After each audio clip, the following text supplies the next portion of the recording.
Welcome back, everyone. Preference awareness will be designated breaks today at approximately 10:30 a.m., 12 noon to 1 p.m., and 3 p.m. The final proposed 2024 budget will be considered for approval by council on the last day of budget meeting, whether it is today, or tomorrow, or at a later date. I'll now ask Lori Farquharson, Chief Financial Officer, to present the capital budget for financial services, please.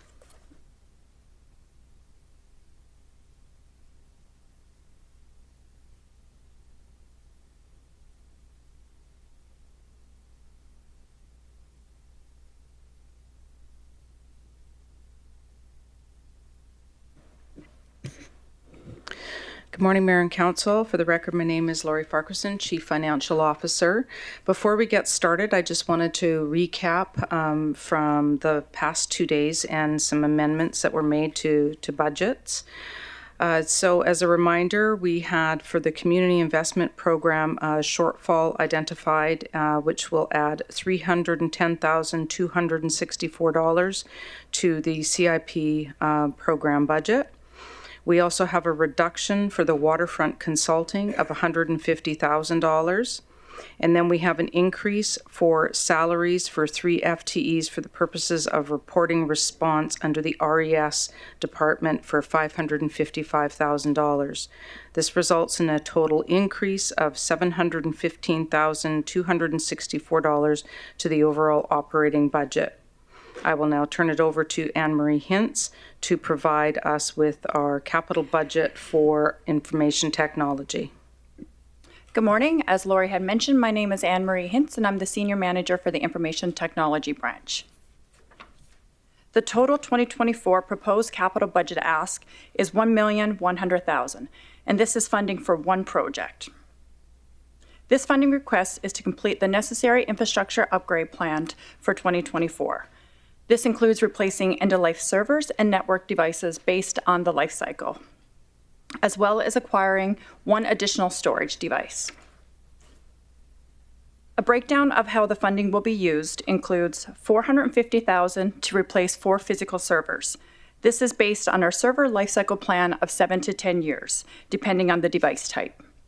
Each of these physical servers hosts approximately 10 virtual servers each. By replacing these aging devices, we can ensure we continue to provide a secure and reliable networking environment. An additional $250,000 is for the replacement of firewall devices. The primary function of these firewall devices is to act as a barrier between our internal trusted network and the external untrusted network, such as the internet. These firewall devices play a vital role in safeguarding our network from unauthorized access, attacks, and the spread of malware, thereby enhancing our overall network security.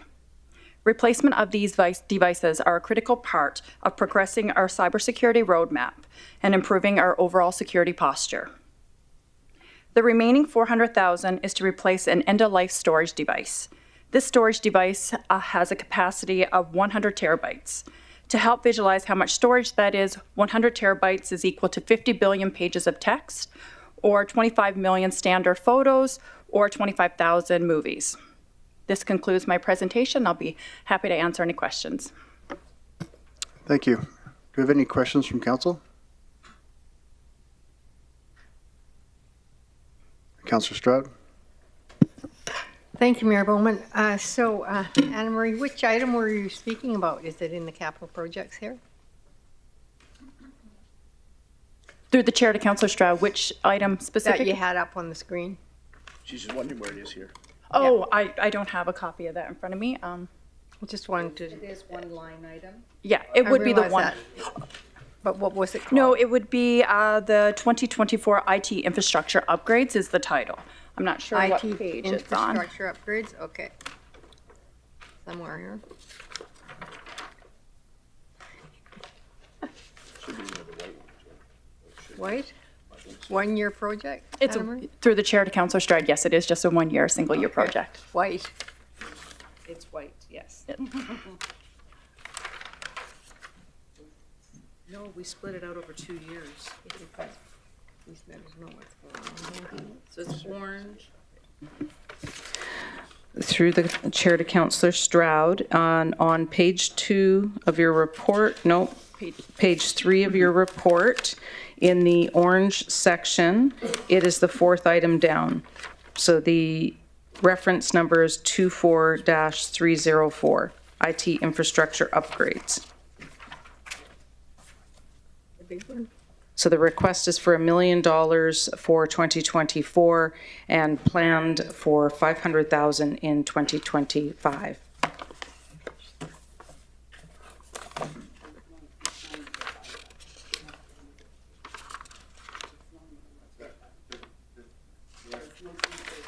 This one? Is the dollars on That here? one? Yep. Yeah. 24,304. Okay, I got it. Give me a number, I'm good. This is 1.15. 24,304. Yep, they're right there. Yeah. It's 1.15. Yeah. You at least let us know.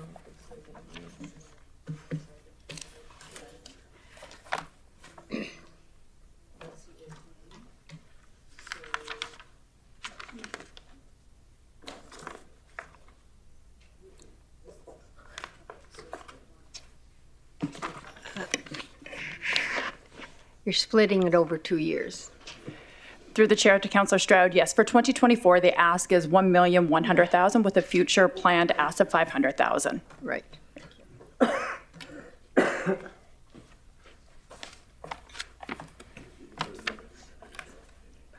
Pardon? Sorry, I missed that. I'm good, thank you. Thank you, Councillor Stroud. Councillor Ball? Thank you, through the chair. I noticed in the business case, it says replace as per relative life cycling plan. Is that an actual living document? Through the chair to Councillor Ball, yes, we do actually have a life cycle plan for all of our assets, and it ranges depending on the asset type. So for servers, it's a set life cycle of 7 to 10 years, depending on the device. Network devices will be different, but it's industry standard of what those Okay, that was going to replacements. be my next question. Yeah. When does it got to be replaced again? So Pardon me? when would it be replaced again? So another 7 to 10 7 years? to 10 Okay. years, depending on device Perfect. type. Yeah. Thank you. And through the Councillor chair Ball. to Councillor Ball, just to clarify, this is just 4 devices, so it's on a rolling schedule with all of the devices that we have. For actual physical servers, we have 59. Thank you, Councillor Ball. Do we have any other questions from council? Not seeing any. Thank you.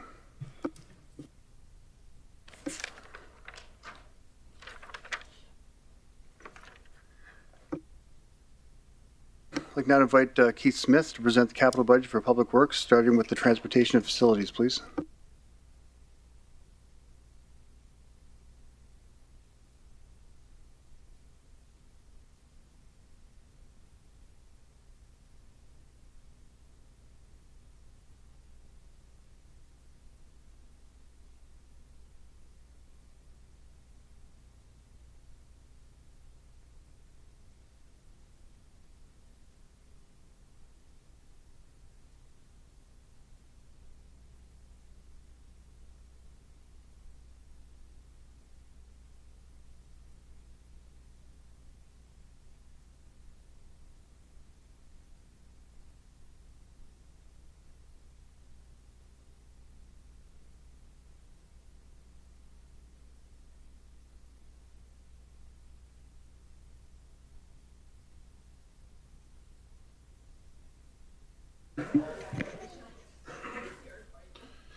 We gotta go straight from there and to a Christmas concert.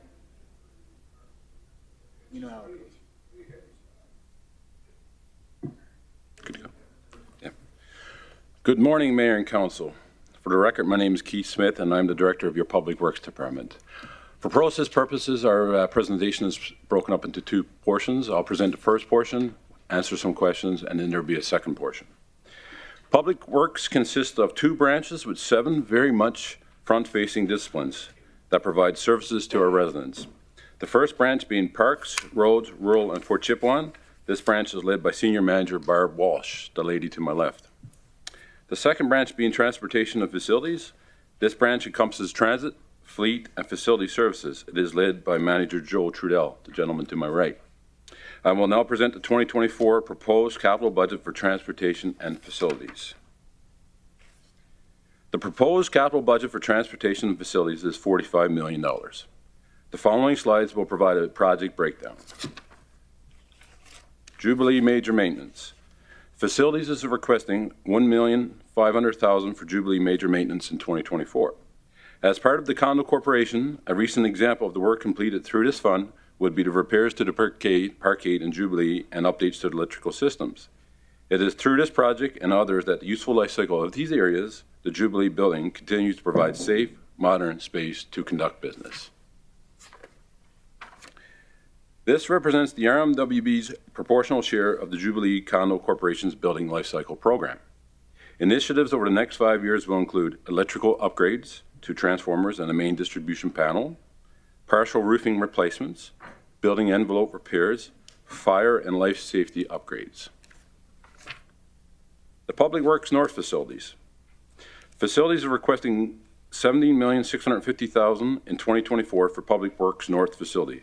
This request is a continued project through construction and ground works. Public Works North facilities design was completed in 2021, construction started in 2022, and will continue through 2024. This is the current roads facility known as the satellite yard and progress image on the work being carried out. So the current state's on the left and what we see now today when we cross the bridge is on the right.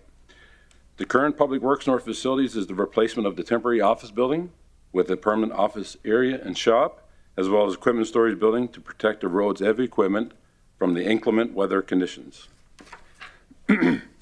North Side Twin Arenas. This request is to continue the project in 24 with groundworks and construction. The North Side Twin Arena design is expected to be complete in 23 and going to market in early 24 to start construction. This project will increase prime time ice availability for various user groups within the urban service area of Fort McMurray. The design calls for what's on the main floor, 2 standard-sized ice surfaces, 4 team lockers, 1 referee room, 1 gender change room per ice surface. Site includes 180 parking stalls, and the second story includes 300 spectator viewing, and the concession stand is roughly 300 square feet. 2024 Fleet Heavy Equipment Replacements. Fleet is requesting $4,200,000 for replacement of heavy equipment. One of Fleet's main tasks is to assess, validate, and procure necessary fleet replacements for the RMWB. With this, various departments put forward a list of replacement equipment, and the list is validated by Fleet as requiring replacement due to end of useful life. A total of 22 pieces of heavy equipment and attachments are due for replacement this year, covering environmental services and the Public Works Department.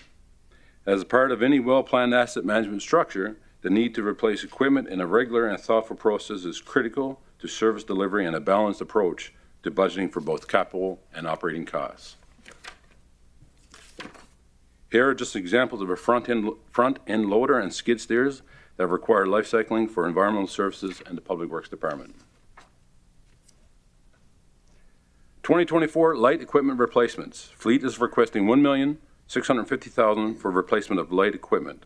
This request is for 27 vehicles consisting of light, medium, heavy-duty trucks and trades vans. Each of the proposed units has been validated by Fleet Services, and a unit is in need of replacement. As an outcome of the fleet review project and as part of the overall asset management plan is structured, fleet replacement process is critical to optimizing equipment uptime while balancing repair versus replacement. Here is a typical example of the 27 needing replacement for environmental services and public works. These trucks range from ages 7 to 14 with up towards 297,000 kilometers. Thank you, and that's it for transportation and facilities. Thank you, Director Smith. Does any council have any questions? Councilor McGrath? Thank you, through the chair. First of all, Mr. Smith, I know you have quite a responsibility to our public, and your workers do a great job. Sometimes we get confused on what's the cities and what's the province, especially where grass cutting and stuff goes. Through the last couple of days, we examined the operating budget, and once these facilities that were in process of building and operating, I guess through administration, I don't know, an old rule of thumb was if a project was $1, it was going to take 10% to operate it.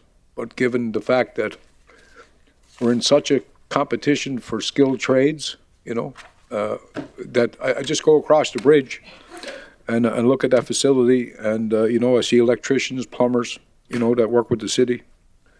Just wondering what the cost impact. I don't know if it was line itemed in our operating budget, but like you have about 540 people now, something like that. I think I heard. But with these new facilities coming online, you wouldn't be able to, I don't think, manage them with the staff you have today. So there must be somewhere in an operating budget an increase to bring on extra craft to look after those buildings. And then as we open up new doors, the buildings that were built, 10 years ago, they'd be ready for, some overhauls. And I didn't see that reflect. But any idea how many more people we'd need, especially when we build out the facilities across the bridge, build out Abraham's land? Is there a forecast of how many new tradespeople you need, or how many more staff? What it would affect on our budget next year, 2024, 25, in an operating facility? Through the chair to Councilor McGrath, as per yesterday's discussion, Public Works does have 527 individuals, and it increases in the summer times when it comes to student, because we do need more labor during, for parks and beautification of our beautiful municipality. Are you asking me exactly what the total cost of ownership would be, something like the North Operations Center, or are you asking me if we have the facilities to man what we currently have as employees?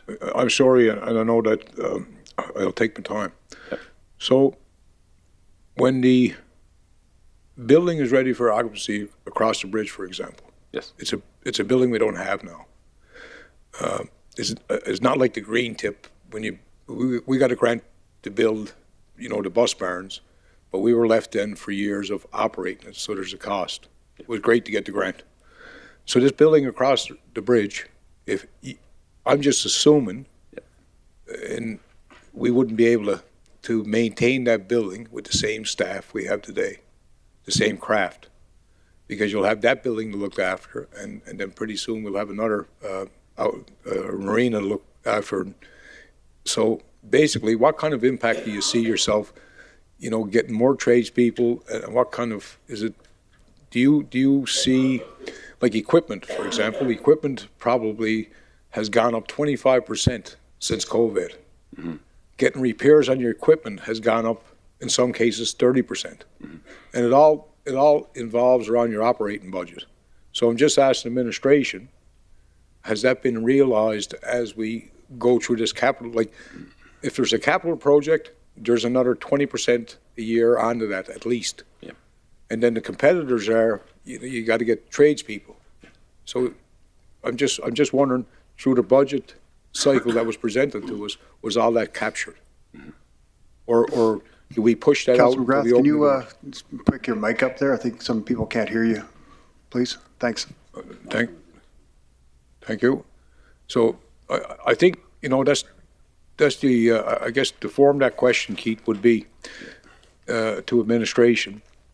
Just these couple of buildings, for example, like in Fort Chip, the lift station is built. So now we need staff to look after that. So every time we build something, we need to operate it. And through this budget cycle, have we allowed the buildings that are coming online in the operating budget, or is it reflected? Through the chair to Councilor McGrath, I'll do my best to answer that question. In the case of the North Operations Center, the beautiful building that you see when you're crossing the bridge going north, that is a replacement of an existing building. So when I went through my presentation, what you see there now, the SAT yard, that being Yakko, old trailers, that comes offline. So whatever was dedicated to that is gone and now can go towards the new building. And as Amanda pointed out yesterday, we no longer have the Timberley landing lease, so anything that was dedicated to that now can be put back in the pool and go forward to other buildings. But it is a great question that you ask. It's for what everything that we do. If we build a new park, how many more individuals do we need? If we build a new facility, how many more individuals do we need? But in regards to the North Operations Center, we do know what it would cost to run it, We do know what it would, because we do have a comparable. We do have the South Operations Center that's in Gregoire, so we can look at that. We do have a total cost of ownership, and it doesn't really come online. The schedule will come online in 2024. At the Q4 2024, we will be cutting ribbon. And that, if there's any adjustments that's required, that will be in next year's budget. However, at this point in time, it will be a brand new building. We do have the individuals, we do have the contracts in place. We do have other buildings that came offline, so we should be able to manage it going forward. But you're absolutely correct. With everything we own, there's a total cost of ownership, and we need to operate it, not only keep the lights on, but we need people to operate it. And I'd have to say, like, your workers sure make the city shine. But I know that the building on the north side is a lot more than a Quonset. Yes. You know what I mean? We don't have to look at an old Quonset anymore, right? So I would think that having a Quonset compared to I don't know if it's green gold they're building or green seal. I think we have one in the city, but it doesn't seem to be gold. It seems to be golden. But I just want to make sure as a responsible guy up here, we get all the information. And I just think you're challenged with getting tradespeople, and you're going to be more challenged with equipment. Yeah. Because we're still coming out of this rut. So it just, as we go forward, I just like a sense of what's reflective in the market of, it used to be, like I say, a standard 10% of your project, but it seems like here it's anywhere from 20 to 30% to operate it. And as you know, our dough is drying up. So I appreciate the time that you've taken to answer my question. I'll get better at trying to form it up. Thank you. Thank you, Councilor McGrath. Councilor Ball? Thank you, through the chair. I've got, I guess, maybe 3 questions here. The first one's for the Jubilee major maintenance. The $1.5 million per year, that's a requirement under the Condo Corp, isn't it? Through the chair to Councillor Ball, as you know, we do have the Jubilee building, we have the Provincial building. Any shared infrastructure is definitely the Condo Corporation. We own, I believe, we're about 48.67%, and the remainder is the province. So the province is the majority shared. But what happened was few years back, the province came into a lump of money. They put in, I believe it was 8 or 9 million into this reserve, and this is us continuously putting in our proportional share. But absolutely, you're correct. The bylaws are being updated, but we are required to match. Right, and it's to keep money in the kitty in case something fails. Okay. Yes, sir. Perfect. North side facility. Previously, this was approved at $48,500,000, and it's increased roughly a couple $1 million. I'm under the understanding that there'd be a budget amendment coming forward for this to make that increase. And what was that increase for? You're absolutely correct. So the business case that was submitted, I think it was around 48.5 million, and we added an additional roughly around 2. 1 million is associated to unknown groundworks. So we need to remove some material, bring in some material, make it more stable. And the remaining is due to an increase in both FF&E, that being furniture, fixture, and equipment, and IT. What we've seen in the market in the last couple of years, since 2021, 2022, is a 41% increase just in IT services and any type of furniture or equipment. And that's what this is reflective of. Okay, thank you. One further one on fleet replacement. You're probably not going to like this question, but I'm going to ask it anyway. Business case states that by replacing the equipment, whether it be light duty, heavy duty, it will reduce our operational budgets. That's what it says. So how much has our operational budget been reduced in the last 5 years? This program has been ongoing for probably 10 years, this replacement. So how much has it been reduced? Just to give you a bit of a background, in the last couple of years, with this council and council before, a lot of times we didn't have any capital replacement for any type of heavy duty or light duty. So what we're really doing now, and I mentioned it yesterday during my administrative presentation, we did the fleet matrix. And what that was that was a third party that assessed all of our fleet. And we were actually on spot. We're plus or minus a couple %, but with the fleet that we have, with the people that we have, with the service that we provide, we are completely on par. However, the average age of our equipment is 9 years old. which the standard is usually around 5 or 6 in a municipality of our size. So what we're looking at, this replacement process will just what this dollar value will keep us at that age. So where we will save money is newer vehicles, warranty, tires, don't have to keep replacing, throwing operating money at this equipment. I don't know do we have the exact dollar value that we would save operationally? Yeah. At this point in time, I don't have exactly what it would save us operationally.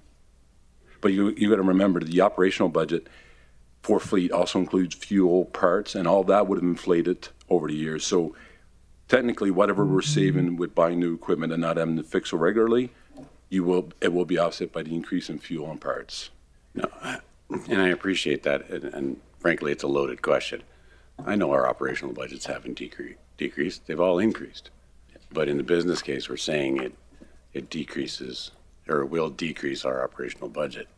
And to Councilor McGrath's point, we're increasing our operational budgets to service these new facilities that are coming online. So we never decrease our operational budgets; they always go up. So I think maybe a rewording on the business case as to really why we're replacing these needs to be thought through versus just saying, I get it, buy a new truck, you don't have to change the tires.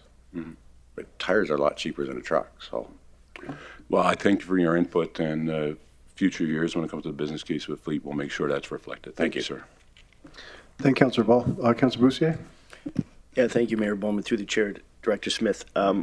Just an extension of Councillor Ball's comments or questions on the Jubilee Major Main.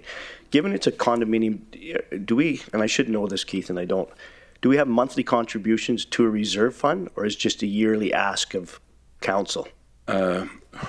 Through the chair, Councillor Boussier, is my understanding that it's yearly when it comes to capital. What makes it extremely frustrating, or not frustrating, but complicated? Condos are complicated by nature. But this is a condo that consists of a municipal and provincial government, which adds an extra layer of complexity. And our budgeting cycle is is a calendar year. However, the province is a fiscal year, starts in April 1. So there's a multitude of complexities. But to answer your question, absolutely, it would be yearly for capital. Okay, so we typically don't put any money aside during the year for this. It's just an ask every budget session. Through the chair, Okay. Councillor Boussier, you are absolutely correct. Okay, sir. Just a second question on the Twin Arenas. So I see there's a budget increase, and you explained why. How hard, Keith? I guess my question is, I look at the rendering, and there's a wow factor to it, and like just this rendering here of the arena. Every time there's a wow factor, it comes with a cost. And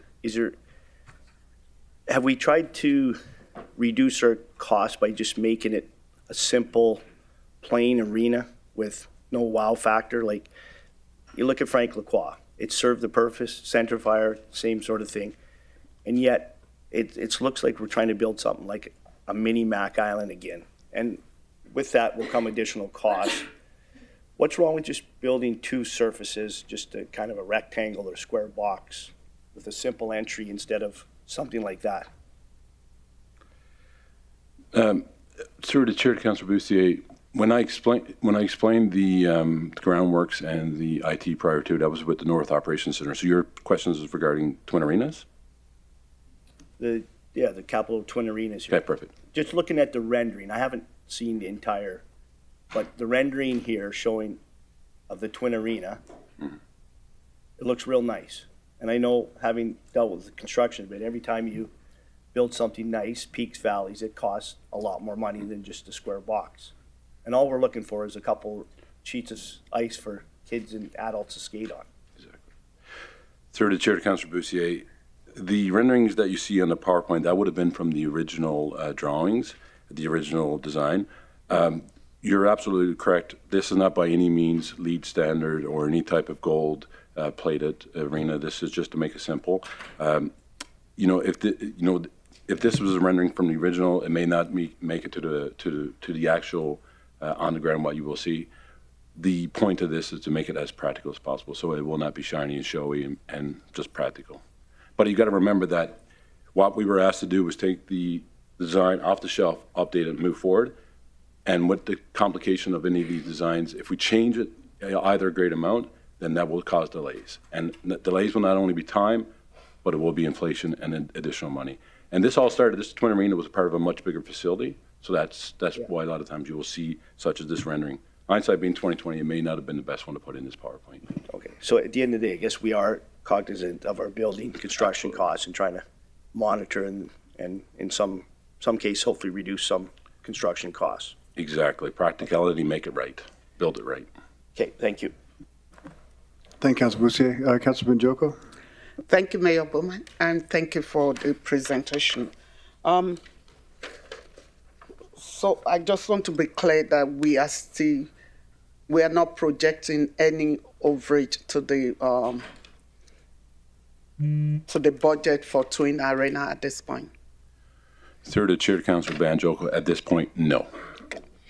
Okay, then, so my question, thank you for that. For the fleets that are going to be replaced, how do we scrap them? Do we sell where it's safe to do so? And when we do, how do we account for whatever we get from the sales? Does this come back to this pause, or it goes to the general sales of RMWB? Through the chair to Councilor Banjoko, excellent question. So any piece of equipment whatsoever that we take out of commission, we put it on Gov Deals, which is a site that auctions off our equipment. Okay. So whatever money we do get through Gov Deals, I'm just assuming goes back into a general pot within the municipality. Okay. Okay. Thank you. You're welcome. Thank you, Councilor Benjoko. Councilor Dogar? Thank you, Mr. Mayor. Thank you, Director, for giving me good information.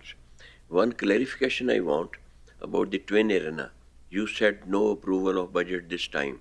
This time means not in the budget meetings or not in this year. Through the chair to Councilor Dogar, there's no overages that we're predicting at this point in time. It means there's no construction no, in this year? Through the chair to Councilor Dogar, construction is planned for this year, for 2024. Thank you. Okay. Councilor Weigel? Thank you, Mr. Mayor. Thank you, Director Smith, for the presentation. Just going off of what Councilor Banjoko said, and this question might be for Director Farquharson. Where does that line item end up back after we sell a piece of equipment? Where does that go? Where does that go back into? Is there a line item for that it goes against?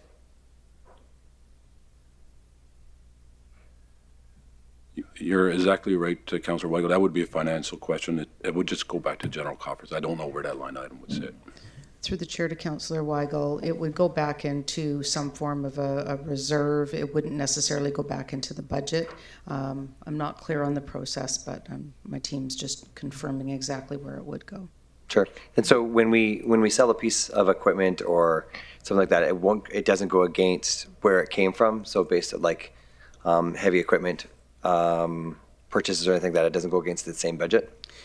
It shouldn't, and the reason for that is because we would have expensed it many years ago. So if we're receiving funding, it would just go into some form of a general reserve because Gotcha. it's would be considered a prior year recovery, if you will. Okay, awesome. Thank you. And then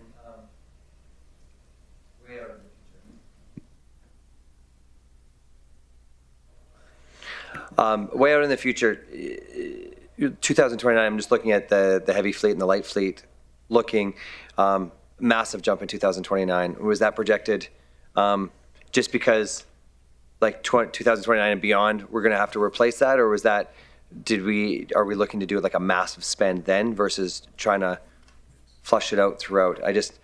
We went from an $11 million jump, I think, to a $24 million jump in 2029. I just didn't know if that number was just thrown in there or if it was an actual, that's what we're projecting. Through the chair to Councilor Weigel, that is what we're projecting to spend. As I mentioned earlier when it came to the fleet matrix that we had done previously, we looked at all of our fleet. And again, Our fleet equals how much service we're planning to provide and the people that we provide it. So it's a tool to provide that service.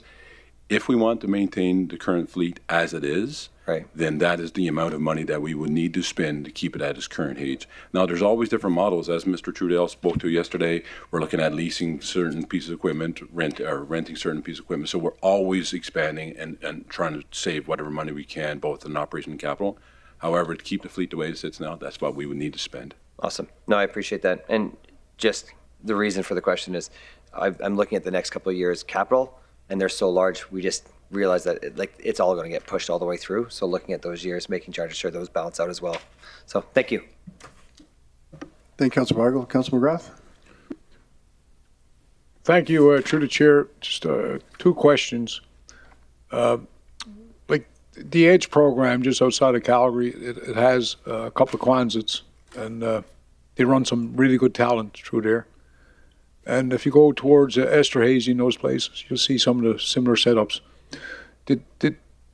As Ken brought forward the rebirth of the twin rinks, have we looked at like a cheaper to give the community the ice without the swag? Did we look at outside forces that something similar to providing the community with the ice surfaces, but still being able to maintain something of a reality of a cost? Because we're surrounded by facilities that are dressed up to the nines, and if we have some big events that are coming, they can be easily shifted. And I'm just thinking about, we had one time synthetic ice, up north, and we made a go of it for a bit. But, what's being proposed, is there a way that we could ratchet it back but give the community the ice that, they deserve without, I guess, being, another big multi-million-dollar project? CEO Hunter? To answer Councillor McGrath and also Councillor Boussier's question about the twin arenas, one of the things that we will be doing going forward, and it's something that we used to do in the past, and I haven't heard any talk about it since I've rejoined the municipality, is value engineering. And, to take these projects that we're building and look at them from a lens of, what would give us the best value for money. And that'll be something that we'll be reintroducing as we create the project management office. And the Twin Arenas is a great project to start with, because basically, all you really need is a box to house the ice surfaces in. Not being a hockey player, I'm guessing at that, but that the value engineering will be coming back. Yeah. So, because what I continuously hear is the moms and dads and even some of the old folks like myself, it's just a matter of getting the prime ice time. But if I just look at other communities that are not graced with an industrial tax that put arenas in the ground and Quonsets, and it costs them $5-6 million a berth. And the second question would be, I guess, given that we're on the road to 0 to 50, we're buying new fleet and stuff, but as you know, the equipment gets more expensive because of the fuel conversions. I'm just wondering what kind of impact will that have, and when do we start gearing towards electric motors and electric cars and doing our part? Is there a plan to, because I don't see battery cars working in Fort McMurray. I really don't. I don't see myself driving into mine with a battery car chasing a 797 down the road. So I think we're well away from that, but I know that it seems to be pathways. We're all on that journey, and I don't hear it talked about in our budgets. I'm not that old. I hope I get to 250, and if I do, that's proof that only the good die young. But what kind of impact will that have as we join the forces? Through the chair to Councillor McGrath, absolutely. We currently, throughout our assessments, both with our heavy equipment, with our light, with our transit fleet. We're always looking at, any type of hybrid or battery operated or electrical. But at this point in time, the technology is just not there for our climate. But our managers and our people were always seeing that if that's a possibility. And also, too, you got to keep in mind with electrical is the infrastructure to maintain it. To the best of my knowledge right now, the municipality only has one charging station, and that being at the SOC. However, we don't have that infrastructure in place as well. But moving forward is always something that we assess, but the technology is just not there yet for our region. We do have some hybrids within our fleet and kind of testing out how it would work in the long term, but we'll get there. But technology needs to get there too as well. I guess, might that, there's no such thing as a non-appropriate question would be, will the province mandate us to reach milestones in 25 to 30 to make sure we're on the right path? Because it's something similar to making us build a snow dump. Will they mandate us leading towards having, some journeys towards what they're trying to do environmentally with green tech? Through the chair to Councillor McGrath, federally, provincially, I'm not sure of the mandate to move to electric. I do believe that is what the direction of the society is moving towards. The beauty with any type of green technology is that there is a ton of funding that comes with it. And you mentioned it earlier with the green trip. The beauty with transit is that there's so many grants that you can apply for and get from the federal and provincial government. So once we do go down that path, once the technology is there, and once we're at a place where we need to replace those vehicles, we will explore every option to become green if possible. Thank you. Yeah. Thank you, Councillor McGrath. Councillor Ball? Thank you. Through the chair, I don't really have a question. This is just more to add some context to Councillor Bouzier and Councillor McGrath's question about, frankly, a cheaper ice rink facility. When this project was presented and approved already, or previously, it was based on the previous design that was already completed by the architectural firm. I mean, the design was completed in 2016, somewhere in that neighborhood. So it's been sitting on a shelf for a number of years. Obviously, that's a cost savings because we don't have to do the engineering and architectural work again because it's already been completed. It's just a simple revision to meet today's code requirements if they've changed. So we have that savings already. Thanks, Councillor Ball. Keith, if you want to go ahead with the proposed capital budget for parks, roads, rural, and Fort Chipewyan, please. Excellent.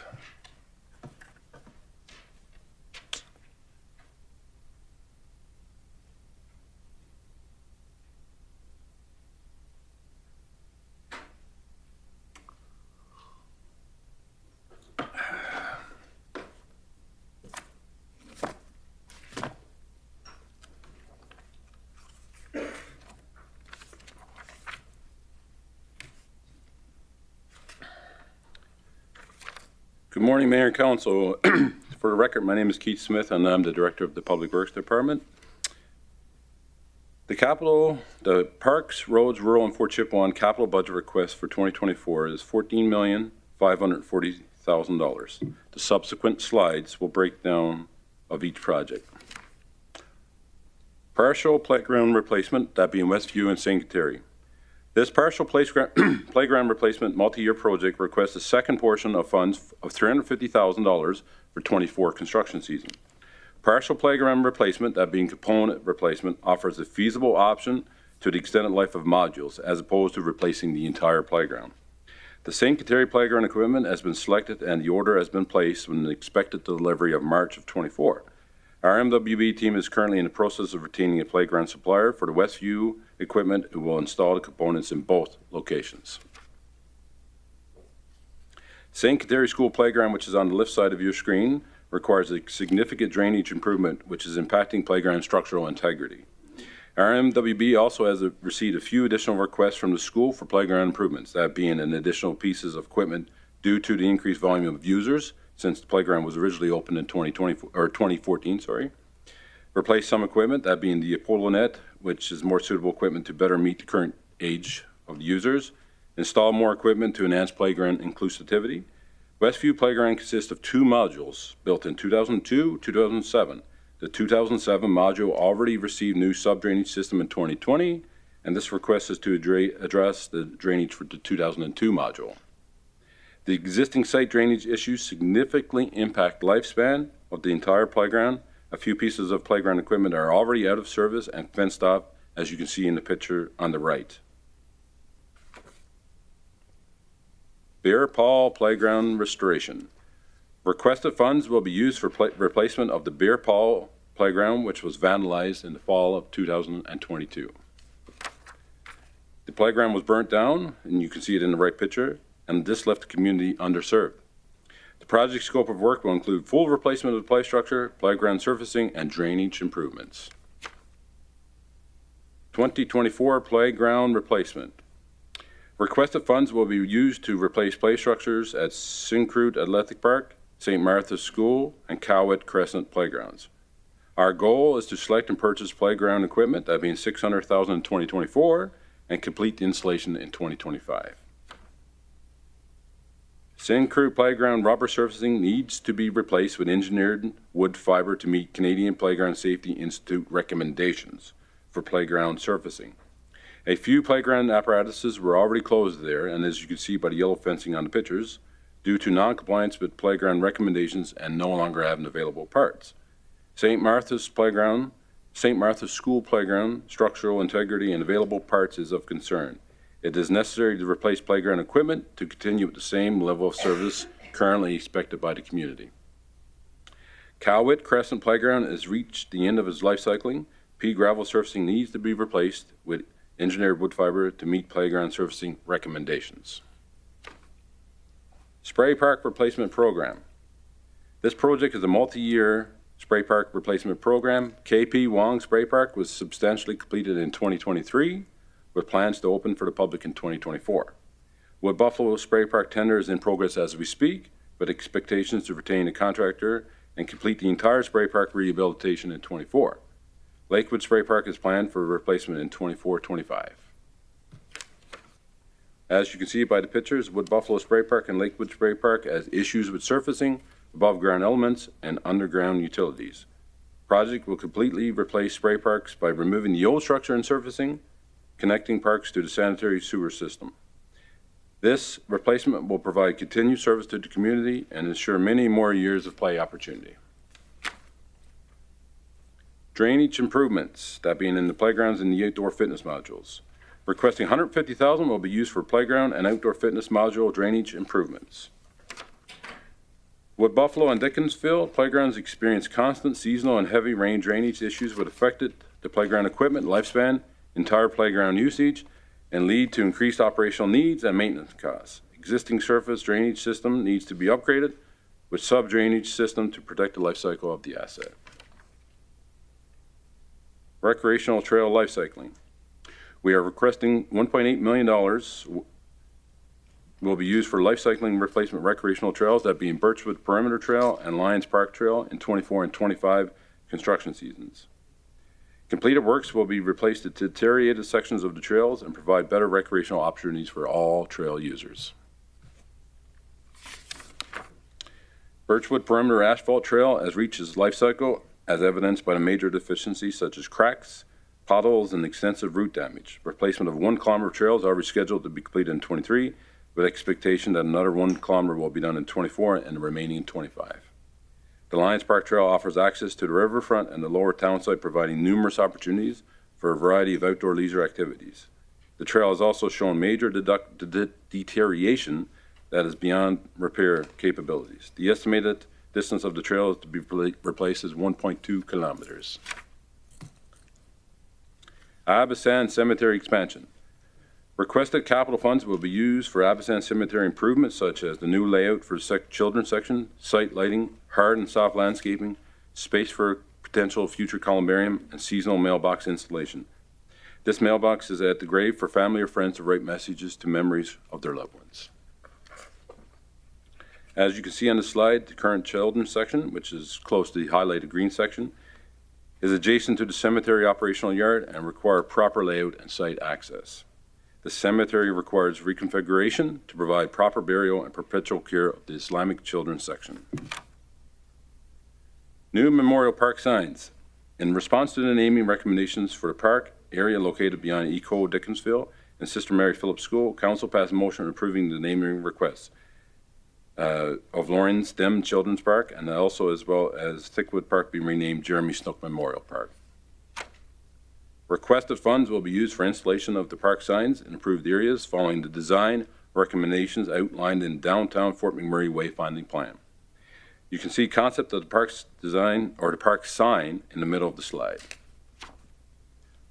Road, surface, and alleyway improvements.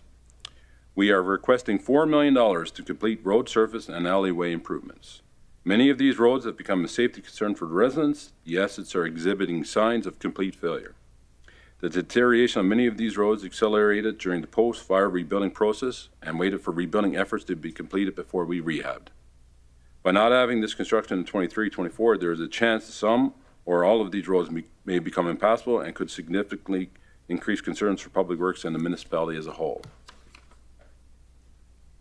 Pictures shown above are some of the roads needed in repair.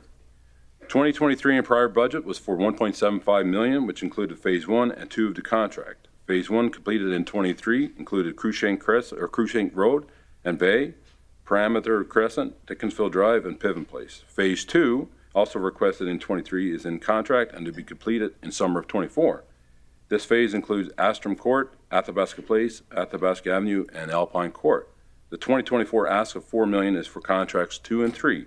Contract 2 will include Imanson Road, which is going to be a mill and pave process, Wood Buffalo Way, which is spot repairs, and as well Littner Gate, which is also another mill and pave. Contract 3 will include Athabasca Avenue North. This is a project involves extensive rehab and repairs to correct drainage and gradage issues. Fort Chippewa Airside Pavement Rehabilitation Construction. Fort Chippewa Airside Pavement Rehabilitation Construction scope includes mill and pave of the runway, taxiway, and apron, including grade and cross slope adjustment, sub-drainage replacement, edge lighting adjustment, and regrading of the runway safety area. This project has grant funding of $11 million.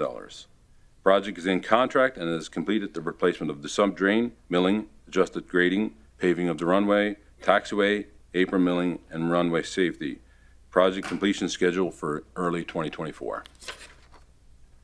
Picture on the left shows the runway pre-rehabilitation work, and the picture on the right shows the current view of the runway post-rehabilitation work.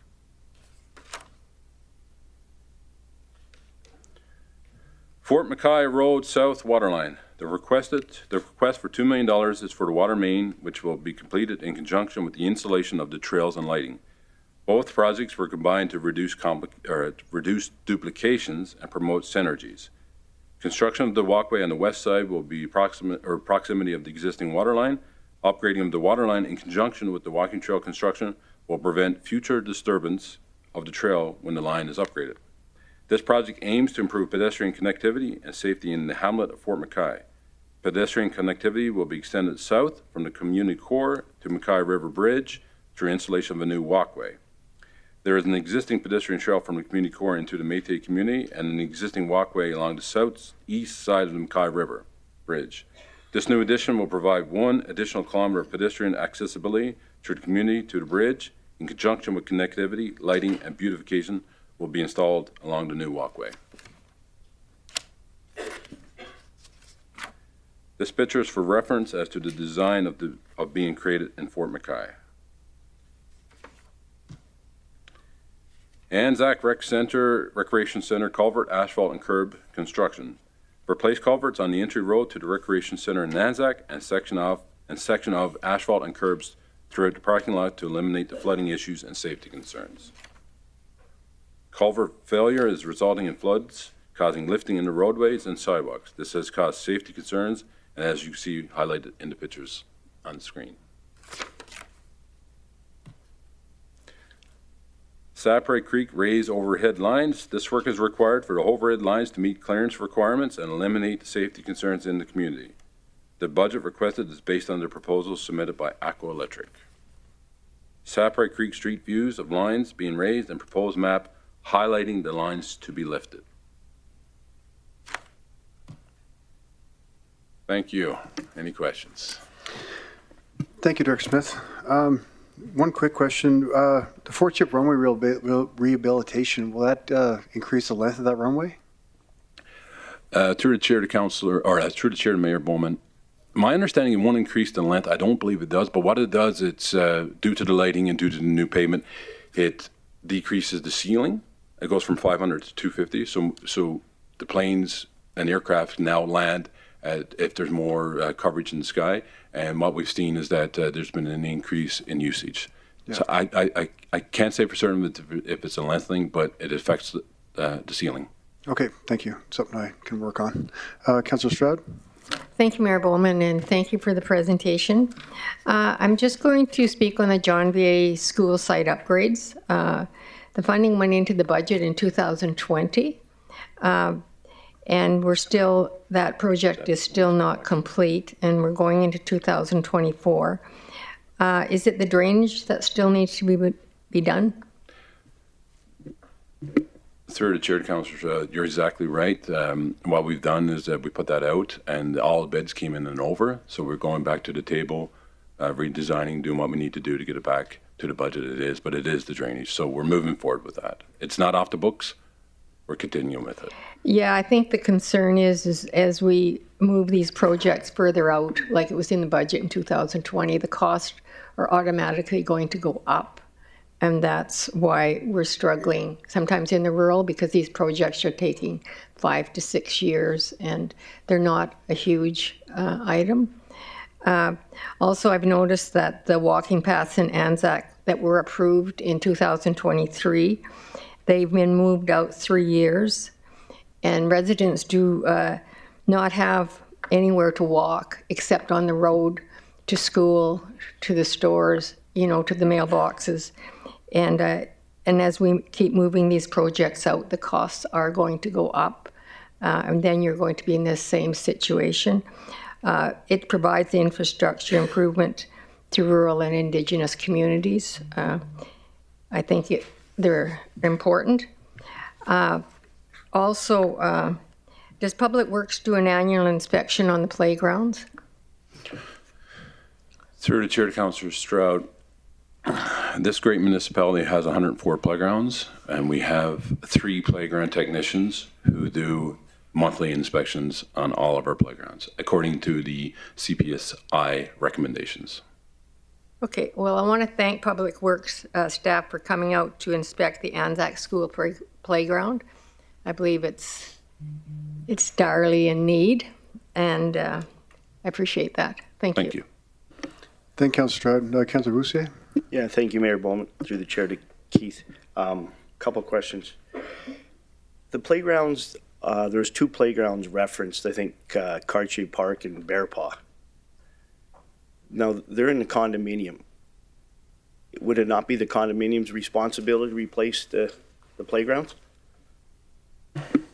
Through the chair to Councillor Boussier, all 104 playgrounds that we have, including Bear Paw, is on municipal property.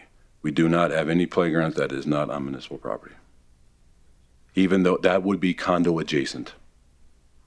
Okay, so we're only responsible for the playground and the condominium. The roads and underground is all the responsibility of the condominium corp, right?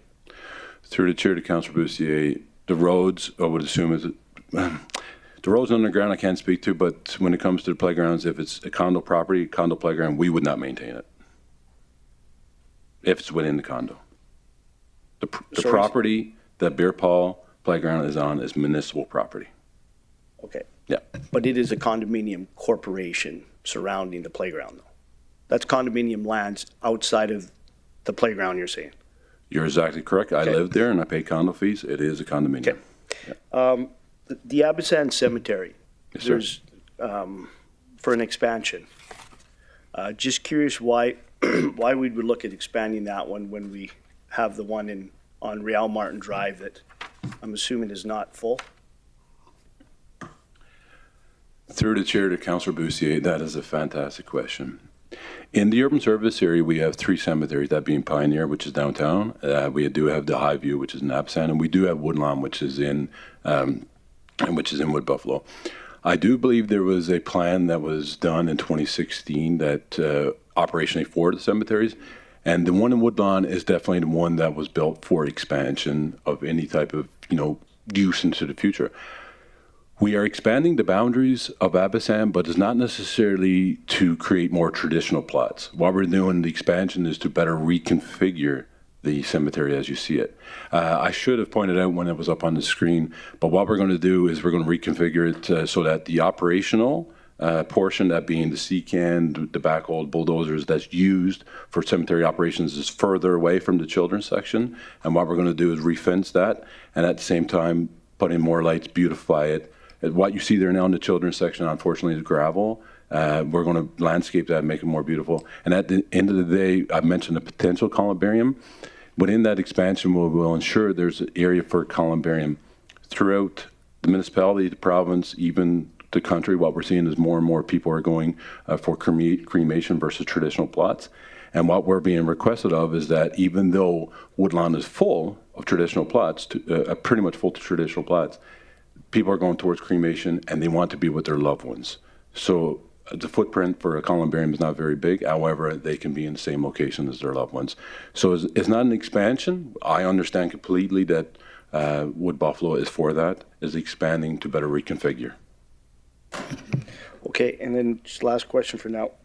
The Fort Chippewa runway, did we ever get the federal grant money? I mean, that was discussed a couple years ago, and I don't know if it was, did we actually get it? Receive it? Through the chair to Councillor Bussier, and that was ACAP funding. That was for $11 million, and I'll look towards finance to see if we did get it 100%. Through the chair to Councillor Bussier, it has been approved, but we need to finish the project before March 31st in order to receive the funding. Okay, and having said that, the project will be completed before March 31st? That is what I'm being told, yes. Okay, thank you. Thank you, Councillor Bussier. Councillor Dogar? Thank you, Mr. Mayor. Thank you, Director, and the presentation for the lot of work, service you provide to the community. My question is continuity of the Lance Buzier's question. Mm-hmm. The expansion, is it some category-wise also, like different religion? There are three prominent background religions which are here with their faith. Accordingly, they have different way of disposing of their dead bodies. Do you keep this thing in mind or no? Through the chair to Councillor Dogar, I'll try to be as sensitive as I can because I know this is a sensitive topic. We have highly skilled cemetery technicians, highly skilled, has been with the organization for quite some time, that ensures that the proper procedures are taken. Mm. Our folks are mandated by the Cemeteries Act, and we take the utmost care to do what's needed for all cultures. So absolutely, correct. No. Expansion is required in foreseeing that if there is another corona, then we might be needing it. Sorry for that. No problem, sir. I understand. And just to get back to your original question, Mayor, we did not extend the runway. We extended the life expectancy by 20 years, and the ceiling went from 500 to 250. So we can accept more during inclement weather. Yeah, thank you. And as to that, what I was looking for is if I need to advocate to the province to get us funding to extend it in case there's another emergency, we can land bigger planes. So that's a note for me to work on. But thank you, Director Smith. Councillor Banjogo? Thank you, Mayor Bowman, and thanks for the presentation. So I'm sure you know I'll ask about Abasand spray park. So I wanted to know if there's any spray park at all in Abasand, because that was a prominent question during the public engagement, and I'm looking for ways to what can we do? And I don't know if your department took a look at the sidewalks and curbs and all that at Abasand as well, as part of what you could be looking at. And in order not to look as if it's only Abasand, that area, the axis of region, the Gregor, Beacon Hill, what do we have for spray parks and all? Excellent question, Councillor Banjoko. And if memory serves me correct, I do believe this came up. It was either last budget or the budget before. Within the municipality, as we speak, we have 9 spray parks. So we have, in the lower town side, we have the one at Boreal Spray Park. We have Our Pew in Waterways. We have Grayling, which is also in Waterways. And we have the Frank Lacroix Spray Park in Beacon Hill. So we do have some that's in close proximity to Abasand. Absolutely, we do. So is anything preventing us from having one in Abasand? Through the chair to Councillor Banjoko, we have not done a full on-site assessment in Abasand to determine if there is actual land that can have a spray park. We base all, moving forward when it comes to parks facilities, we base it on the approved 2019 Parks Master Plan. And that Parks Master Plan stated that in comparison to other communities, we are well overserved when it comes to spray parks. And the master plan did not identify the need for a spray park in Abasand. It did identify to look into a dog park, and as you can appreciate, that came forward and the engagement said that it wasn't needed. And it also came forward that we needed to expand the OHV area within Abasand, and that's been done. So based upon that Parks Master Plan, we have done some work to increase the facilities in Abasand. However, no, it doesn't reference that we need it within that community itself. So to CAO, what do we do when, with the information we get from like public engagement? Because this was a prominent thing on the list of what Abasand residents want. What do I do to get any traction on this ask? Sorry, I don't understand the question. What was the question? So if, why is it not possible to have a spray park in Abasand? Or should I leave that for a different meeting? Or? Through the chair, Councillor Banjoko, through my answer, I'm not saying that it's impossible. I'm not saying that. I'm just saying that based upon the approved 2019 Parks Master Plan, which Council approved, and it had extensive engagement, it was not recommended. And when we look at our community compared to comparables throughout Alberta, we have 9 spray parks, whereas most only have 1 or 2. So we need to focus our money in our direction elsewhere. But again, if the motion comes on, you want us to look at a feasibility, if we can do it, we can absolutely do whatever you recommend that we do. I would like for us to look at that. And you've talked about where the spray parks are. Yes. We can have 13 spray parks, but if one part of the city doesn't have they don't have in the proximity to the spray park, then it doesn't solve the problem of that area. So.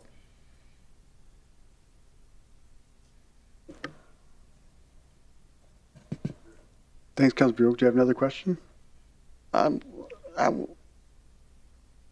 So is it going to be looked at? That's my final question.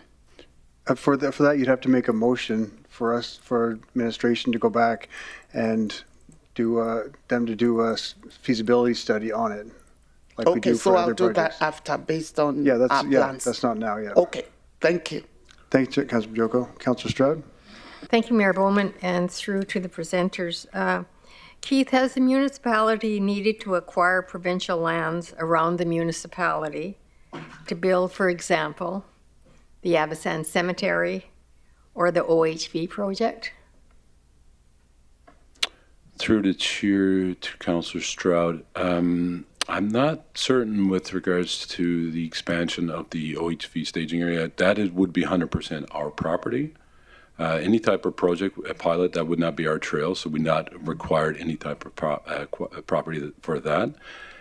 We have acquired provincial properties, so the landfill is a lease through the province. The snow disposal site is a lease through the province. We do have a multitude of leases that we do have through the province to do our work if it's outside of municipal property, absolutely. Thank you, because I do know that where we're situated, we're surrounded by provincial land. And to expand at all, we have to go, to get the land from the province. Absolutely. And you probably can remember during your tenure a few years back, we did the UDSR, and that's that boundary that surrounds the urban service area. So any type of leasing that we would want to do, we had the first right of refusal through the province, and that was the purpose of that. So that was great work by yourself. We have the same challenges in the hamlets. Thank you. Thank you, Councillor Stroud. Councillor Ball? Thank you, through the chair. I'm going to bounce around here a little bit. Bear Paw. Absolutely, that's on municipal property. I worked with the developer to do that one many, many years ago. But I guess my question is, why isn't there an insurance claim on that one? It was burnt. I'm pretty sure we insure those, do we not? Fantastic question, Councillor Ball. And I do believe that every question you ask is $20 United Way, so. Works for me. You chip in the same amount. No, you're absolutely correct. We do have an insurance policy that would cover this. The playground that's within Bear Paw, it's very small compared to the others. Of course, you know all this. We do have a $50,000 deductible. We did look at our insurance services. The insurance would only cover the component, which is roughly a third of that price of the $150. It would not cover drainage, and it would not cover any type of engineering, wood fiber, or installation. So at this point in time, if we do go the insurance route, it's going to prolong the installation of that playground in which the community wants it back. It'd probably cost us the same amount of money, and it will be a strike against our insurance claims. So just for those factors, that's why we're moving forward with it. Sounds like the insurance company's collecting a check and not paying out, is what it sounds like to me.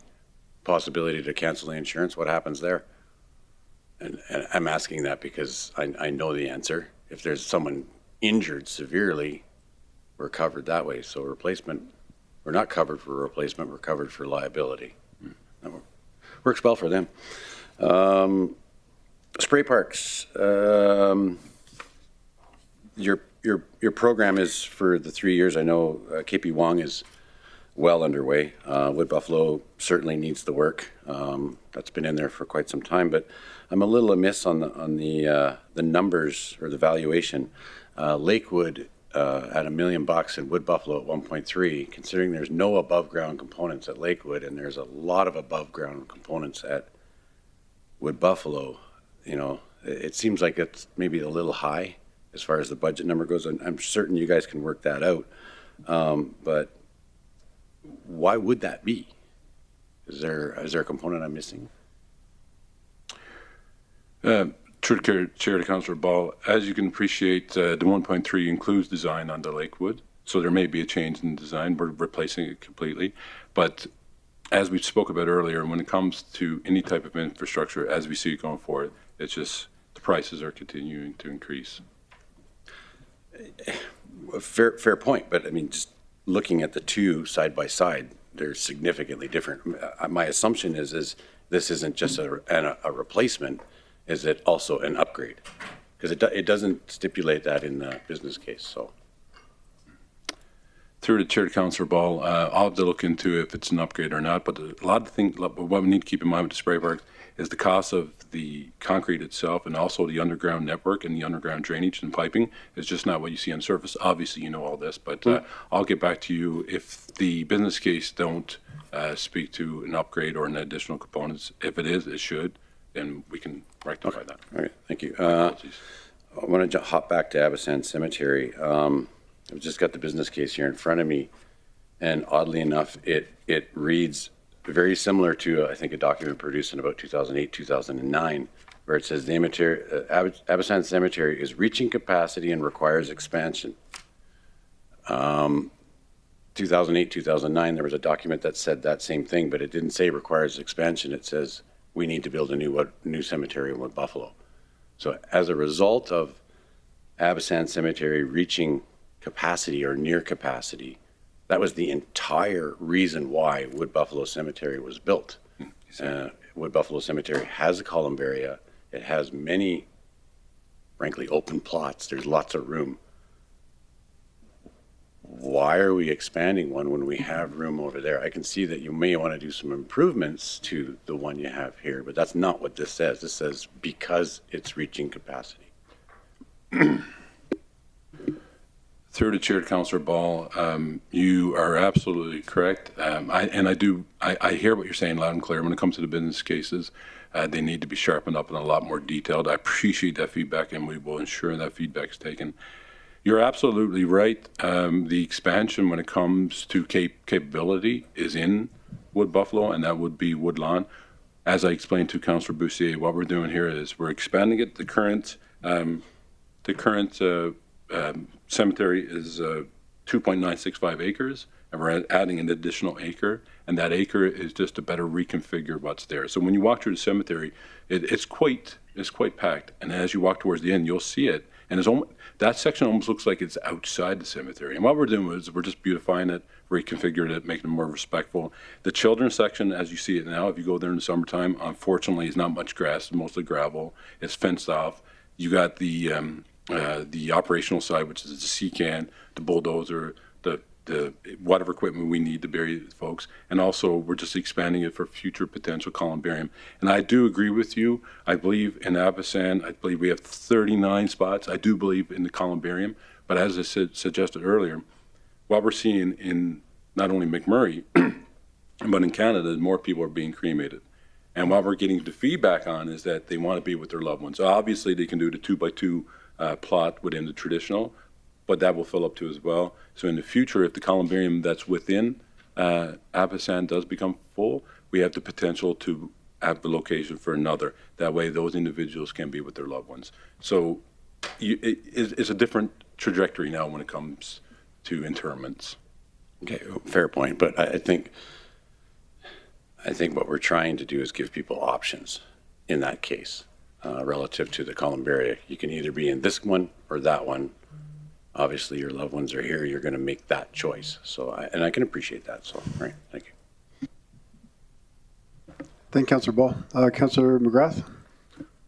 Yeah, through the chair, I just want to make a good observation. I mean, like, I think we're actually blessed with outdoor spray parks because all my kids grew up here, and I believe just for the public consumption downtown, I think we have 4 or 5 outdoor spray parks, and probably the nicest indoor spray park in Canada. And in Avisan, there has been a spray park in Avisan for many moons, and I think that this guy's upgraded not too long ago down in Grayling Terrace. You know, so, and then right across the street from Grayling Terrace, if you want to go on a trail, about 627 meters, you go over to Waterways, big spray park. Then if you go down the street, we have one on the Snowy, around Justin Slade, you know, where we used to take the kids in the boats.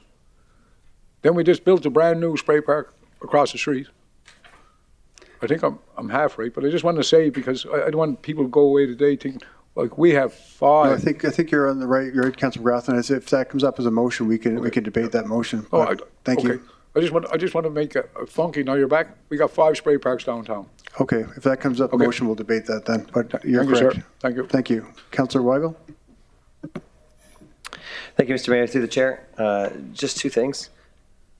On the business case for the spray parks, and just a clarification, you've got in the business case it says that Lakewood's going to be, you said is going to be completed in 2025, that you've got the $1 million coming out to complete it in 2026.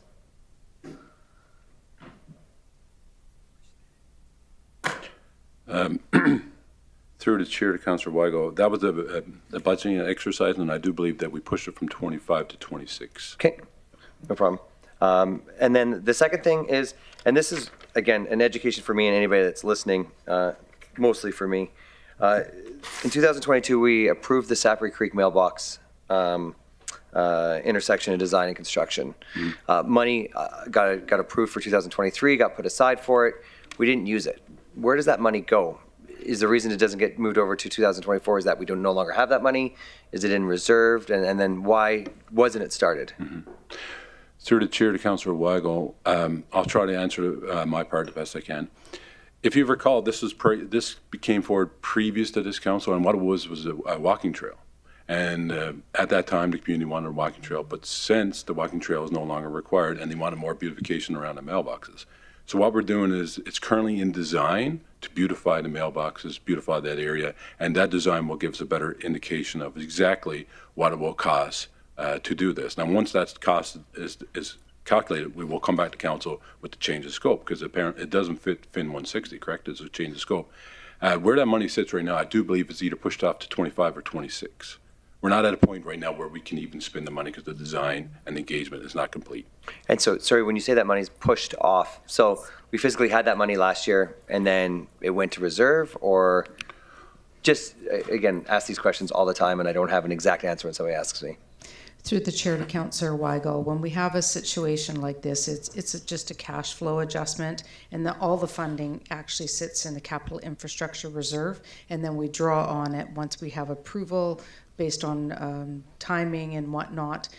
As I mentioned in some of my earlier presentations, we have a significant ask for capital this year, and we are pulling on reserves to actually fund what is being proposed. So we went through a very extensive exercise for everything that we have on the list, things that we are funding and things that we aren't funding, and it was upwards of $300 million, and we had to bring that down to the 173.5 that we've proposed to move forward with. And that's with the net zero budgeting, right? Ish, yes. I mean, yeah, that is a whole different funding philosophy. Right. We are looking at what we truly believe is necessary to move forward with for a multitude of reasons, which is what brought us to the 173.5 million. Anything else that wasn't absolutely critical to move forward with or contractually obligated, we have cash flowed to the future, and the funding will have to come forward in a subsequent cycle. So Fair. if it's Yeah. in 2025 or 2026, it'll be a part of that budget exercise. right? And so looking at the budget, a fair assessment, seeing how the 2025 look, obviously we're not approving it today, is almost double what the capital is this year, and 2026 is about the same, thinking that we're going to be pushing a lot of the projects that we push to 2025 and 2026 won't happen in those years either. That So is a lot correct. of a lot of the projects that look like they're going to be done in the next 2 years are actually not going to be done for the next 5 or 6 years. Through the chair to Councillor Weigel, that is correct. If we were to approve what is on the list for 25 and 26, we would deplete our reserves. So we really need to make those difficult decisions, and what do we absolutely have to move forward with, and what can we wait till another day, or maybe what should we take off the list in its entirety. So one of the exercises that we have put forward to council for consideration is removing some items that are drawing on the planned future for 25 and 26. And if we were to pass those recommendations, which we'll discuss a little bit later, that would actually free up 2025 by 50 million and 2026 by another 50 million. Okay. So Thank you. we're doing our best to try to clean up all these plans. Absolutely. Yeah, there's no question. Your team is doing a great job, and I appreciate what you guys are doing. I just clarification for everyone. Thank you. Thanks, Councilor Weigel. We're going to take a 5-minute break right now. We're half hour past as we started half an hour late. We'll be back in 5 minutes.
Welcome back, everyone. We'll return back to Public Works. Councillor Ball, you have a question?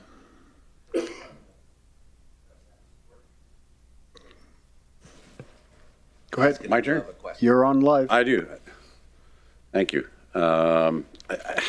This actually, you're off the hook. It's not a question for you. So, just touching on what we were talking about just before the break about moving things to the future. I do have a question about Sapring Creek Community Hall construction. It's project 24101. I believe that was approved in 2019, and it was on the books for about $3.5 million to be spent from basically 2019 until, well, at least today. And the plan was to add another $3.5 million in the 2024 request to complete the project. I'm seeing that the project has been moved off to, I believe it's 2025/2026, and the valuation has gone up a little bit. Was that moved? I mean, it's an approved council project. Was that moved for further years at the request of council? Through the chair to Councillor Ball, no, it was not moved to future years at council's request. One thing I would like to note from my understanding is that there was the design component, and then there was design and construction within the original business case. So the design was completed, and then when the evaluation had been done, it scored at about 24%, which, from what I understand, there's variables. There is a community hall in that particular area, and there are other areas that were underserved. So it scored lower on the priority, from a priority perspective. So one of the things that we've been doing from a capital perspective is reprioritizing because of the high volume of projects that we do have on the books. So certainly if it's something that council determined was a priority and they wanted to move something else off the books, then that's up to council. But we deemed it to be a lower priority in the grand scheme of all the projects in front of us. Okay, so I don't know who's actually managing that project. I don't know if it's engineering or whomever, but as I understand it, it's already approved. Therefore, it was already deemed a priority. We put money aside, $3.5 million, in prior to 2023. So if it was already deemed a priority, how can we unprioritize it without council doing so? I believe the only ones that can change that is council, not administration. Through the chair to Councillor Ball, I'm going to be quite frank with you that the list that we have shared of those that are being put forward and those that are below the line that we could not fund, I don't know that a lot of that has been presented to council. A lot of them have been brought forward by business departments because of pulse inquiries or through community consultation. If we were to approve everything that's been brought forward, our reserves would be completely depleted. Not only that, we're building infrastructure that we can't afford to maintain. Okay, that's what I want to hear. Thank you. Thank you, Councillor Ball. Councillor Cardinal? Thanks, Mayor. This one's for you, Keith. Since we're on the topic of cemeteries there for a bit, I got a question about the Fort Chipewyan Cemetery. Is there any additions to the budget for this year for clearing of the trees that have fallen all over the place there? Through the chair to Councillor Cardinal, are you talking about the new one? Or yeah. Okay, the new one. That would be any type of tree clearing that would probably be done through our operating. That cemetery is not open at this point in time. We're still waiting for permitting and approval through Alberta Health. We're still doing the water monitoring. They want to be satisfied with the water levels before they open it. And as well, we're looking at potential change or variance to the area structure plan to allow a columbarium at that cemetery. So there's still some paperwork to be done before we can get that cemetery open. Okay, thanks. I was just wondering because it's been 6 years since it's been completed, because I worked on that. I worked there, but So we're at 6 years of getting approval for Alberta Health Services to actually use the facility, or graveyard. Through the Chair to Council Cardinal, there's been a few different issues with that cemetery. The location, where it's to be located, obviously the water levels and water monitoring, and I do believe there was some type of wildlife zone concern with that cemetery moving forward and getting exemption for that. So unfortunately, sometimes when it comes to getting those permitting or approvals from other levels of government, they're not as quick as we are. Okay, I'll talk to you later. Thanks. Thanks, Councilor Cardinal. Does any councilor wish to make any motions? Councilor Cardinal? Thank you, Mayor. Can you hear me? Mm-hmm. Okay. Everything in that mic. Okay. All right. I have a motion that I'd like to bring forth. Motion reads that administration review and bring forward information to council on the costs and scope required to conduct a feasibility study that considers recycling and a potential recycling depot for the community of Fort Chipewyan. Councilor Cardinal, someone like to, would that be in Public Works or environmental? Oh, shoot. That's environmental series. Yeah, that's okay, sorry. environment. That one's for you, Antoine. Okay, thanks, Councilor Cardinal. Okay. Thank you, Keith. Thank you. Next invite, Councilor Banjoko. Yes, Mayor Bowman. Is it now I should talk about Abasan? If you want to make a motion, this will be the time for Public Works. Yep. Okay. I don't have it help me, or I should just go ahead. So, okay, can I just say the way it's on my mind? And okay, I want to move the motion that administration explore the possibility of a spray pack for Abasan and advise what they find. Is that a motion? Is that a good motion? Okay. Thank you. Could someone like to second that motion? Yeah. She read out it. Now somebody has seconded it, and we'll get it to you. It'll be on your screen in a second. It'll be on your screen. Do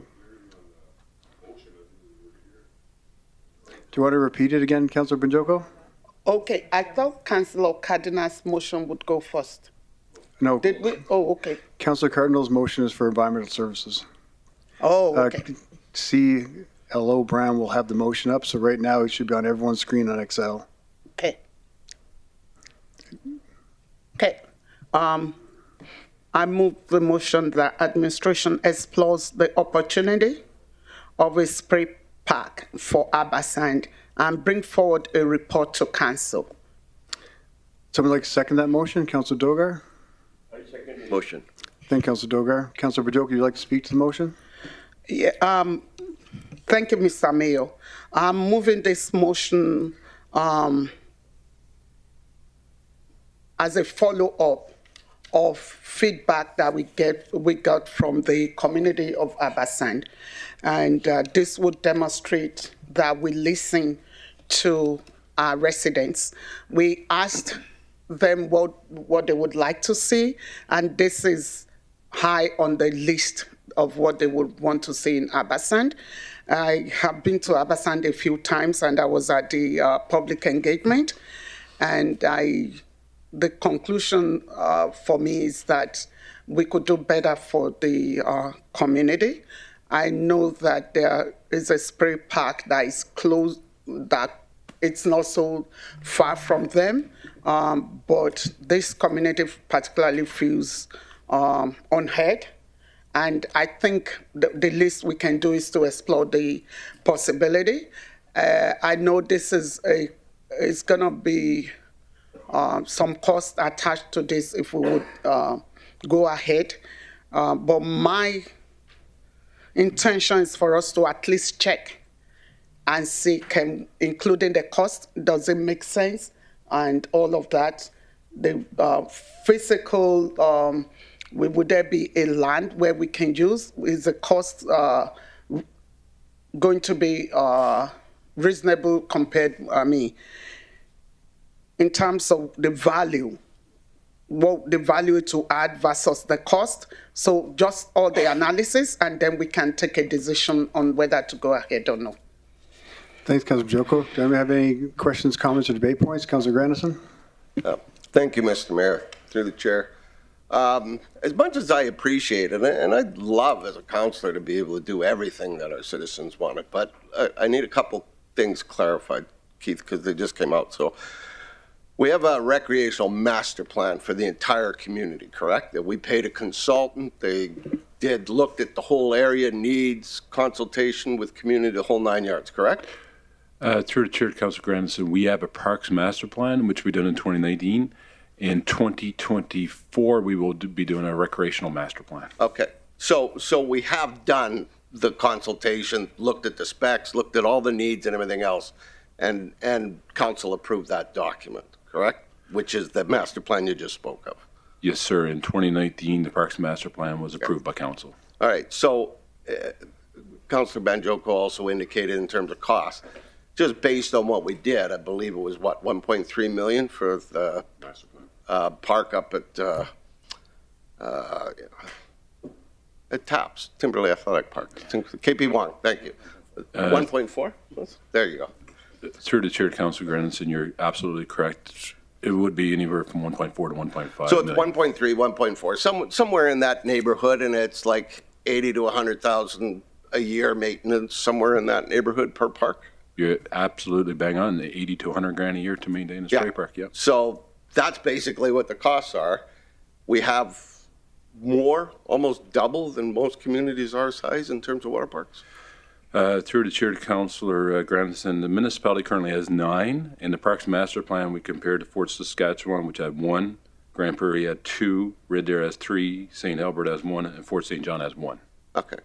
So we're well endowed. Thank you very much, sir. Thank you, Councilor Grandison. Councilor Stroud? Thank you, Mayor Bowman. And through to Keith. So, for the feasibility study, it can be done in-house with staff. Is that correct? I've seen that procedure before.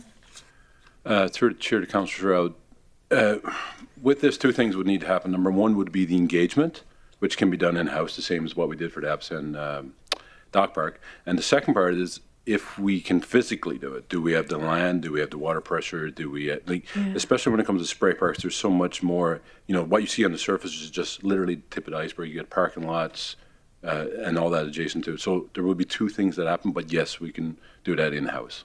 Yeah, so there would be actually no extra cost. I think what Councillor Banjoko is trying to say is that we're at least looking at it for the residents, because it appears to be one of their priorities in their community engagements.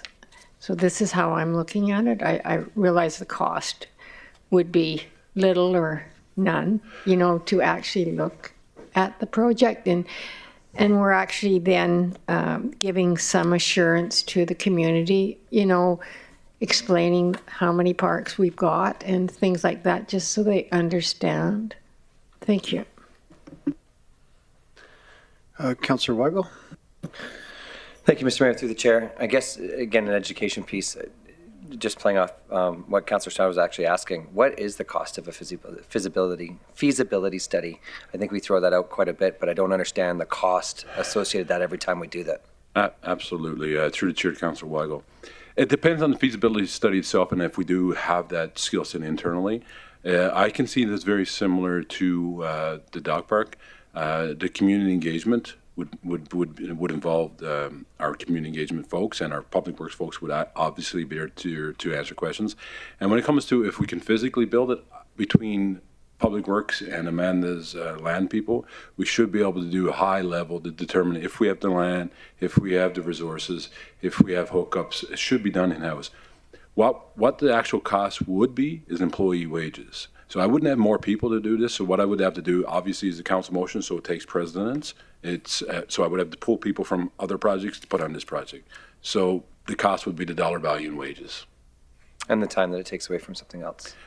Yeah, exactly. Okay, thank you. Councillor CEO Hunter. Thank you, Mayor. One of our priorities for this year is asset management. We're looking at asset management, and I want to use the staff's time and energy on producing that asset master plan that we can go forward in the future and know exactly how much we need to maintain the assets that we have. I think adding new assets at the moment, number one, I think it goes against the strategic plan, and I want the staff's time not to be spent on reviewing things like this, at this particular time when we have a major issue with the asset management. We don't actually know how much we need to be spending on all of our assets at the moment, and that needs to be a priority for this year. Sorry about that. Thanks. Thanks, CEO. Councillor Ball. Thank you, through the chair. I think I just want to maybe expand on what Councillor Weigel was asking. When you're looking at doing these types of feasibility studies, is not the intended purpose of the feasibility study to deem whether it is possible or impossible? Through the chair to Councillor Ball, exactly. Well, we all know it's possible. We got water parks all over the place, right? So I think we can scrap the feasibility study. I think the question here is, should we bother with this? And understanding that staff time is very valuable. I've done this work in the past, and it's not a 1 hour exercise. It's a many, many hour exercise with components that reach out to so many other branches, including your communications teams. And frankly, if you're going to go do an engagement in Abassan to build a water park, we already know what the outcome is going to be. Yep, we want it. That's what you're going to get. I think we need to be responsible to make the decision of whether we want to proceed with this. I don't support this. I believe we're well over-serviced, and it's just going to take away from a lot of staff time to come to that very conclusion. Thank you. Thank you, Councillor Ball. Councillor Banjoko. Thank you, Mayor Bowman, and I appreciate all the response from my council colleagues. So without the support of the majority, the motion will not pass. So if we are comfortable not to, when we go for public engagement, when we ask questions and we get feedback, if we are comfortable to not do anything about it as a group of people, that's okay for me. It's I stay in Timberley, far away from Abassan, but it is what it is. The residents want it.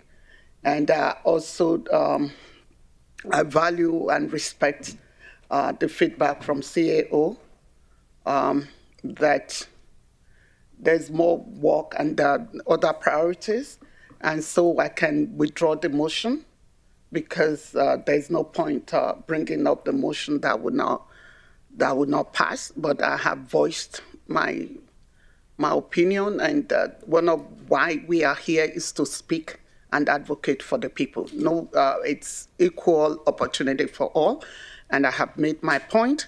There are parks all over the place, but if it's not, if a particular part of our region seems not to get anything, we passed the motion for dog park. We couldn't move forward with that, and now we don't want to go ahead with this, then I would respect that. Okay, thank you, Councillor Banjoko. Yes. That motion's been withdrawn. Councillor Dogard, do you have something different to add?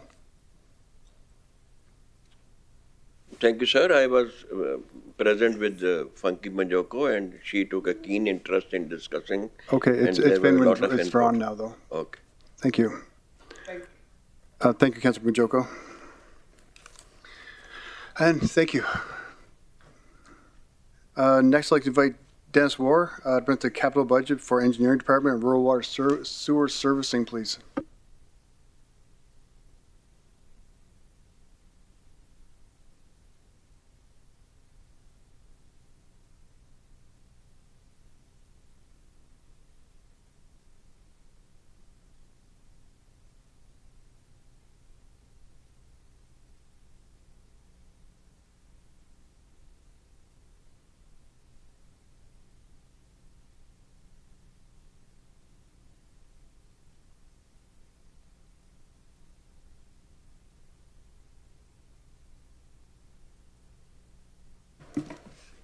Good morning, Mayor Bowman, members of council. My name is Dennis War. Joining me here this morning, to my right is Nasser Qureshi, Senior Manager. To my left is Kashif Khan, Program Manager for the Rural Water Sewer Service Program. This morning we will be presenting on some engineering PMO-sponsored projects and the rural water sewer servicing. Thank you, Dennis. Good morning, everyone.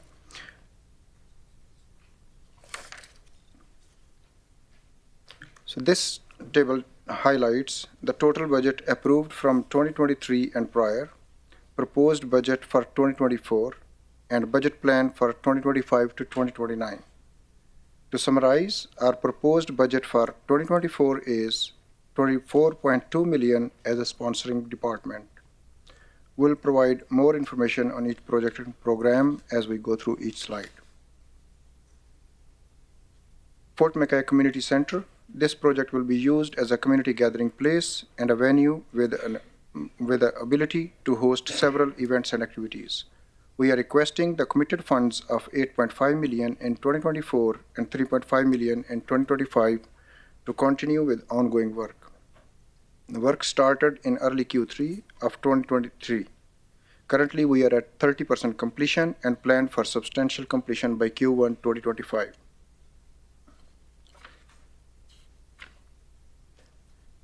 This slide shows the construction site. This picture was taken in October 2023. Fort McKay Range Road 1109 improvement, design and construction. This project is for the design and construction of a 300-meter local road from Fort McKay Main Road up to the community center. In addition to the road, the scope also includes underground infrastructure, other utilities such as ATCO and ATCO Gas and ATCO Electric, TALUS. We are requesting $2.9 million in 2024 for the construction phase. Currently, we are at 60% in design with a planned completion by Q1 2024. So we are planning for tendering in Q1 2024. Fort McKay First Nation and Fort McKay Métis Nations have been requesting to address drainage issues around this area since 2018. This road will help mitigate the ongoing drainage issues at the First Nation amphitheater and adjacent areas, and will also provide access to the community center and future development. This slide shows the location of Range Road 1109. Before I start with the Rural Water Sewer Servicing Program, if there is any question. Does Council have any question on these projects? I'm not seeing any. Thank you. I'm sorry to Councilman Joko. Thank you, Mayor Bowman. Thank you, Nasser, for the presentation. I just needed a clarification for the Fort McKay Range Road. So you are saying that this road will be completed in 2024? That will be completed in 2025 Q1. 25? Yes. Okay. Yeah. I couldn't. Thank you. Thank you. Thank you, Councilman Joko. Council Dogar. Thank you, Mr. Mayor. Thank you, sir, for the nice presentation and the services you give to the community. And you said we are completing in 25, but the budget goes till 29. How do you spread it from 25 to 29? Fort McKay Community Center? Yes, this just that we talked, and 24, it goes to 25, 29.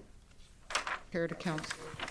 Through the Chair to Councillor Dogar, the template shows the plan, future plan for the project of 2025 to 2029 is 0.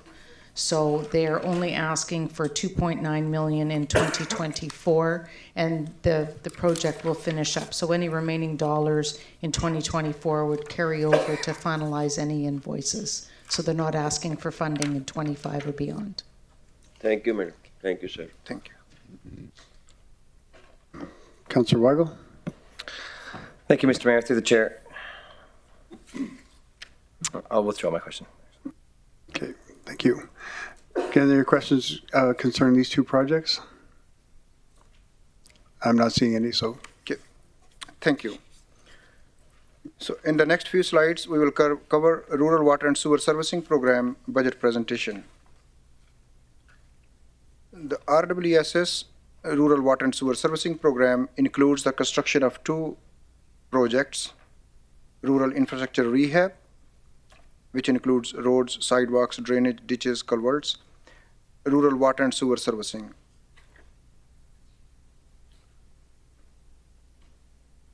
Rural infrastructure rehab construction. This project includes the construction of hot asphalt roads and associated roadside drainage in the southern rural communities. For 2024 request, we are asking $3.5 million committed funds to continue the Phase 4A Christina Lake Drive in Conklin. For 2025 to 2028, we are requesting $16.2 million to post the remaining 2 tenders in Conklin, which is 4B and 4C. Rural water and sewer servicing construction. This project is for the construction of water and sanitary systems, including water and sanitary mains up to the property line and all related infrastructure. This project will be constructed within the municipality right of way up to the property line. For 2024 request, we are asking $6.3 million committed funds to continue the Phase 4A construction, Christina Lake Drive in Conklin. For 2025 to 2028, we are requesting $25.8 million to post the remaining 2 tenders in Conklin, and they are 4B and 4C. So 4B is remaining Christina Lake Drive. We are planning for its tendering Q4 2024, and 4C, remaining Christina Lake Cross Jack River tender is planned for Q4 2025.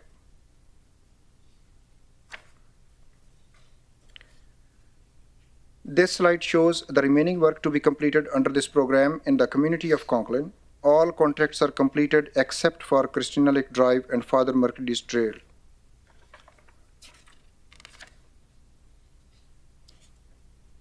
In the next few slides, we will cover service connections budget presentations. Service connection for RWSS program. This project is for the design and construction of water and sewer systems on private lots. It will enable existing residential lots to connect to the piped water and sanitary main already installed up to the property line under the Rural Water and Sewer Servicing Program. We are requesting 2024 $3 million, and in 2025 to 2028 $32.8 million. Service connection is the last stage of Rural Water and Sewer Servicing Program, which started in 2015. At this stage, the lot owners would select a contractor of their choice and would have 5 years to connect to the piped water and sanitary mains already installed up to the property lines under the RWSS program. This slide shows the progress to date. Out of 856 lots, we have completed 196 lots up to Q3 2023. Currently, we have 216 lots completed. This slide outlines the forecast of service connections per community across the 5 hamlets included in the RWSS program. Assumptions have been made to predict how many and when residents will hook up to the system in each community. With this, we conclude our presentation, and we'll be happy to answer any question for RWSS. Thank you. Is there any way to fast track, I guess, connections? Anybody? Thank you. Through the chair, Kashif is our program manager for our RWSS program and especially service connections. So I would defer to Kashif to just give an overview. And sorry, Dennis, if you want, please. Yeah. To the chair, Kashif Khan, program manager. When the council of the day approved service connection plan, the homeowner were allowed to do it in 5 years. That's the flexibility required by the council of the day, and that was there were some requests from some people who have just finished their servicing, added a new service, so they wanted to have some flexibility. that was the reason we have 5 years given to the citizen within our bylaw that is controlling the administration of the service connection. Thank you. Okay, thank you. Councillor Ball? Thank you, through the chair. Good morning, everyone. This is probably going to be a little bit different question than you expected, but rural infrastructure rehab, 2015 to 2017 construction. When's it going to be done? I mean, it's 2023, and it says it's titled 2015 to 2017, and the projected plan is to complete it in 2028. Through the chair 13. to Councillor Ball, it's only 2 contracts left. 4A in Conklin is already under construction. 4B will be tendered next year in Q4. However, the last tender is just delayed. We are going through kind of more studies. So there were few human remains feedback came so that on the site of our construction. So we are going through that those studies. So that has definitely delayed the last contract, but that would complete our full program. So these are just Christina Lake Drive projects. Okay. Thank you. The rest is all complete. I guess the point I'm trying to make is it's an 11-year project right now, the way it's put on the books. I'm only guessing, thinking back to 2014 when this was most likely approved, that it had a much, much smaller scope of work. And whatever that scope of work was intended to be completed in the years 2015 to 2017. And then in 2017, we added scope. In 2018, we added scope. In 2019, we added scope. We just keep adding scope to this project each and every year instead of closing the project and creating a new project where, and maybe this doesn't bother the CFO, but we're accounting for $104 million worth of expenditures that happened like 7 years ago. Like, why don't we close these projects and start a new one? And our plan is to continue this one to 2028, and I assume if this was a 10-year plan, it would be to 2033. Through the chair, just I'll give high level and then maybe Dennis and Kasha will just chip in. This is a program, and a program is always flexible for adding scope, and that's the difference between program and a project. Project has a defined scope and start and finish dates. And it was such a complex and huge undertaking, almost $500 million. $381 million is just those 2 infrastructure road rehab and water and sewer and service connections. So spending that $500 million, and there were supporting infrastructure. It's not just that service connection is the last piece that connected water and sewer. So there were supporting infrastructure which included Anzac Lagoon expansion and design, $34.5 million, Conklin Sewage Lagoon expansion, design and construction, Genesee Sewage Lagoon outfall expansion, and Genesee Sewage Lagoon. So all these infrastructure needed to be aligned and ready to provide this service. So it's almost $500 million kind of commitment, but I definitely get your point. So it was a big program in 5 different communities with different stakeholders, and different engagements were done. So that's why we are here. But the success story is that we are just on the last contracts. Over to Dennis. If Dennis or Kashif just want to chip in anything, please. Thanks, Nestor. Through the chair to Councillor Ball.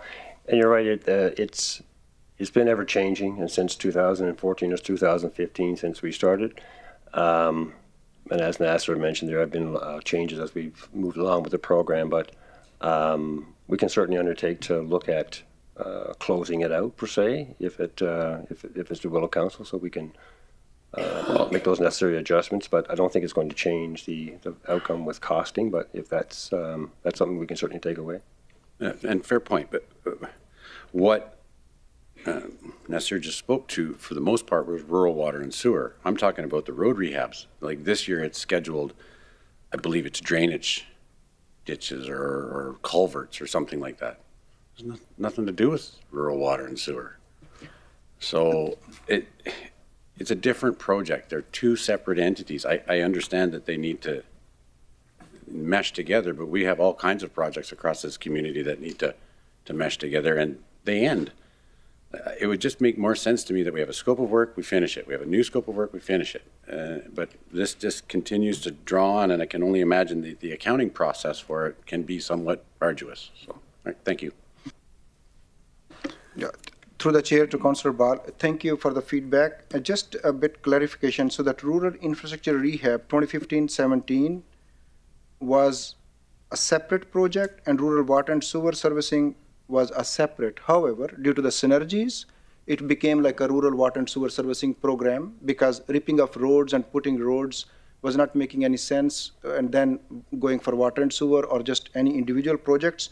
That's how these both projects were aligned by the senior administration of that time. But thank you for the feedback. Yes, thank you. Thank you, Councillor Ball. Councillor Banjoko? Thank you, Mayor Bowman. Thanks for the presentation again.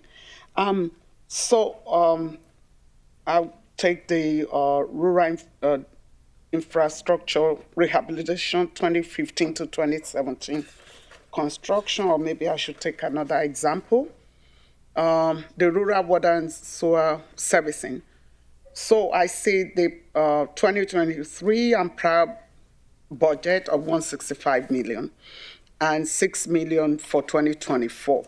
What is missing is spent to date, which we've talked about. I thought it would be here so that we can see at a glance what has been expended of the 165 million. I think that's on another report, but would that be easier to see, because that gives us a clear picture of what we're approving.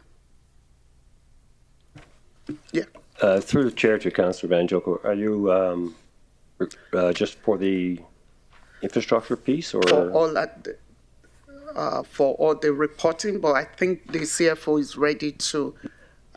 Through the chair to Councillor Banjoko, for the rural water and sewer servicing construction to the end of November, there's been a spend, which is invoices that have hit the general ledger, to $153,142,430. They have a total remaining budget of $11,957,570. Thank you, CFO. Would there be a possibility in future to have that, so we don't waste our time asking this question all the time? Through the chair to Councillor Banjoko, it is one of the documents that was handed out yesterday, I believe, and it's column number 5, or sorry, column number 5 says actuals to November 30th. I see that.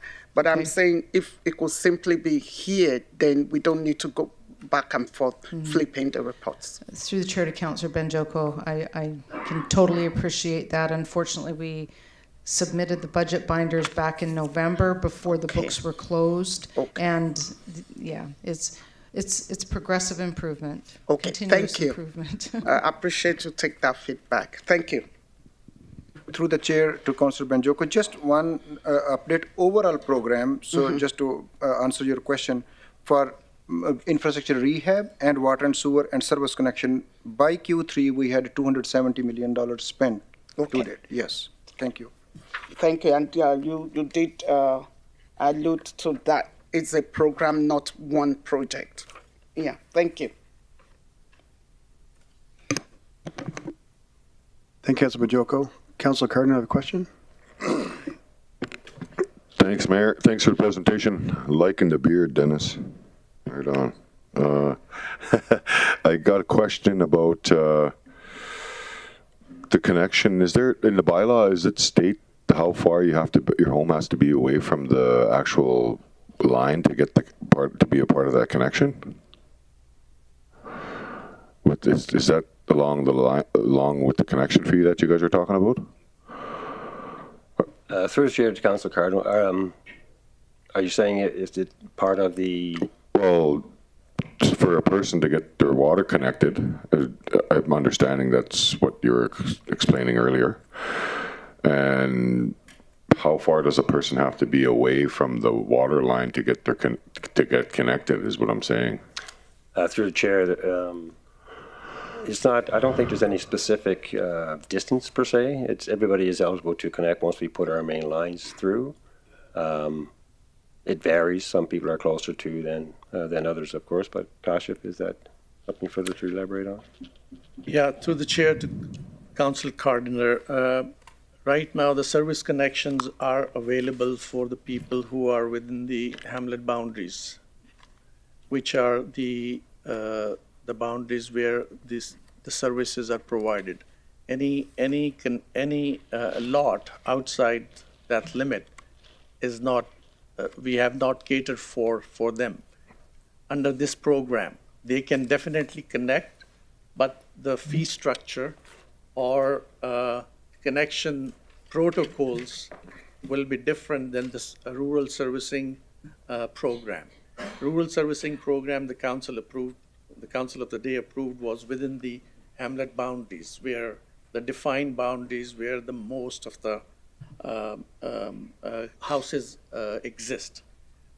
For example, there are some lots. Closer in the mic, please. Thanks. For example, there are some lots away from the hamlet boundaries.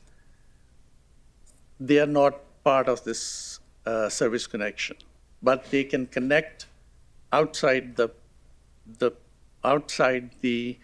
protocols of this program. Thank you. Thanks. Yeah, because I just thought. Well, one of the I guess I should finish this. I just wanted to, like, some of the community members in Fort Chippewa. I'm just saying that there's some houses that are out of.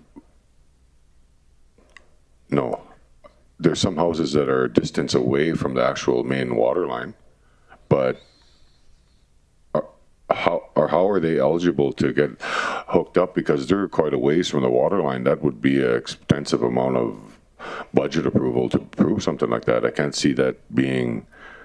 That's what I'm saying. Like, I just kind of want to get an understanding of it, because some of the houses in Fort Chippewa are quite farther away from than, let's say, Bruce Ingles for some reason down Sandy Bay Road, right? He doesn't have running water. So that's why I'm trying to get to some of these explanations, because I feel that there needs to be some more explanation to it, because I can't see us just I can't see just Bruce coming and saying connect me to the water line when it's about a mile of road. That's what I'm trying to get at. Through the chair to Councillor Cardinal, the program doesn't cover Fort Chippewa, so that may be something to discuss with underground services. Okay, yeah. So back to the 5 communities, Fort Chippewa was excluded. Not sure why. Through the chair to the Council Cardinal, not all the houses. The northern communities already had piped system, and this rural water sewer servicing is for the southern communities. This is because they have already piped system. The southern communities did not have pipe system. That's why Council of the Day proposed this program for the southern communities, Anzac, Conkling, Janvier. Okay, thank you. Okay, thanks for the clarity on that.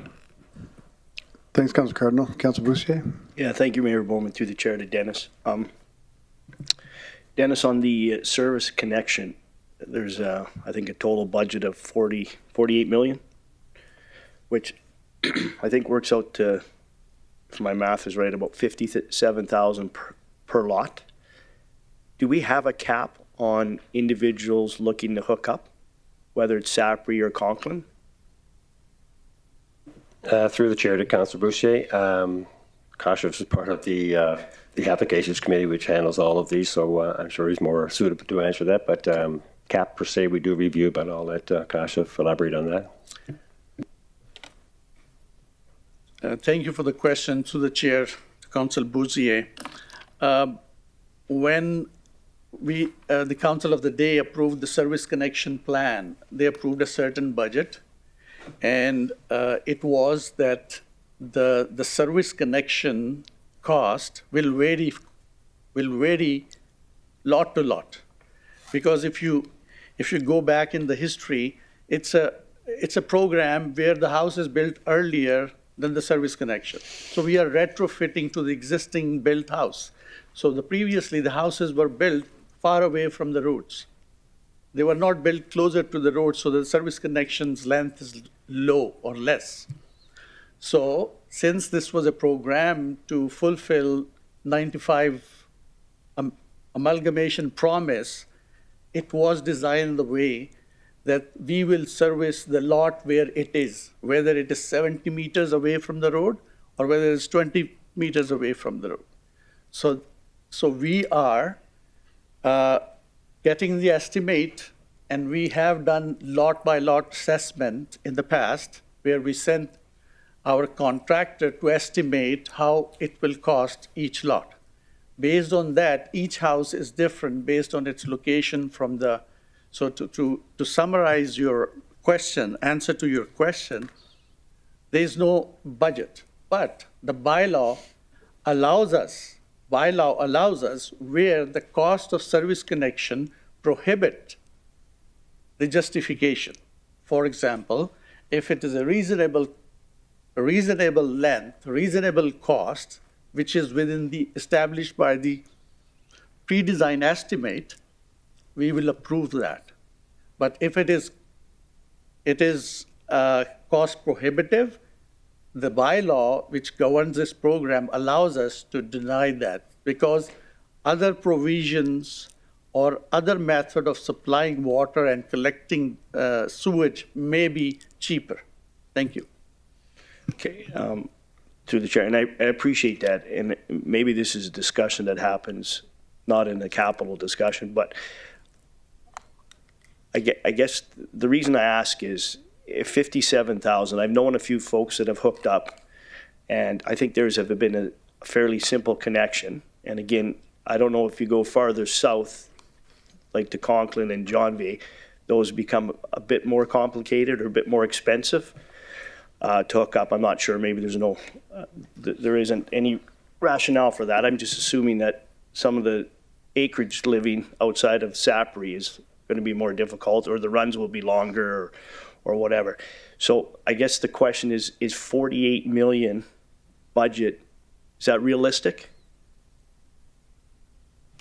To the chair, to Councillor Bouzier, in the past budget deliberations, previous year, this topic came to discussion since we had, based on when the service connections were approved by the council in 2019 and 20, the approved amount was $48 million, roughly. It was based on that estimate of the time, right? But since then, the service connection actually started 2021. So it has increased. Right now, the 48 million we have will not be sufficient to finish the program. We are already 216 houses connected. Okay. All hamlets. So it's very much underway.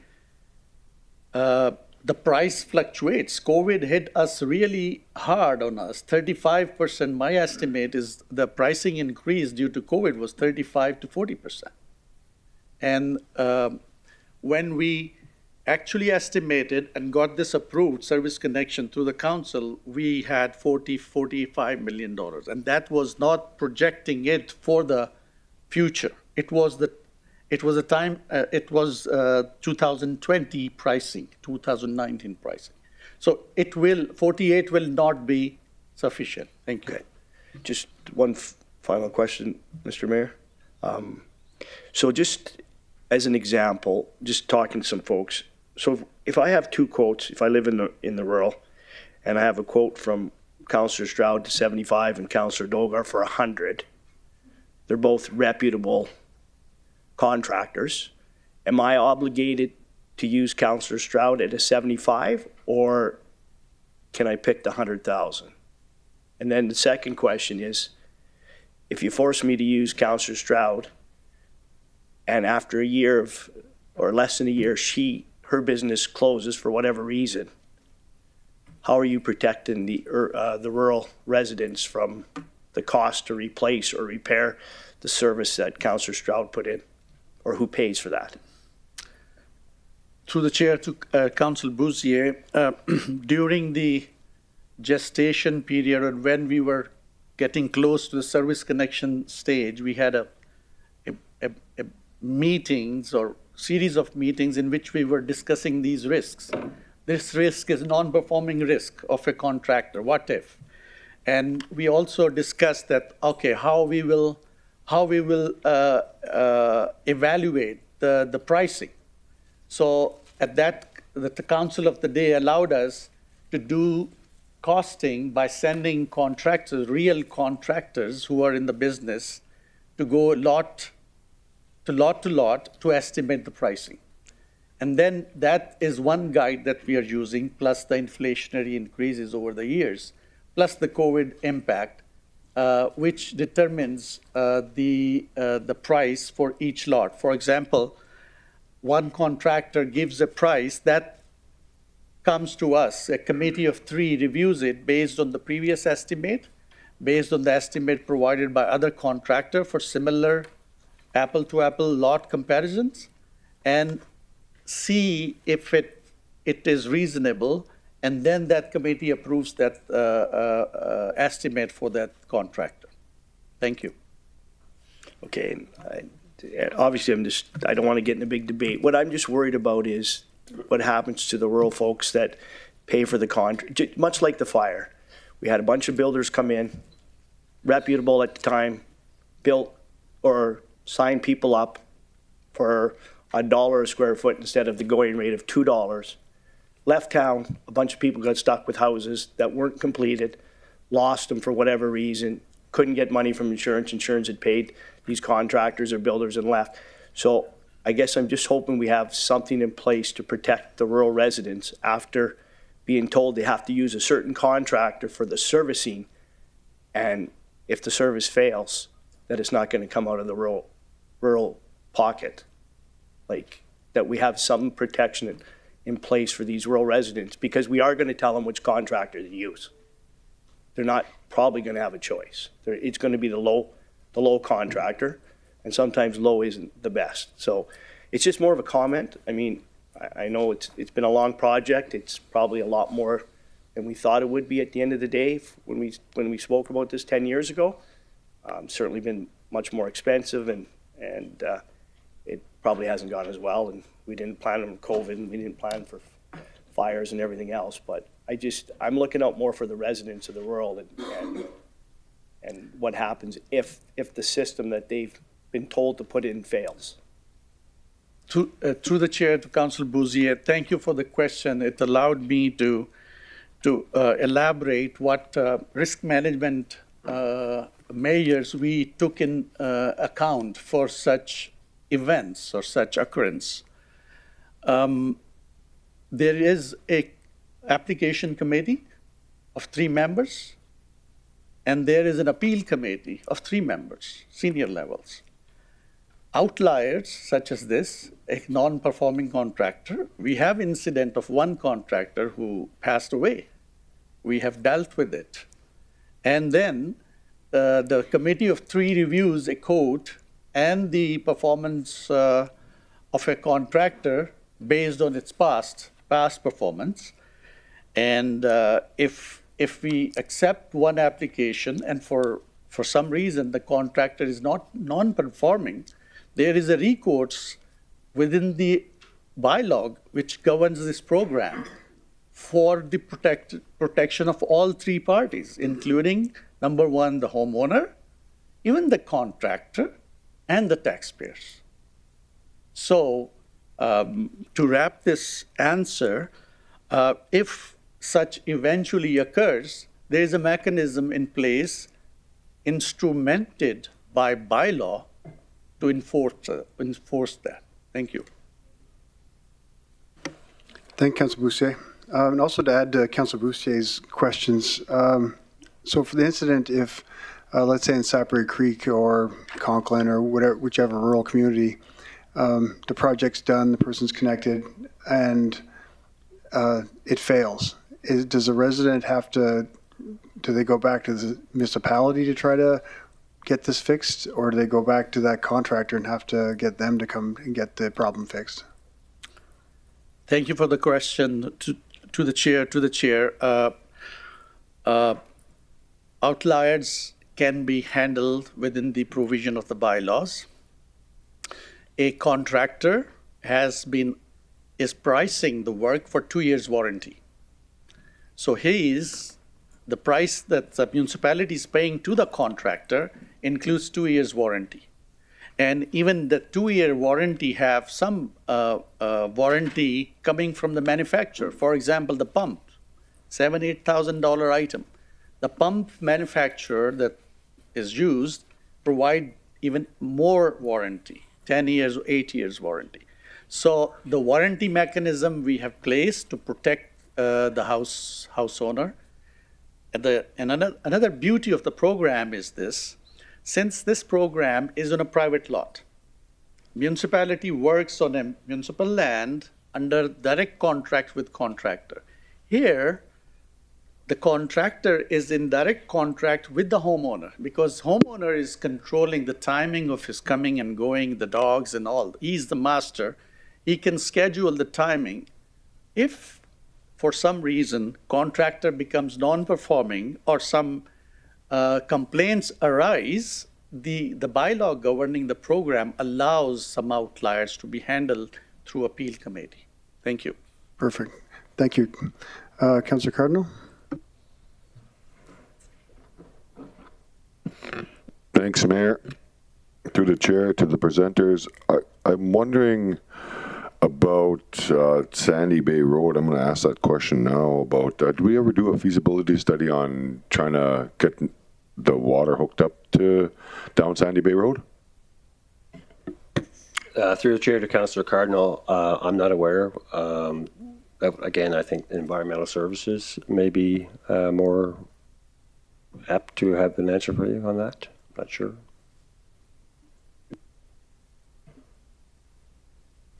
Through the chair to Councillor Cardinal, I am not aware of a study on that specific road as well. It is something I could ask the team and get back to you. Thanks. Thank you, Councillor Cardinal. Councillor Dogar? Thank you, Mr. Mayor. My question is a very little one to Kashif Khan. Thank you very much for the meaningful replies. Certainly very educative. About the connections, service connections, 40 million. It includes the electric connections also? Through the chair to Councillor Dogar, yes, it is. So, electric, sewer, and what is the third one? Water? How many connections total? Total, we have 856 in 5 hamlets. Okay, I'll try to find it out more and let things proceed. Thank you, sir. Thank you, Councillor Weigel. Thank you, Mr. Through the chair. Sorry to keep on beating this down. I didn't hear an actual answer, or maybe I just didn't understand. So I am so sorry. We're back here. Rural water breaks. They're phoning the city, or what you're saying with the warranty is that they were phoning the construction company that did the work, going through their 2-year warranty, or they're going through the manufacturer on the pump, if it's the pump, through the pump. And then if there is a problem where they are unable to get it, then that contractor is considered an outlier, and then the city has recourse through the appeal board. Is that how I understood that conversation? Through the chair to Councillor Stu Weigel. I'm sorry, I was not clear. 2 years normal warranty of any construction project that the contractor gives to the contracting party. There are some items like pumps, for example. The manufacturer provides 10 years warranty or 8 years warranty to the contractor installing the pump. Yeah, totally understood that. I appreciate that. That was not the clarity. If I owned a home in Sapri and it broke, am I calling the city or the contractor? You are in a direct contract with the contractor. The homeowner has a direct contract with the contractor. He's calling to the contract. Okay, that's the answer I was looking for. Thank you. And to piggyback on Councillor Boussier's comment with the high and low, again, I apologize, I didn't hear a direct answer. Is there a ceiling and a floor? I know that, we had COVID and, I know we had a contractor go out and estimate all of the areas. They measured it all out. I've talked to that gentleman. He's very knowledgeable. Obviously those numbers have way changed since then. And I know the conversation about, the fluctuation of the different prices. Is there a ceiling and a floor of pricing that we're allowing? And then the second question is, I guess the answer to what Councillor Boussier asked, if I get 2 quotes, am I forced to use the lower one? Through the chair to Councillor Weigel, we have contemplated when we were doing the risk management before opening the service connection, we were thinking of number of quotes required to do the job. And the committee of the time decided that we make it easier for the homeowner. It will be 1 quote. Okay. The 1 quote is evaluated by committee of 3 based on the past estimate that we did through these contractors when we send them each lot. We had that estimate done in 2019 in which the same contractor went lot to lot to evaluate the as-built situation of each lot and estimated that. That was one guide for us at that time. Mm-hmm. Then we inflated that based on that. And then now 7 or 8 contractors are bidding, so we have different pricing and a committee of 3 evaluates that. Okay. Based on that, we evaluate each application separately. And there is no minimum, there is no maximum. But the maximum, which bylaw says that the municipality can, if the quote price is too high, municipality can decide not to award the service application or approve the application. Okay, but there is no standards where this is the ceiling and so this can only go to 70,000 and the floor obviously is it has to be above 40,000 to make sure we get the job done. It's just the application comes in and by merit or again, there's an evaluation process where you're this should cost this should cost this is the allowable. Because I know even on my own property, which I don't know if it's okay to talk about this, but I've had 2 different quotes at $17,000 difference based on that. And so, there can be definitely a wide range in there. And so just seeing if there's a ceiling and a floor, it's taxpayers' dollars and we want to make sure that we're being good. But at the same time, to Councillor Boussier's point, we don't want to be under evaluating something that's not going to be done. And so any Joe Blow can come in here and put it in and then walk away and not be accountable for it. Through the chair to Councillor Weigel, we have estimated, there are 3 big items if you want to see that, okay, which derive the cost. Length of the pipe from the property line to the tank, the size of the tank, if it is 7 bedroom or 6 bedroom, 3 bedroom, mm-hmm. and the rehabilitation, number of trees there, okay. And those are the 3 main factors you can say that they derive the cost. So each lot has a different distance from the property. Their tanks are different. 3-bed house will require 1,500 tanks, and a 7-bedroom house require 3,000 gallons tanks. So it varies. There is no constant number for across the houses. It varies house to house. Okay. And then my last question, thank you for all the information. I appreciate the education. I'm assuming that the 3-man decision committee is vastly different than the appeal committee. And so we don't have superiors on superiors. We don't have any direct reports, I guess, on the appeal committee that would be then influenced by the people making the decision on the rural water and sewer. Does that make sense?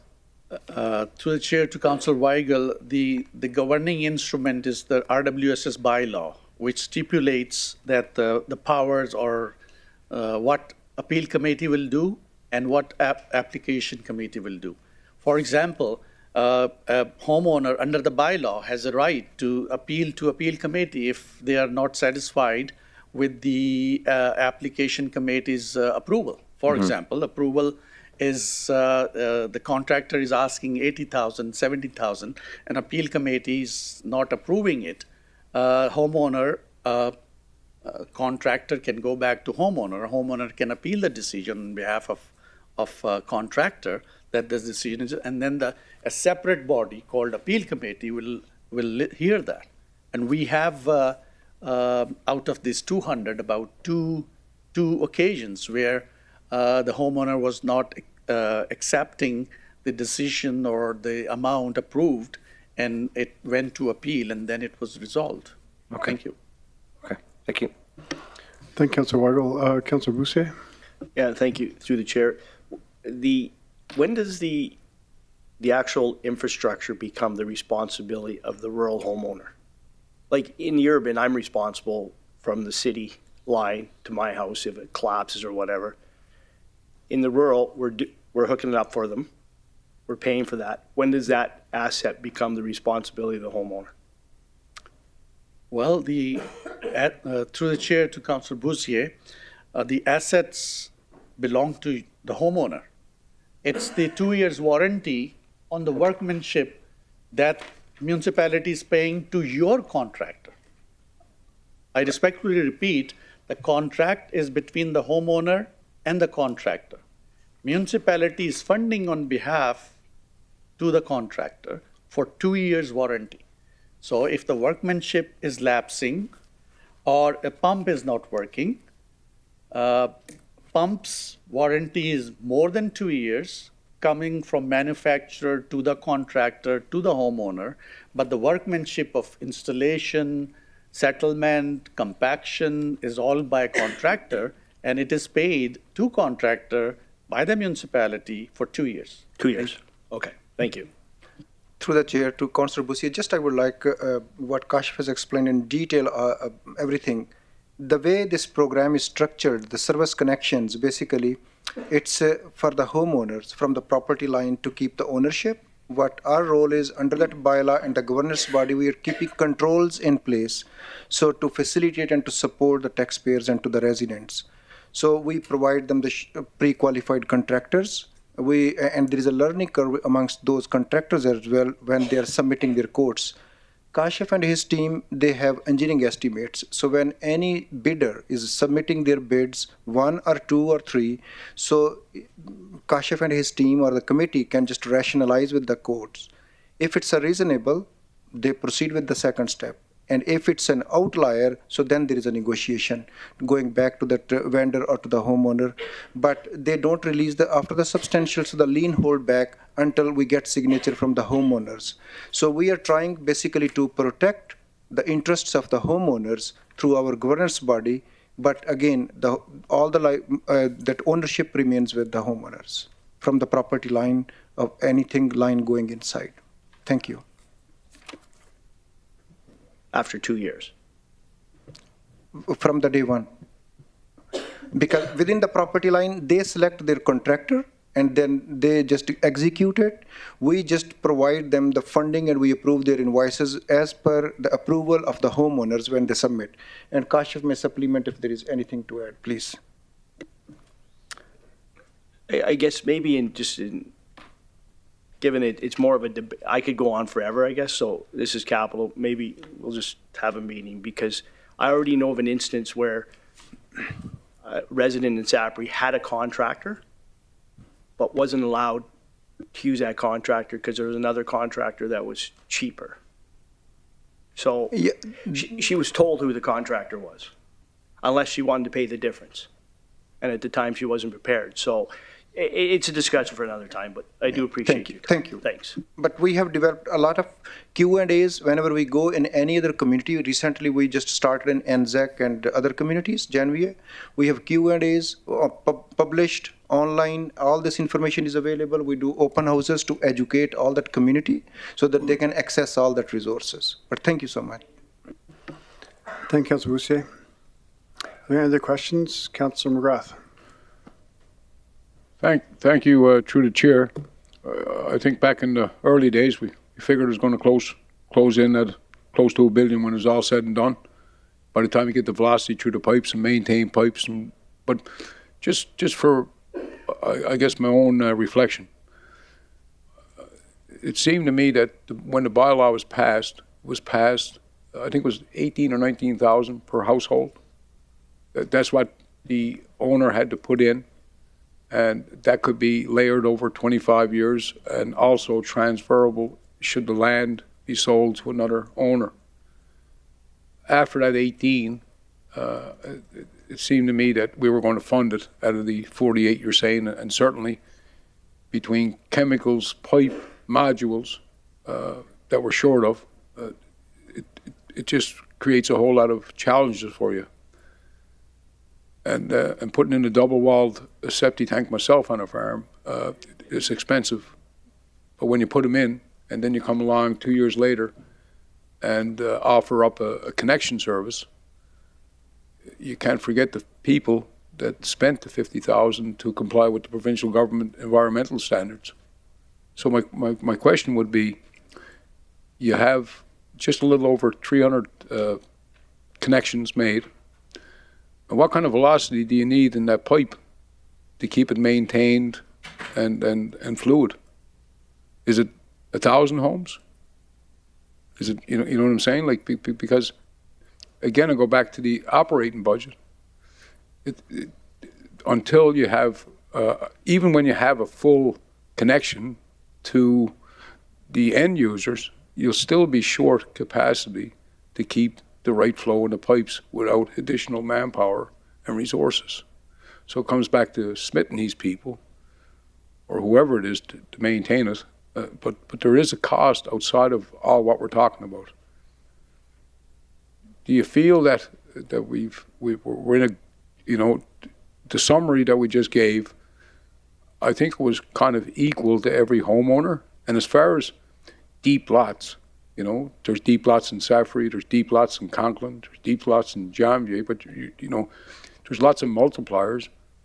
But in reality, when this project started, it was going to be about 247 million.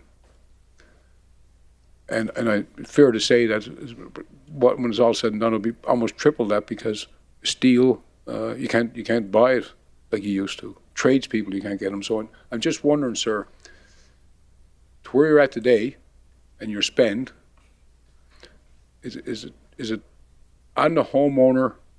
Am I somewhere close with that 18,000 per home?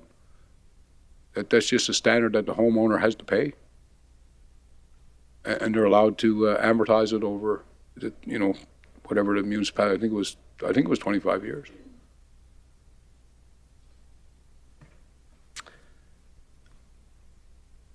To the chair, to the Council McGraw, the hamlets or the communities which need two connections, water and sewer, they pay $16,000 over a period of 25 years. The Sapri Creek is unique because they had water already, so they are paying $10,000. Mm-hmm. The question,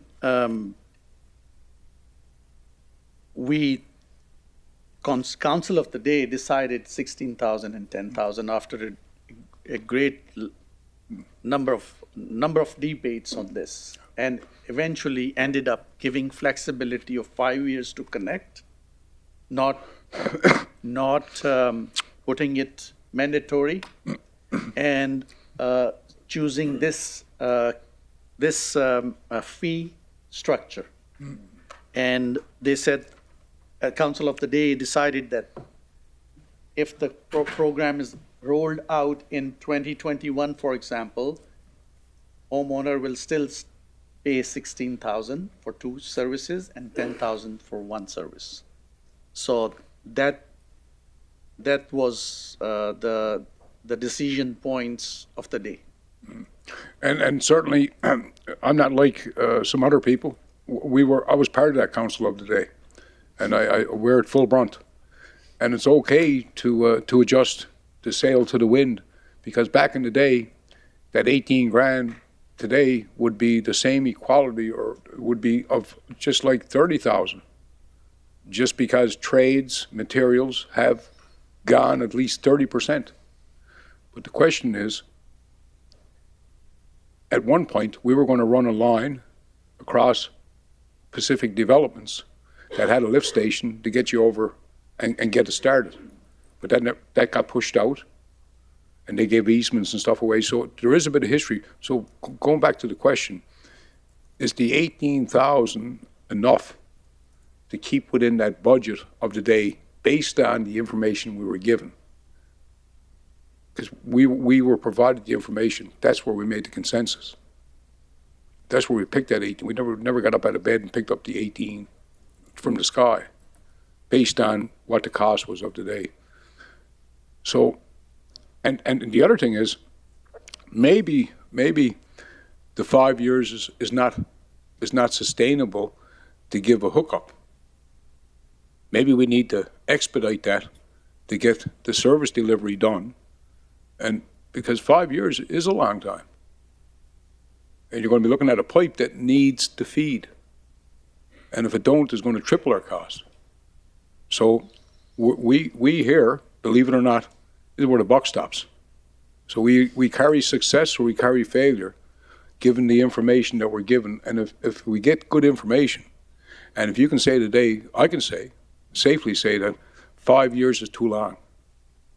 If you have your pipes in the ground, we got to get people connected, and somehow it's amicable to both parties.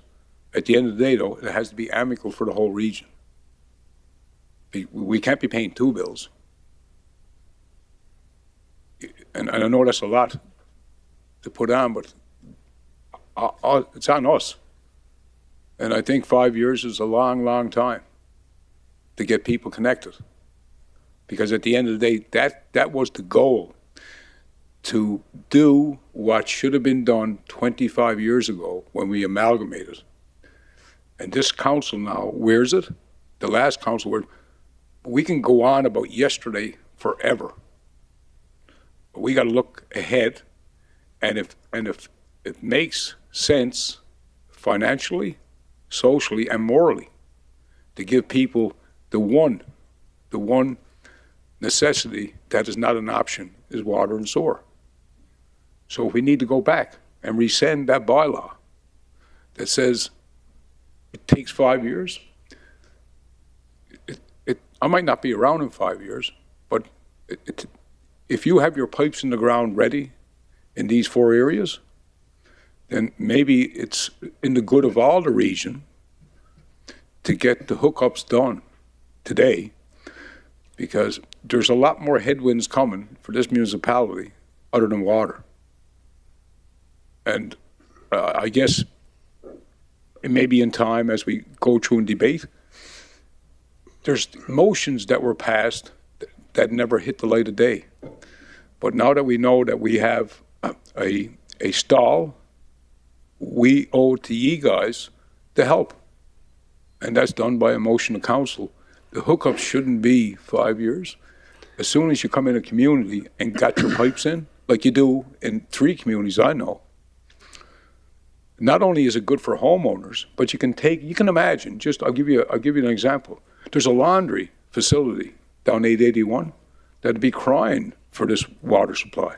Councilor McGrath, I think your points and Councilor Boussier's, Councilor Weigel's, I think we can bring those back in the new year. Maybe bring that bylaw in and maybe make some changes. I appreciate it, Mayor. And keep up the good work, guys, because I know that this has been a real boondoggle. Thank you, Councilor McGrath. And with that, I think we're going to break now for lunch, and we'll reconvene and get back to this at 1:40. So thank you, gentlemen. 1:40.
Welcome back, everyone.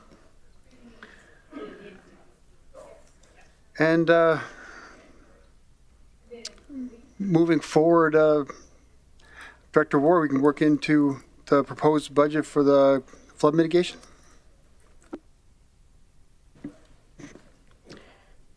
Thank you, Mayor Bowman. Good afternoon, Mayor and members of council. My name is Dennis Ward. Joining me this afternoon is Nasser Qureshi and Maureen Nakaneshny, who is the program manager for the flood mitigation.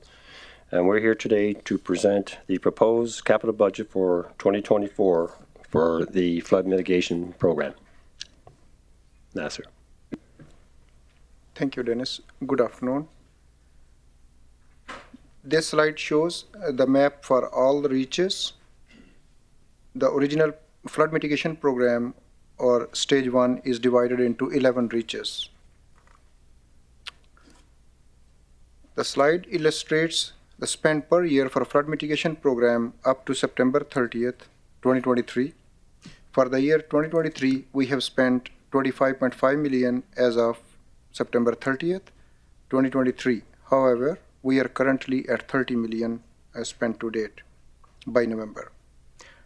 Under this program, we have spent approximately $27 million for the seasonal work as well since 2020. Flood mitigation design. This project is for the design of the permanent flood mitigation project for the downtown, waterways, and Teganova areas for the ice jam and open water floods for the 1 in 200 year return period. The finished design will use a combination of elevated roads, berms, and retaining walls. We are requesting $1 million for the design pertaining to stage 2 and 3 projects. This slide shows the breakdown of $1 million request in 2024 to design the following projects. For Teganova South, RFP for design is planned for Q1 2024 and construction is earmarked for 2025. Currently, conceptual design is being finalized. For Reach 8 bank stabilization, design RFP is planned for Q3 2024 and construction is planned for 2025. Hanging Stone expansion area, design RFP is planned for Q2 2024 and construction is planned for 2025.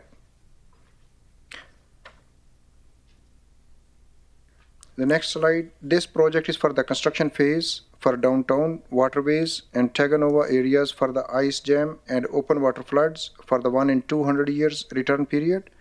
The project will use a combination of elevated roads, berms, retaining walls, and other associated infrastructure for flood mitigation.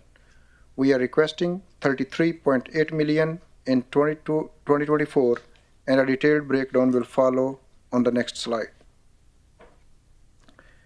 This slide shows the breakdown of the 2024 request and the projected plan for 2025 to 2028.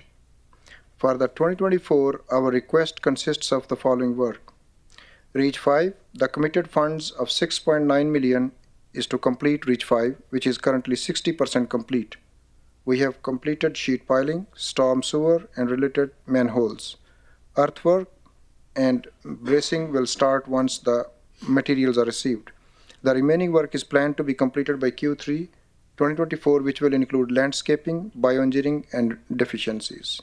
Up to November 2023, we have spent around $13 million. Reach 10-2, the requested amount of $9 million is to post the tender in Q1 2024, with construction anticipated to expand over 2 construction seasons, with completion expected to be Q4 2025. Currently, we are at 90% design complete. Teganova North, tender is posted. Still, it's in the market. It was posted on November 3rd, and it's closing on December 20th. Underground enhancement, the $6.7 million associated with the underground enhancement will provide a second level of protection within the storm network in the downtown area, in areas where berms have already been developed. The project is under design with a plan to tender in Q1 2024 and construction to follow river breakup in 2024. This completes our presentation, and we will be here to answer any question. Thank you. Thank you. We appreciate the report. I know I've asked this every year we get to this point. And I've got pretty much the same answer every time, but this year, so will we be protected this spring with temporary mitigation as well as the permanent in place? Through the chair to Mayor Bowman, yes, we will. We still have our plans in place for whatever takes necessary for. Perfect, thank you. And I know the budgets, we've far exceeded what we thought we were going to be. But the timeline for completion, and not for beautification, but for functionality, what will be the timeline for a completed project? Like I said, not with the beautification, but just for a completed functionality to protect the community. Through the chair to the chair. The timeline for completion of the original program, stage 1, is still 2027 to 2028. That's accounting for Reach 6 having an uncertain construction timeline depending on which option is chosen. Thank you. Okay. Thank you. Councillor Ball? Thank you, through the chair. I just wanted to try to get a mental picture of, for your design that you're asking $1 million. Has any of that work already started? Is this in addition to some design work that we've already completed? Through the chair to Councillor Ball, some of the design work that is being spoken about in the capital project request has been partially concluded under other contracts, and the amount being requested is for additional RFPs. So, for example, Taganova South, we're finalizing the conceptual design right now, and the money being requested is to go back out to the market for a detailed design. I will also note that for Reach 6, the funds were allocated in 2023 for $1.5 million. So the needs for the Reach 6 RFP have already been taken care of in the 2023 budget. Thank you. Okay. So with that, we've got roughly $1 million for, I assume that's for detailed design and production of a tender-ready package.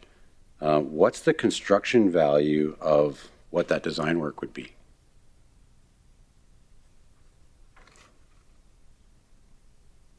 So if, through the chair to Councillor Ball, that information can be found on what was, I believe, slide 7.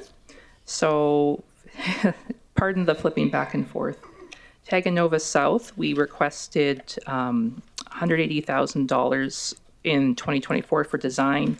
Then we have construction showing up in 2025. And likewise, with the Reach 9 enhancements and Hanging Stone expansion area, we're requesting design money this year for design money for 2024 for construction in 2025 and onwards. Yeah, Do you know what the total is? I'm just curious because it's over 10 million, right? through the chair, for this design work, which is $1 million, 78.5 million is the construction value for the design work, which will be done under this stage 2 and stage 3. So the $1 million won't cover off design for $78 million worth of work. Sorry, through the chair, the total budget all years for the design is $7.7 million. I think it was just a misspeak on Nasser's part. So the multi-year, all through everything, 7.7, that's on slide 4. Their budget request for 2024 is $1 million. Fair enough. I'm trying to equate, I guess I could do the math, but I'm trying to equate what the valuation is related to that design piece. So is it the 9 million plus 3.9, 1.6, another 1.6? So we're pushing well over $10 million, I think, for that work. And is the going rate less than 10% right now?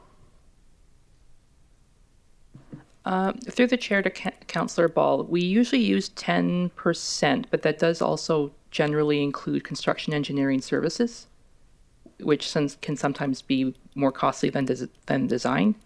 But construction engineering services are typically funded through the construction portion of the project. Okay. the 33 million you're asking for in 2024, big contract. Is it feasible that we can complete that work in 2024? Considering the time to design, tender, and start the construction, do we need the full 33 spend in 2024? Through the chair to Councillor Ball, the $33.8 million construction request for 2024 is split up amongst 4 different projects. And some of them are actually multi-year projects. So the request for 2024 includes $6.9 million to complete Reach 5. That's already underway. We're requesting $9 million for Reach 10-2, $11.2 million for Teganova North, and then $6.7 million for underground enhancements. So Reach 10-2, Teganova North, and underground enhancements are all multi-year projects. Okay. Well, understanding that, is it feasible that we can complete all of that work? Through the chair to Councillor Ball, it's possible that some of the budget requests for 10-2, Teganova North, and Hanging Stone expansion area would carry over from 2025 to 2026. The amount we're requesting in 2024 is to initiate the construction work and to secure the funds necessary to put the RFTs out in the market. Okay. I'm just noticing that there's a number, not particularly this one, but a number of projects where we've got all the funding secured and we're getting 5, 10, 15% completion in that first year that it's funded. So we seem to be hanging on to the dollars and spending them in subsequent years. So that's just my concern. Thank you. Thank you, Councillor Ball. Councillor Benjoko. Thank you, Mayor Bowman, and thank you for the presentation. The capital project request for construction, Reach 5, I see 6.9 million for 2024. How close to complete are we with Reach 5? Through the chair to Councillor Banjoko, the earthworks component of Reach 5 is very, very close to completion. The steel sheet walls are installed and we're waiting for the bracing material to arrive on site. Most of the nearly all of the underground works have been completed. I think once the bracing is on site, we'll feel much more confident, but it's quite close. Thank you. Okay. Thank you. So for the original scope, as I understand it, it's from Reach 1 to Reach 10. Is that correct? Through the chair to Councillor Banjoko, Reaches 1 through 11. 1 to 11. So the additional, I think, at the stage 2, stage 3 additional scopes, or it's a bit confusing to me. Is this added to the 11? And yeah, I thought this should be separate projects, or why is it, or what part of it is stage 2, stage 3? Through the chair to Councillor Benjoko, so stage 1 includes from Reach 1 to 11, and stage 2 and 3 includes additional scope which was presented time to time in our flood mitigation program updates in council. So that's where we presented, so stage 2 and stage 3, but now its budget is separate, but again it's part of the same program as the scope. So the budget for stage 2 and 3, they are additional scopes, correct? Yes. But they don't show here as a separate project. So how do we know what goes to each of the reaches? Or through the chair to Councillor Banjoko. Yes. On the slides for both design and construction, the budget requests are broken out by stages. Okay. So if we look at slide 5, that shows the design request. We show no money requested for stage 1 design.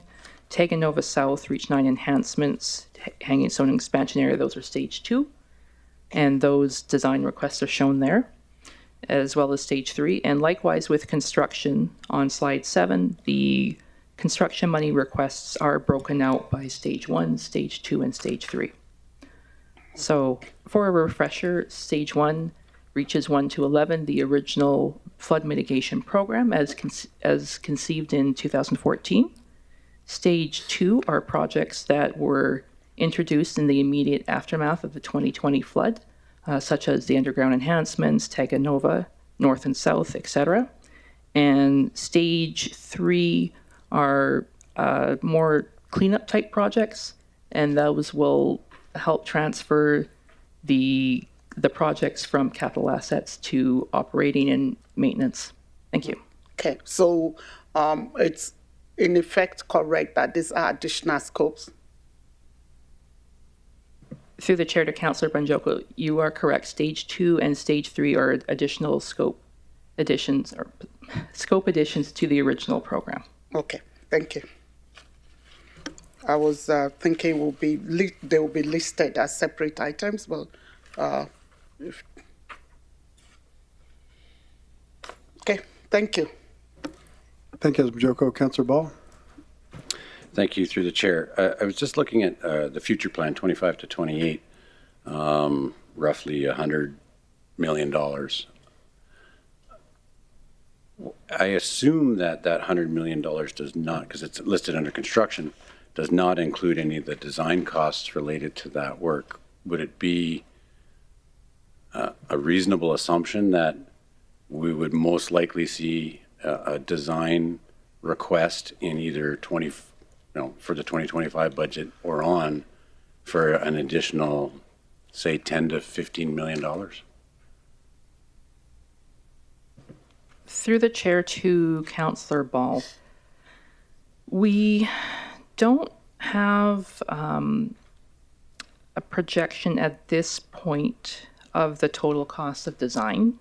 I will note that so far the design portion of the program hasn't seen the same amount of cost increases as the construction side, just because the design portions that we're adding are comparatively smaller scope additions compared to the construction. We may see a request for additional design money in 2025. Thank you. Okay, thank you. And maybe this question's for our CFO. That considered, I mean, I see, relative to our construction costs at $239,725,000 to complete the construction side of this project. Would we be able to get something that tells us what the all-in cost is, that includes all of the design work on top of that 239? And further to that, have we received any grants? I know we've received a little bit, but what kind of contribution have we gotten from our other government agencies, province, federal, or so on?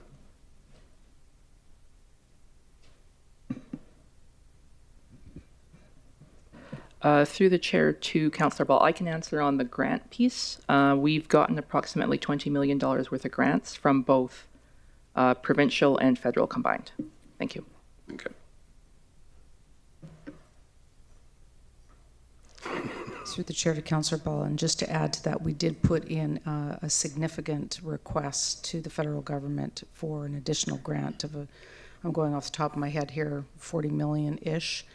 We just haven't heard back on that yet. Okay. Well, anything we can claw back would be wonderful. Absolutely. And I would like to know what the all-in cost is rolled up into one number, just frankly out of curiosity's sake. Thank you. And to add to that, Councilor Ball, I'm working on more funding from the province as well on that. Councilor McGrath?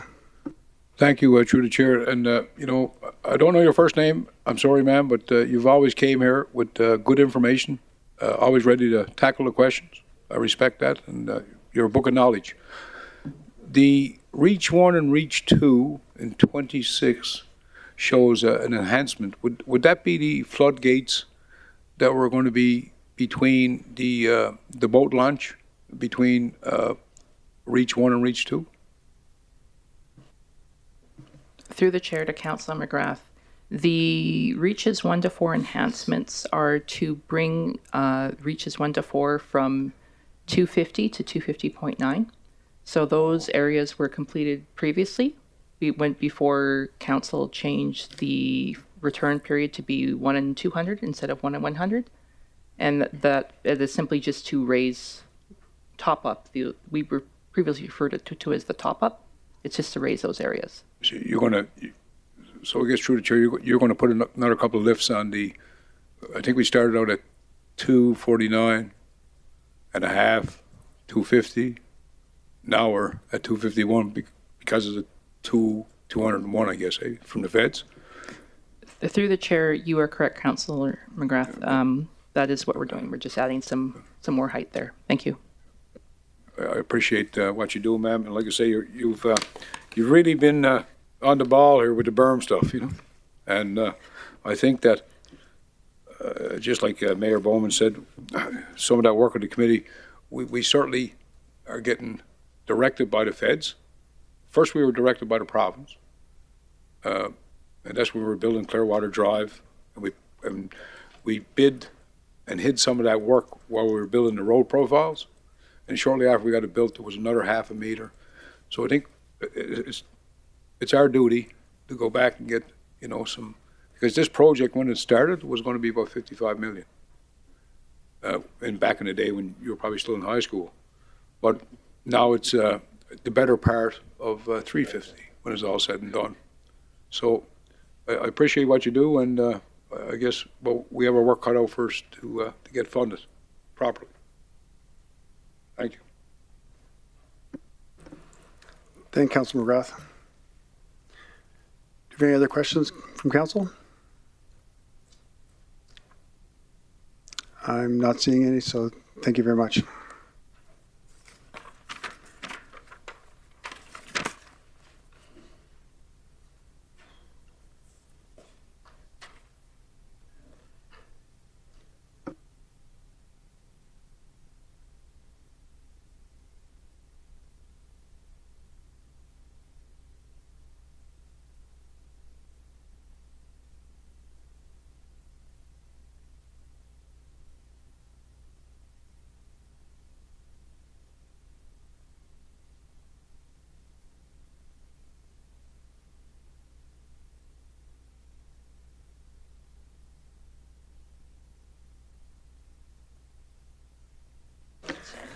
Next, I'd like to invite Director Remp to present the capital budget for environmental services, please.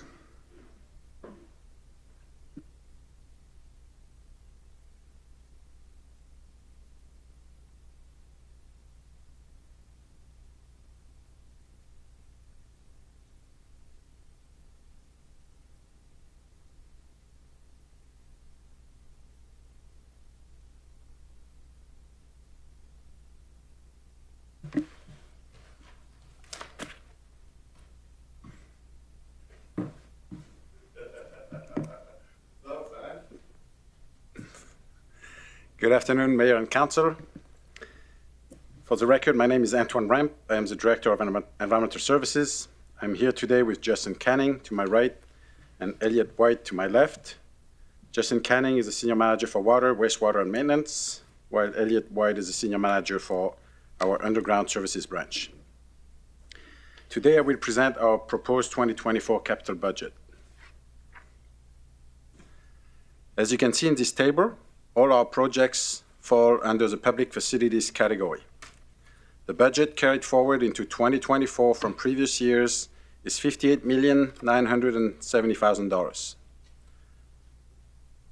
Our proposed budget for 2024 is $49,712,000, and our projected budget for the following 5 years is $59,284,000. This brings our total budget to just over $167,966,000. The first project on my list is the Abassan Pump House membrane replacement and optimization. The Abassan Pump House was taken offline in 2020 to rehabilitate the pump station and reservoir. During the latter stages of this rehabilitation, the commissioning team identified several enhancements that optimize the pump house operation. The membrane replacement will ensure the longevity and reliability of the reservoir. The project started in 2023, and we are requesting $300,000 for 2024, with an additional $1.3 million in the following years to complete the project. Here's an aerial photo of the Abasan pump house, with the red outline indicating where the membrane will be replaced, and the photo on the right shows the new distribution pumps inside the pump house. The next project is the construction phase of the Conklin water treatment plant upgrades. This project includes installing components necessary to operate a second treatment train and implementing a more sophisticated and reliable control system. The design phase was completed in 2022. We are requesting $1,212,000 for 2024. The project is expected to be fully completed in 2024 with a total cost of $4,312,000. For transparency, the total budget for this project, as approved in the 2023 budget, was $3,862,000. The updated total budget of $4,312,000 include an additional $450,000 to mitigate construction risks, particularly as there are no extra funds available for this project. Adding a second treatment train will provide redundancy, ensuring the water treatment plant safe operation in the event of equipment failure or when adverse weather conditions prevent staff from traveling on Highway 881. Here's a photo of the current treatment infrastructure inside the Conklin water treatment plant. The next project is the construction phase of the Anzac Lagoon expansion. The existing Anzac Lagoon is over capacity and needs expansion to accommodate the increased water flow resulting from the Rural Water and Sewer Servicing Program. Along with the lagoon expansion, Anzac Lift Station 1 and the existing force main require upgrades to handle the new flow conditions. Our funding request for 2024 is $12 million to be combined with the $10.5 million carried forward from 2023. An additional $12 million will be needed in subsequent years, bringing the total budget for this project to $34.5 million. There are some pictures and drawings of the Anzac Lagoon expansion. Our next project focuses on improvements to the Fort McKay water treatment plant. Over the last few years, increases in organic material in the Egress River, which is our water source, have led to the creation of disinfection byproducts, or DBPs, in our treated water. Following the successful implementation of magnetic ion exchange, also known as MIEX, pretreatment, at the Conklin water treatment plant, we recommend incorporating the same MIEX technology at the Fort McKay plant. This new pretreatment process will help reduce DBPs and decrease the amount of chemicals required for water treatment. We are requesting $900,000 for 2024, with an additional $2.1 million over the following years, totaling $3 million. Here's a picture of the MIEX system that was installed in Conklin. The system in Fort McKay will be similar to that one. The next project is a replacement of the chemical systems at the Fort McKay water treatment plant. This project will improve chemical storage and handling capability, address system capacity issues, and enhance our ability to troubleshoot operational problems. The funding request for 2024 is $700,000, with an additional $300,000 needed in subsequent years. For transparency, the total budget for this project, as approved in the 2023 budget, was $2 million. As shown in this slide, the revised total budget is now $1.5 million. This $500,000 decrease is due to reduced construction cost estimates following the completion of detailed design by our consultants. Here is a 3D rendering of the water treatment process at the Fort McKay water treatment plant. The next project is a crossflow clarifier rehabilitation project, which began construction in October of 2023. The clarifiers, original to the Fort McMurray water treatment plant, will undergo a complete rehabilitation, including the restoration of concrete tanks and the replacement of all internal components. We are requesting $2 million for 2024 and an additional $500,000 in 2025, resulting with a total project cost of $5.17 million. For transparency purposes, the total budget for this project, as approved in the 2023 budget, was $4.67 million. As indicated on this slide, the new total budget is $5.17 million. The reason for the $500,000 increase is to cover any additional repairs that may be identified during the inspection of the concrete tanks. This project is essential to maintain redundancy and capacity at our urban water treatment plant in Fort McMurray. Here is a picture of the crossflow clarifiers in the urban water treatment plant. The next project is the design and construction of the regional control system replacement, which will encompass the water treatment infrastructure across the entire region. The budget request for 2024 is $4.5 million, with an additional $7.95 million allocated for the subsequent 5 years, culminating in a total of $16.25 million. For transparency, the total budget for this project, as approved in the 2023 budget, was $10.8 million. The new total budget, presented on this slide, is $16.25 million. The increase of $5.45 million is due to the initial use of a Class D estimate, meaning a preliminary and rough estimate from back in 2022. The budget has since been refined to a Class B estimate in the third quarter of 2023, reflecting a more accurate and detailed understanding of the project's parameters. A new automation control system is imperative. We are beginning with the rural communities due to scale and timing considerations. The current control system in these areas are anticipated to be obsolete by 2026. The replacement component will be implemented in phases over the next 3 to 5 years.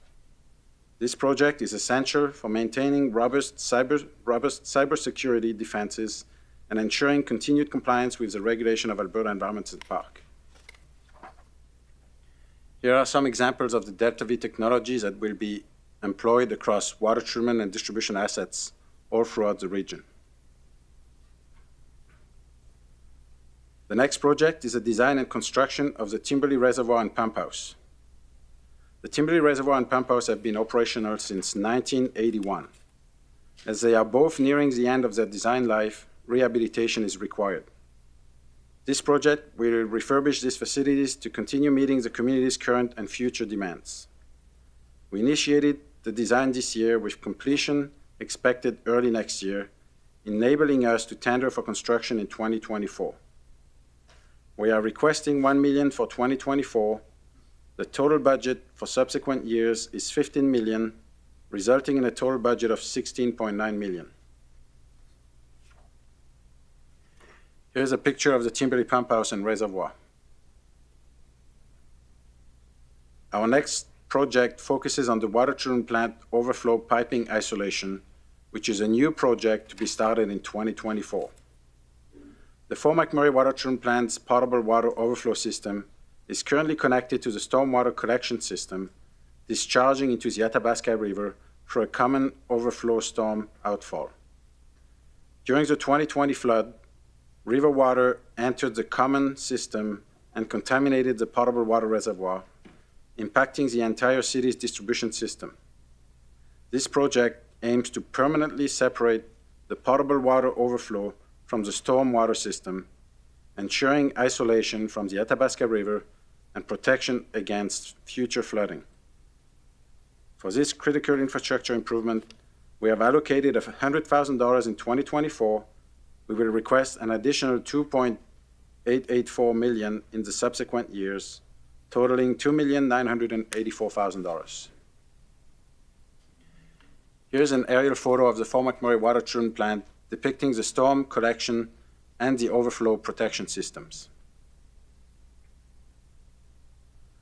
The next project is the design and construction of the Fort McMurray wastewater treatment plant process improvements. This project will focus on critical equipment within the facility that require upgrades or replacement. These improvements are essential to enhance efficiency, reduce life cycle cost, improve maintainability, and ensure reliability, allowing us to continue meeting safety and regulatory compliance. We are requesting $300,000 in 2024 and an additional $8.75 million over the following 5 years, bringing the total to $9.15 million. Here's a picture of the wastewater treatment plant. Next on the list is the completion of the rehabilitation of Albion Drive in Abasand, which is a new project for 2024. This infrastructure has reached the end of its useful life and requires the rehabilitation of the waterline, road, sidewalk, and curbs.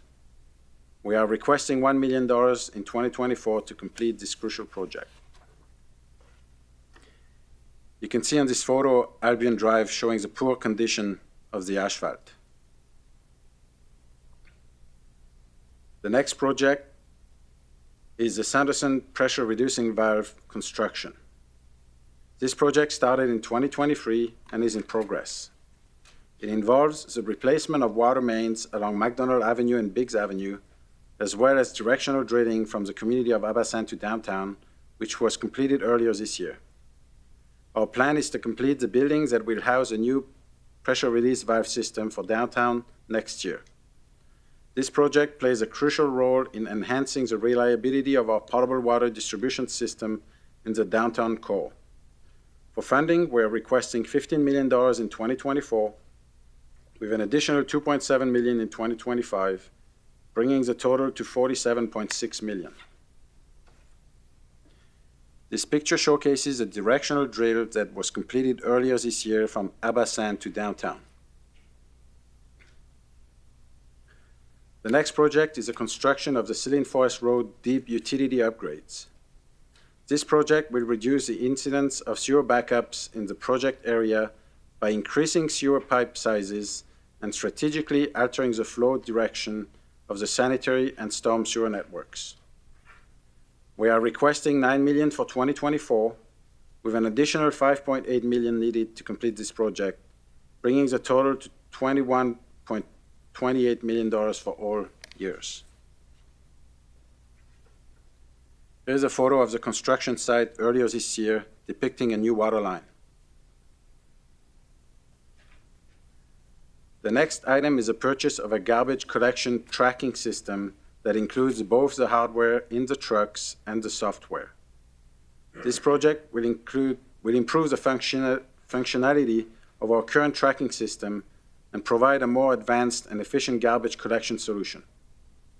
The upgraded system will enhance accurate bin collecting, optimize route planning, and improve response time to PERS inquiries, ultimately reducing costs and improving the overall effectiveness of our garbage collections operations. We are requesting $350,000 for 2024 to implement this project. Here's a photo of our collections vehicle. The tracking system will be included in all our fleet. The next item is a purchase of a landfill compaction and grading management system for the landfill. As our existing cell is nearing capacity and requires capping, the GPS guidance system will continuously optimize our landfill operation, ensuring ongoing compliance with our permitting requirement. This tool will also help us maximize airspace by promoting efficient compaction and safeguarding our infrastructure. The request for 2024 is $350,000. Here's an example of how a higher compaction effort means higher density, which means less airspace. Less airspace means more room for garbage. As discussed with Councilor Busia during the operations budget question yesterday, the next and my last project today is a replacement of the landfill baler which is required for the recycling of paper and cardboard at the material recycling facility. The current baler has been facing continuous reliability issues with multiple breakdowns since February 2022. We recommend replacing it with a more reliable piece of equipment so we can continue to recycle paper and cardboard efficiently. The budget request for a new baler in 2024 is $1 million. This picture shows what a baled cardboard is that is ready to be shipped to south of the province for processing. This is my presentation. Thank you for your attention. We welcome any questions. Thank you, Antoine.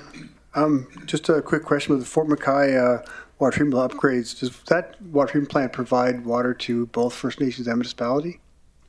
For the question, for the chair to Mayor Bowman, the answer is yes. We do provide water to the First Nation and the hamlet, the Métis Perfect. Nation. And with the upgrades, will that increase the water, I guess, availability and pressure to both First Nation municipality? Because I know when I talk to First Nations and the municipality out there, there's a issue with water pressure quite a bit. For the chair to Mayor Bowman, there are a lot of projects underway in Fort McKay. The pressure and the flow is going to be improved by the new water intake that is currently being designed. Perfect. The projects that we're presenting here are not these ones. The ones that we're presenting here are to do upgrades inside the plant, but those are just going to make sure we can continue to operate efficiently. The new river intake, the new raw water line are going to be the ones that are going to really provide more flow to the plant. As far as the pressure goes, we are in conversations with the community as well to see what options we could have to improve that. So okay, it's perfect. in progress. Thanks. One other question.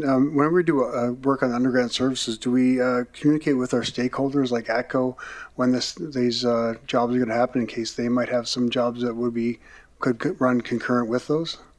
Is that ever something we've looked at? Through the chair to Mayor Bowman, I am not sure to what extent we communicate with them. You know? I'll try to. Yes. To the chair to Mayor Bowman. So the question you're asking is whether there's synergies between us and shallow utilities and whether there's the ability to do work together. I can say in the past that there's opportunities when we do, large right-of-ways. We plan for things like having other shallow utilities within the right-of-way along with ours. So I've seen that in the past projects. Are you asking the question as it relates to, say, the Fort McKay project? So no, so for Silm Forest, which has already been repaved, but yeah. On that project, ATCO had approached me just to ask if they could be informed of future projects coming because they could have done some work at the same time we were in there. Yeah. I'd hate to defer this to the engineering department, so I'll try to answer it No, in that's my own fine. way. It's just something. Yeah, I think what needs to happen is conversations between the new project management office and what would be now Amanda's jurisdiction with her team. There needs to be some collaboration between the two. A gentleman from the old engineering office is moving to Amanda's department, who's responsible for the shallows. So I think there's obviously some work to do between our two groups. Perfect. Thank you. Yeah. Do you have some of that, Henry?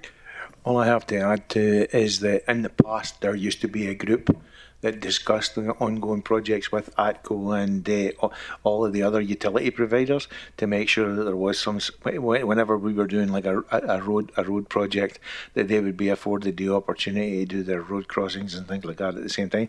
And as Elliot just said, is he's going to be heading up the project management office.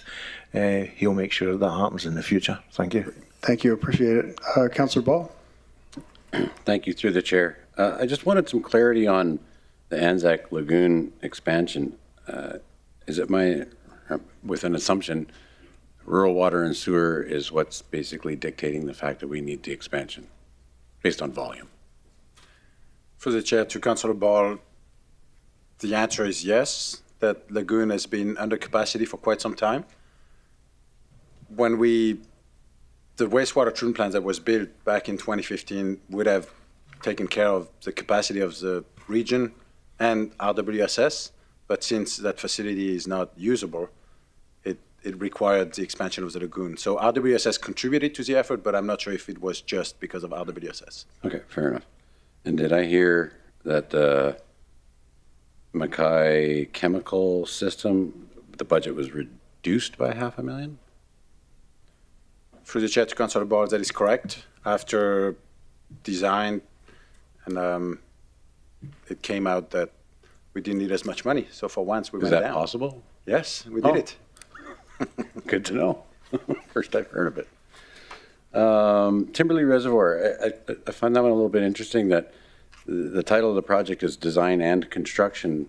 It seems that our normal model here is design tender, where the design component is separated out of the project. Is the intention that this one would be perhaps a design build project, or is it just being accumulated in one project?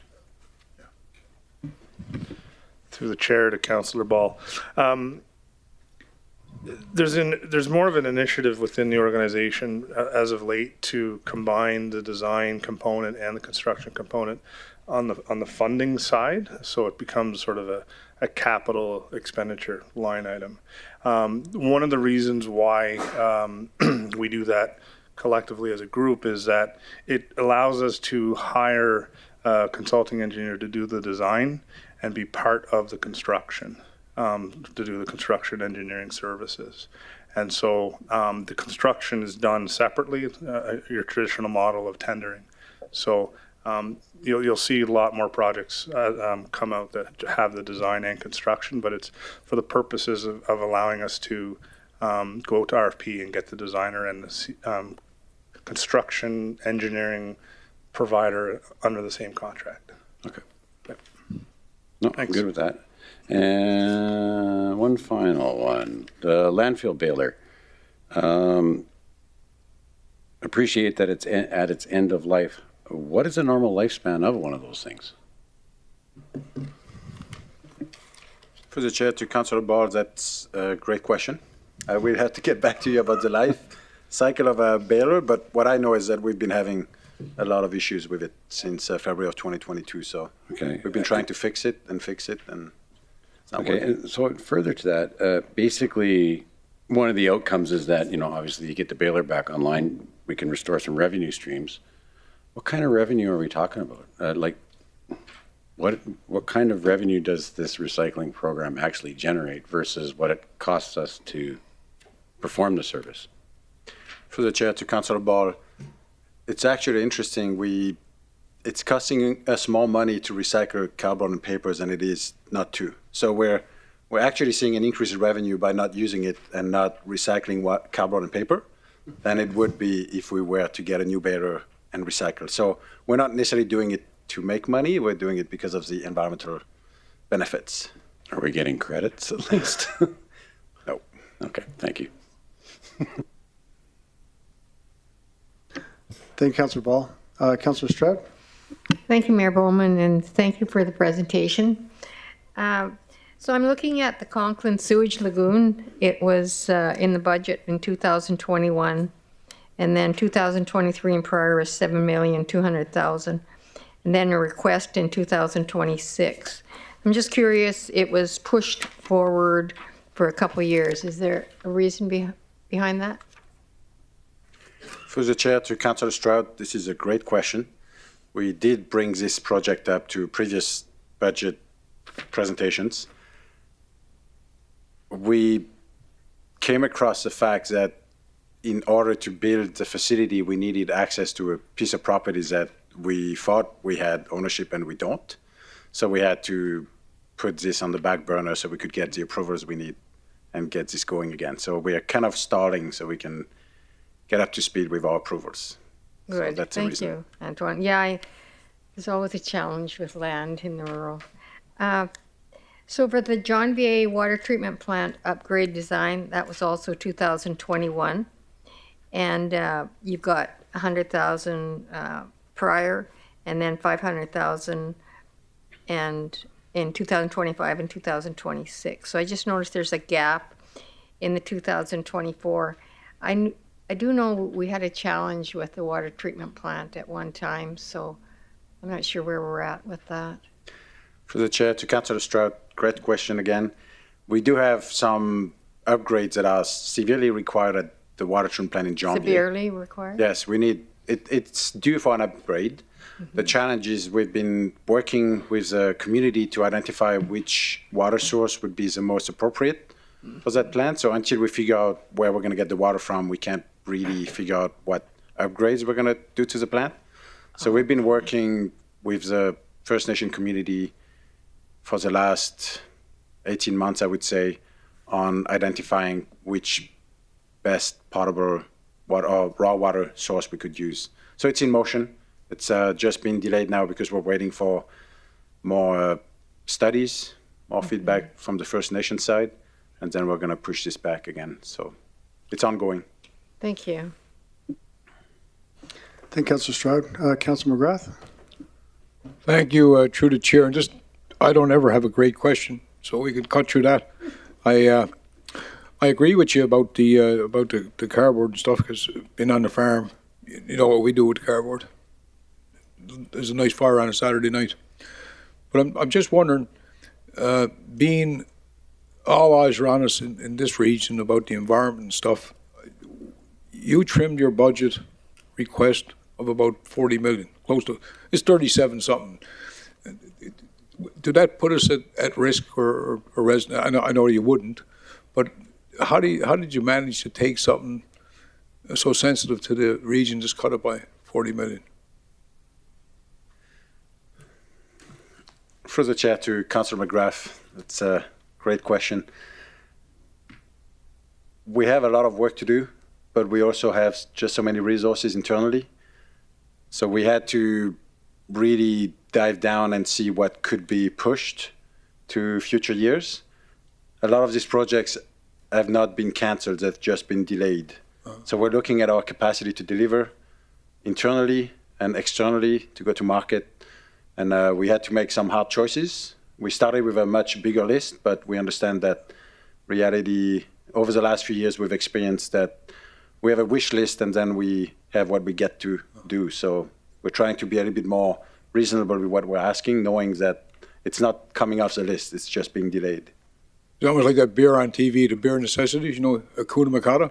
So the second one is, I drive down 881, and I don't know if the trucks are glued to the station in Anzac, but they've been there for a couple of years. Like, so that building is not running on its own, I guess, right?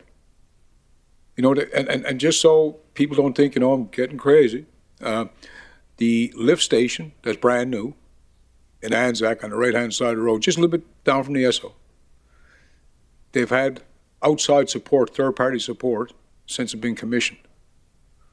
And I think that, I mean, that must be a bit of a bailiwick for you, because there's an added cost.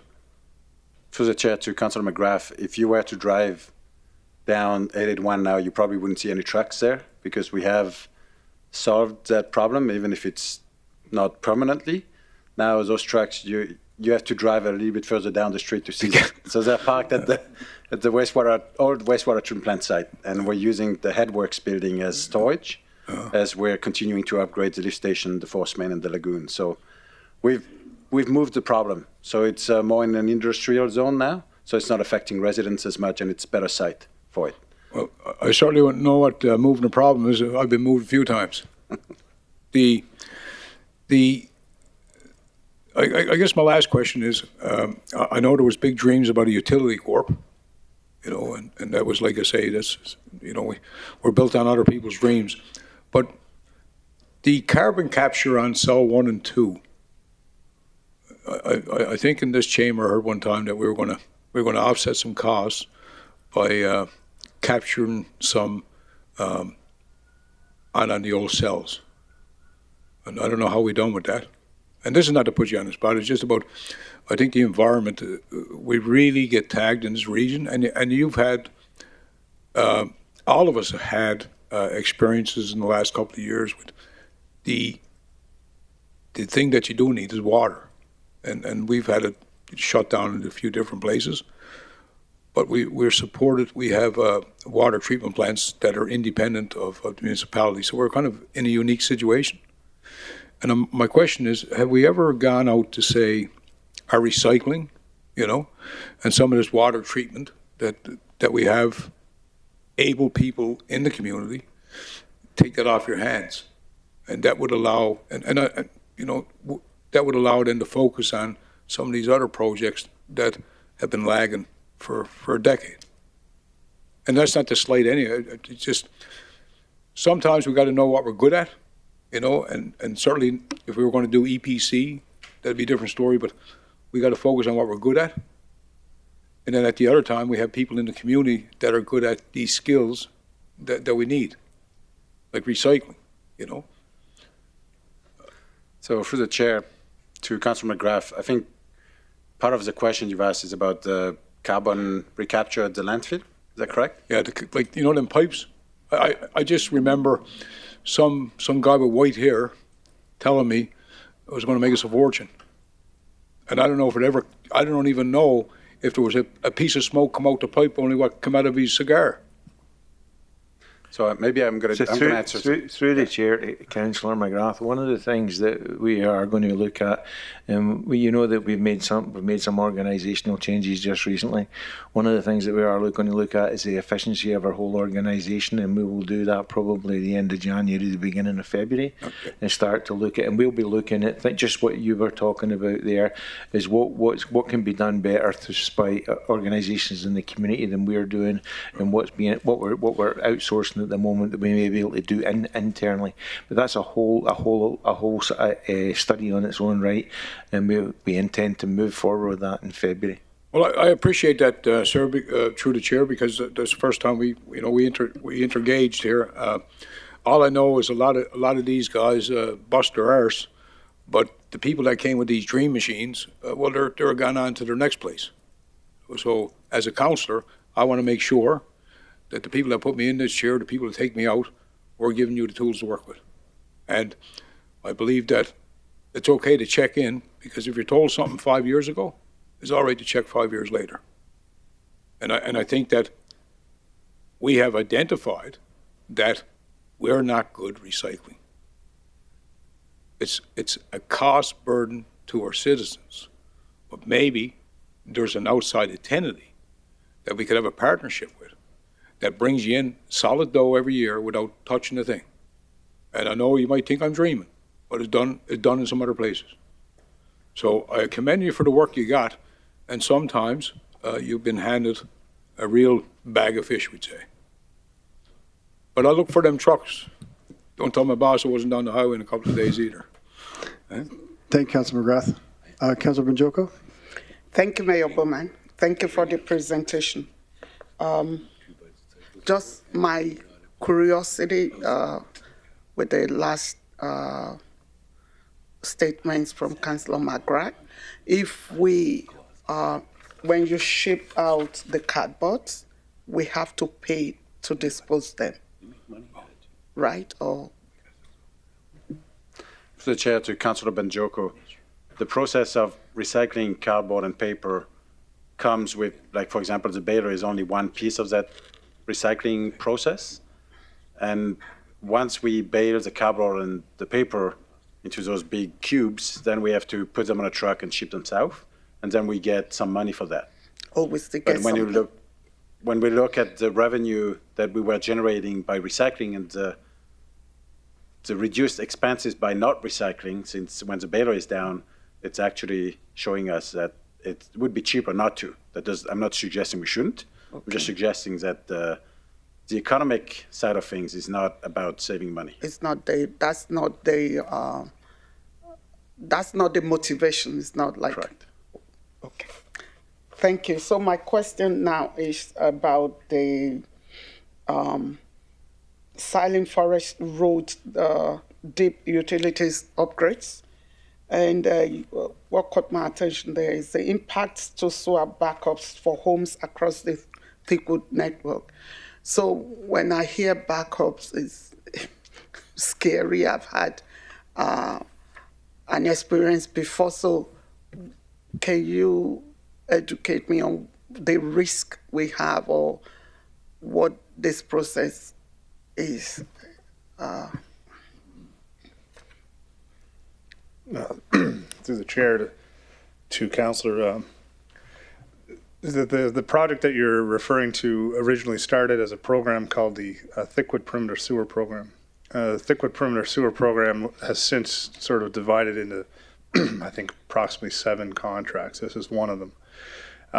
The area of Thickwood, there's a few issues. One is capacity. So the simple capacity of trying to get enough flow through the pipe. And in this case, there's not enough capacity.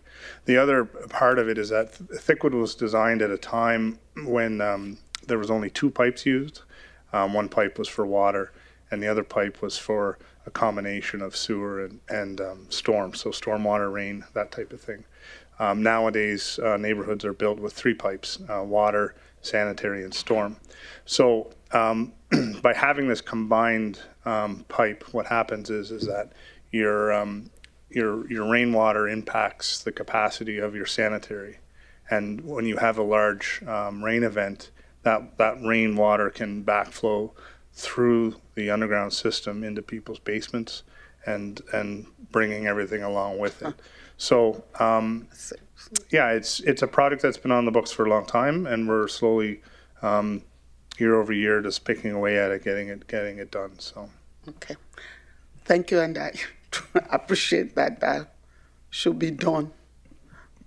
Thank you. Thank you, Councilor Majoko. Are there any other questions from council?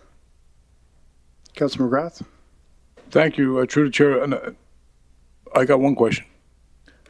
In Abasand, the population has gone down, and I just wonder, when the developers back then were paying for the off-site levies, they paid for the present, and when you shot that pipe down the hill for that new station you're putting up, was that because of the flow coming across the line from the river to handle that capacity? Or is it just isolated? Because it can't be isolated to Abasand, right? Through the chair to Councillor McGrath. You look like Danny Williams a bit. You're our Danny. Eh? Pardon me? You look like Danny Williams a bit. Danny Williams. He used to be, I'll tell you sometime. All right. Because I may know. It's a compliment. It's very much a compliment. I'm not sure which Danny you're referring to. There's only one Danny I know. Okay. The other Danny, well, you can't talk about him. All right. Okay. Let me try to reframe this. Okay. Your question. So the pipe that travels from the lower town site to Abasand supplies the lower town site. So it doesn't really have much to do with the upper Abasand neighborhood. The upper Abasand neighborhood is serviced by another reservoir over by the school. So the connection between off-site levies and sort of sponsoring or funding a pipe like that, they're not really linked. What that pipe does is it gives us flexibility to operate our system. Right. But the one that you're putting in now with the station on side of the Twin Pines. Yeah. So was that for added capacity or just an upgrade to make the system fluid? I would say that to make the system fluid. Over the past, I'll say 10, maybe 15. No, I would say 15 years. This organization has been investing a lot of infrastructure in the ground. You've seen pipe go along Highway 63, Mills Avenue booster station, pipes going up to Beacon Hill. All of that was a plan, and this Saunderson project is the last piece of it. It sort of joins it all together. And so the gentleman on the far right of me, his team now at the water treatment plant has the flexibility to maneuver the system all through the community using that system. And would the Timberley bypass be the same instrument? The Timberley bypass is similar to the conversation I had with the Thickwood. So Timberley bypass is sanitary related, same sort of thing where we had a capacity issue with the sanitary. Yeah, so completely different than a lower town site. Right. So that Timberley bypass, would that incorporate like the north end of Parsons Creek when the south curtain opens? Like, so would that, when they start developing the back end of Parsons, would that line that you're putting in right now, the bypass, would that handle that capacity? On the back of Parsons? For the purposes of your question, the answer I think would be no. The Timberley bypass is specific to Timberley, built in the late 70s and the 80s. So for what we have today. Yeah, what we have today, correct. Well, I appreciate your work, sir, and I know that it's always tough to get a good answer out of an engineer, but they shape us up. Eh? They shape us up, as Henry would tell you, right? Okay. But I appreciate the work because you know what? All jokes aside, you know how the community gets when they can't get up and have a glass of water. Mm-hmm. And, we have about 400 kids that are getting born every 6 months around here now. And water and sewer is about as basic as it gets. And it's hard to believe in the century we're in, we're still trying to address that issue. So keep up the good work, and not always going to be nice, but I think at some point we'll have enough pipes to handle the crowd we're going to get. Thank you. Thank you. Thank you, Councilor McGrath. Do we have any questions from council? I'm not seeing any, so thank you, gentlemen.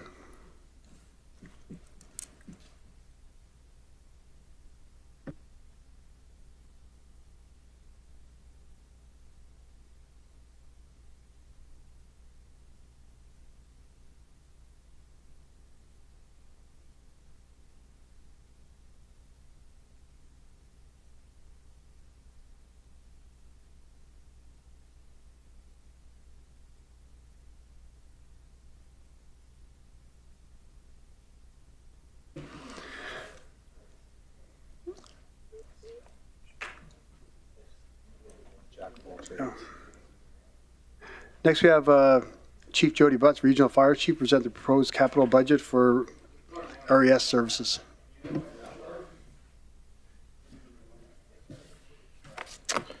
Good afternoon. For the record, my name's Jody Butts, Regional Fire Chief and Director of Emergency Management for Regional Emergency Services, and I'm here today to present the 2024 proposed capital budget for RES. The Regional Emergency Services is asking for $760,000 over 3 capital projects in the 2024 capital budget. Currently, all projects are categorized under the transportation needs. RES is requesting $360,000 to replace 1 ambulance. Replacing 1 ambulance each year supports our life cycle strategy in maintaining a fleet of 8 operational ready ambulances. This contributes to the regional municipality's obligation to meet the terms of the AHS Ground Ambulance Agreement in providing EMS services to the Wood Buffalo region. Our second request is $150,000 to replace 2 emergency response light fleet vehicles. These are life cycle replacements. Costs include vehicle wrap and logos, emergency lighting, tow packages, etc. RES is constantly evaluating the usage of these light fleet and looks for opportunities and efficiencies and their effectiveness. And our third request is a $250,000 for 1 structural protection trailer to add to the inventory of our trailers. We currently have 4 structural protection trailers throughout the region, pre-positioned. These trailers are equipped with small size hose and high pressure pumps to distribute water to the various industrial sprinkler heads. Sprinkler equipment is a critical tool utilizing in the protection of our structures during a wildfire event. And that concludes our presentation here tonight.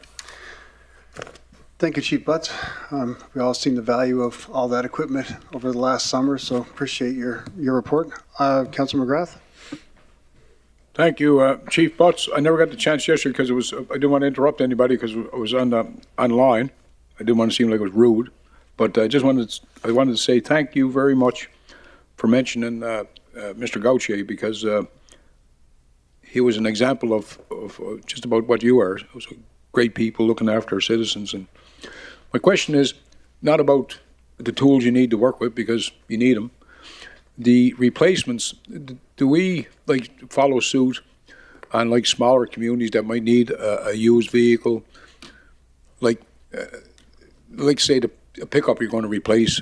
Would you look to a social agency or a volunteer group that could use a vehicle like that? Through the chair to Councillor McGrath, certainly something we've done in the past, but that would be the exception. We're I don't know if the word's forced, but we follow the municipal surplus procedures. Very strict guidelines. Very strict. But I'll say though that when there's opportunities and there's an ask out there, we do ask the question and see if we can find a fit there. One example is an ambulance there that went up to Fort Chippewa, which ended up not being our ambulance. It actually ended up our relationship with Suncor. Ended up being one of their ambulances making its way up there. So. And I guess just for my own education, when Fleet comes with a request, would we just house vehicle and equipment purchases just with Fleet, or every department comes with their request internally? Yeah, through the chair to Councillor McGrath, RES would probably be separate from the fleet ask that you heard earlier today. Yeah. As you've seen here in the presentation, there's a request for 2 light fleet. That's separate from the other request. And for they're 1 tons with flat decks that we put skid loads on, and we incorporate that into our wildfire response. And various other things. So, yeah. Through the chair to, I guess to admin, is it always a practice, for each department, if they needed machinery, to come and request it themselves, or would it be housed in just one department that orders the equipment? Sorry, Councillor McGrath, I can't answer that. I don't really know what the process is. Well, I respect that. That's better than what I can do is I can find out what it is and I'll get back to you on it. Thanks. Thank you. I'm just thinking about. I guess if I was Smith and if I was responsible for the fleet, that'd be the fleet. But certainly a fire engine, he'd probably need some help. But I'm just thinking about time and sometimes you're going to find going ahead is going to be tough. To pay the corporate rate for vehicles that one half of the world are saying we're not going to have in 25, and we're still going to have gas, I think, 50 years from now. But I appreciate what you do, sir, and like I say, thanks for mentioning Goche. Thank you, Councillor McGrath. Councillor Stroud? Thank you, Mayor Bowman, and thank you, Chief Butts, for your presentation. I just want to check, do we have the adequate fire equipment in Conklin? I know there was a pumper truck, or I'm not sure, in the last couple of years. I just want to... Yeah, through the chair to Councillor Stroud, we certainly do. Oh. And you're referring to a tanker truck that should be there by, let's say, the first quarter of next year. Yeah, it's soon to be delivered. Thank you. Thank you, Councillor Stroud. Councillor Bussier? Yeah, thank you, Mayor Bowman. Through the chair to Chief Butts. Just in reference to your vehicle purchases, do we try to shop local or are local vendors given the opportunity? So through the chair to Councillor Bussier, ambulances, no. Pumper trucks, no. Those are custom made. They come from, I believe the ambulances are coming out of Saskatoon. Our pumper trucks come out of the States. Well, not all of them, sorry. Our rural pumper trucks come out of Winnipeg. However, the light fleet, yes, they do. And what you see on there isn't they are your normal 3/4 ton, 1 ton, half tons. And what we do is we wrap them now. We don't paint them. And we find that we can undo the wrap and then repurpose them. Just take our markings off of them, and then we can repurpose them. So we're trying to we try to make sure that we utilize and be efficient with all of our fleet. So having said that, Chief Butts, apologies. Are we loyal to one brand like a Chev or a Ford or Dodge, or is it just kind of sent out there and all different dealerships, whether Toyota can bid on it or? Yeah, through the chair to Councillor Bousset, I'm probably not the most I'm probably not the right guy to say this, Okay. but I do know that we're not a single source. No, I think it goes out for bid. Okay, thank you. Thank you, Councillor Boussier. Councillor Benjoko? Thank you, Mayor Bowman. Thank you, Chief, for the presentation. I just need some clarification for the protecting trailer. We have just one in the region? Through the chair to Councillor Benjoko, no, we currently have 4. Okay. And what we're asking for is an additional one. From our experience last summer, our landlocked community of Fort Chippewa, difficult to get that type of equipment up there in under those circumstances. However, we persevered and we did that, but here's an opportunity to kind of strengthen that. Each this will I guess round off our inventory of those structural protection trailers, and they're all pre-positioned throughout the region. And there are also trailers on wheels, so that if we can mobilize all the trailers to a certain spot if we need to. So there's a bit of strategy behind that. Okay, so if we were to need to move this to Fort Chippewa and there's no winter road and all of that, or would there be one positioned in that part of our region? Yeah, through the chair to Councillor Benjoko, that's the intent, yes, is to pre-position that into that northern community. Okay, thank you. Thank you, Councillor Benjoko. And also, this year we flew them into Fort Chippewa, is that correct? Yeah, through the chair to Mayor Bowman, flew, barge, any way we could. Yeah. And like I said, we persevered, but it was a little bit of a delay, but now's an opportunity to tighten that up. Exactly, thank you. Do you have any other questions for Chief Butts? I'm not seeing any, so thank you, sir.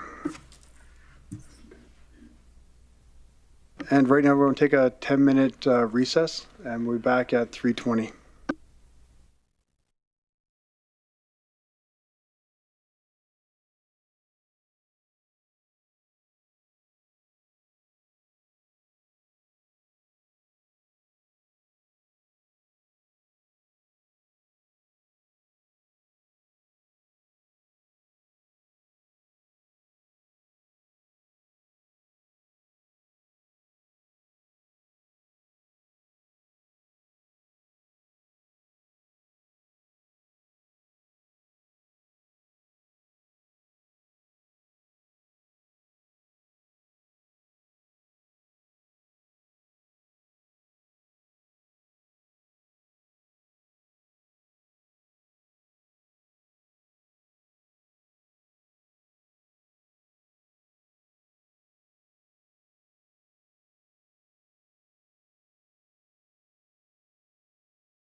Welcome back, everyone. I'd like to now invite Lori Ferguson, our Chief Financial Officer, to present.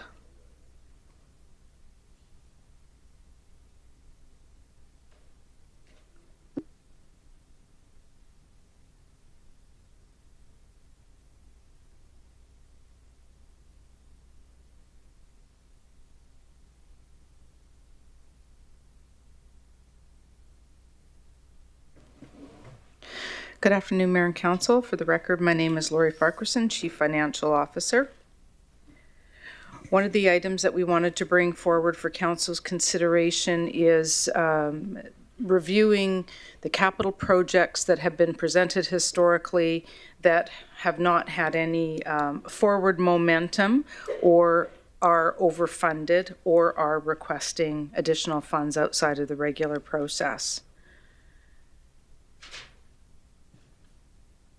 Administration performed a rigorous exercise with the intent to remove capital projects from the master list that have had little or no spend over the course of the past year. 7 projects were identified for defunding, closure, or recommendation to deny funding, which would release $134,840,541 from the Capital Infrastructure Reserve. The following projects have been identified for defunding, closure, or recommendation to deny funding. Downtown revitalization. The 2019 project has a 2023 and prior year budget of $8.9 million with $1,559,103 remaining. In addition, there is funding committed in 2025 and 2026 of $6 million and $9.3 million respectively. There are currently no active plans for this initiative. It is recommended that the remaining budget be used for future minor projects in the downtown revitalization scope of work and release future funding of $16.1 million. Rural roads and parking lots paving, Fort Chippewa design and construction. This project will be included in the underground services scope of work for the area, which is anticipated to take place in 2028. It is recommended to close this project and release the remaining funds of $936,000. The next item is secondary egress roads construction in the Saline Parkway. RMWB requires a regional approach to egress road strategies. A comprehensive review of all opportunities and requirements is required. It is recommended to close this project and release all remaining funds of $72.5 million. The next item is Waterfront Park. The 2020 Waterfront Park project has a 2023 and prior year budget of $21 million, with the year-to-date expenditures of $2,195,682.95. In addition to $9 million in planned funding for 2025. In July 2023, the Waterfront Committee presented a revised scope to Council, which would reduce the scope of work to focus on the Snai area. The revised scope of work has an estimated cost of $14 million. It is recommended that the balance of the project budget, less the year-to-date expenditures, totaling $13,804,317 be released. The next item is the rural egress road for Janvier construction. Council approved a total of $25.1 million in 2021 for a multi-year plan to fund towards construction of the rural egress roads in Janvier. However, the RMWB does not have the jurisdiction on provincial and federal lands, nor do they have the budget to complete a project of this magnitude. Mayor Bowman and Chief Janvier, Chippewa Prairie First Nation, agreed to jointly advocate on behalf of the project with the Government of Alberta and Indigenous Services Canada. It is recommended to close this project and the release funds of $25.1 million. I should note that recent estimates have identified that this project would be closer to $40 million. Rural egress roads, Fort McKay design. The RMWB requires a regional approach to egress road requirements, capital funding, and total cost of ownership. It is recommended to close this project and release the current year's budget of $400,000 and future year's budget of $500,000, returning $900,000 to the CIR. the Fort McKay Métis Nation capital request. On November 14th, 2023, the Fort McKay Métis Nation brought forward a request to Council for the reimbursement of $254,478 for paving work conducted on private land within their community. Due to the project being on private land, the ineligibility for the work to be included within other municipal projects, and not falling within the grant parameters of the Community Investment Program, administration recommended that this request not be approved. Council deferred this matter to the 2024 budget deliberations. In closing, it's administration's recommendation to close and defund these projects as summarized, which would release $840,541 from the Capital Infrastructure Reserve.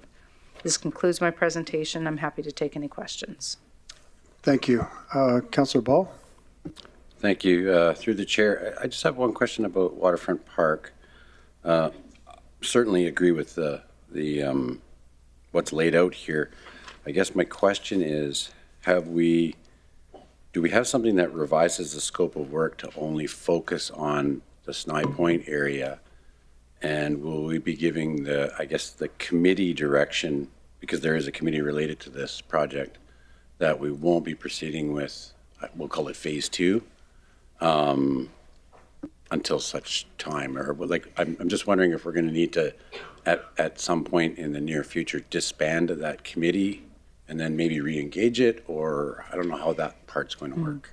Through the chair to Councillor Ball, there was a report that was brought forward to Council, and there was direction given to only focus on the SNI, and so they're working on a revised design for that very thing, but Council had directed them to only focus on that particular area.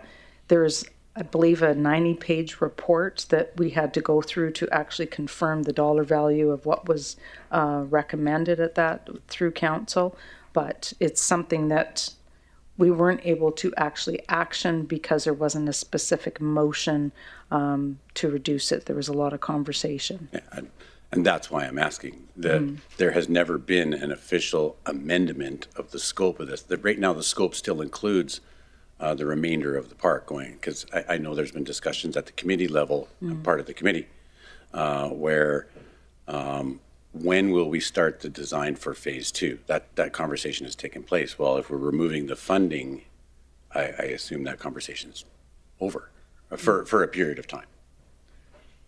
So it is the intention, sorry, through the chair, it is the intention to have that conversation, Councillor Ball. We did have a meeting with planning and parks to go through this project in a lot of detail.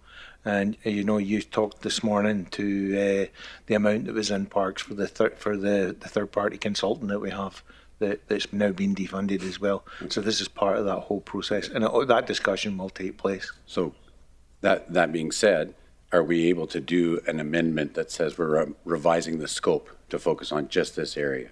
Could we put that together? That's Council's prerogative. Yeah. I'd like to see that. And it's official, right? Sure. Yeah. All right, thank you. Through the chair, not a problem, Councillor Ball. Thank you, Councillor Ball. I appreciate that. I go through also the downtown revitalization. Now, just to be clear, that money has been sitting there. We're just kind of taking that out. Then we'll be continuing our DRIP program, and that sort of thing is still being funded. Through the chair to the chair, that's correct. The DRIP program is outside of this process. The recommendation is to leave the remaining funding that we've already taxed for the just under 1.6 million, and it's mainly minor initiatives in the downtown core, so that those funds would remain there. But we have $16.1 million in the out years. So when we talked about the total capital project, the over anticipation in 2025 and 2026, we're trying to look at strategies to bring that number down. Perfect. Yeah, I appreciate that because it's a very successful program. And when I go through it, the only other one that really jumps out is our Egress Road in Janvier, the construction. I see that's being removed. Now, I had, as in the report, myself, Councillor Stroud, Director Fraser, our CAO, Chief Janvier, I think Dennis War, I think was in the meeting as well, and we were discussing paths forward for Janvier on that Egress road. I believe the design is completed.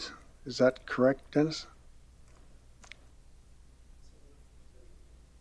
It's partially completed. The design's partially completed, and we're going to work together, almost a tri-party agreement with us, the province, and the federal government to get that road completed.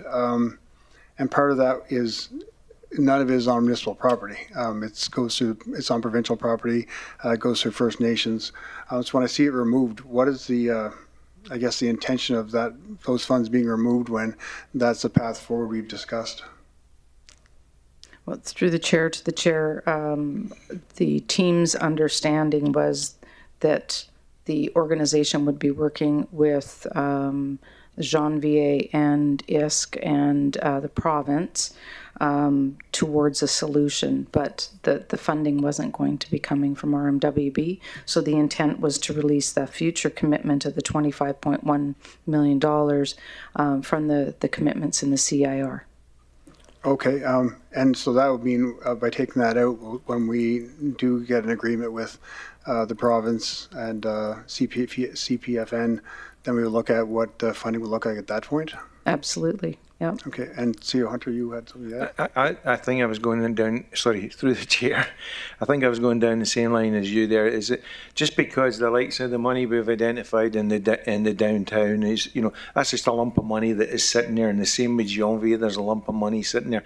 What we were doing by cancelling these is we're taking that money and putting it back into the capital infrastructure fund. And it doesn't mean that the money's going away. It just means that we can bring those back when we have got a defined plan.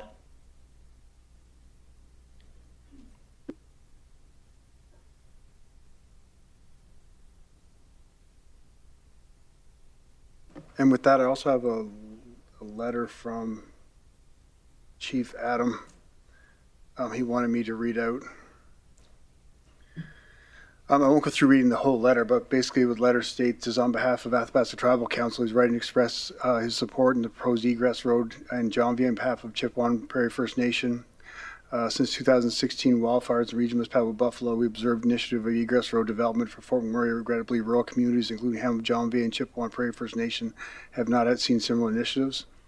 Goes on to say that ATC supports Chippewa First Nation and their request for a commitment to developing the Egress Road and its inclusion in the forthcoming budget. We extend our full support collaboratively to ensure the success of this vital project addressing historical imbalances and fostering equitable development. And that's from Chief Adam from Athabasca Chippewa First Nation. Councillor Ball. Thank you, through the chair. Don't really have a question. It's more of a comment. It seems to me like in this case, we don't have all of the parties involved at the table just yet. So it's almost like we're putting the cart before the horse, and we're somewhat pre-funding this on behalf of the other parties. I think we should see what the other parties have before we chip in. We seem to always want to pay first and recover later. How about we get them to pay first, and then we'll top up if necessary? It just seems like we're doing this in reverse. So I support removing this from the budget. It can always come back. Okay, thanks, Councillor Ball. Councillor Stroud. Thank you, Mayor Bowman.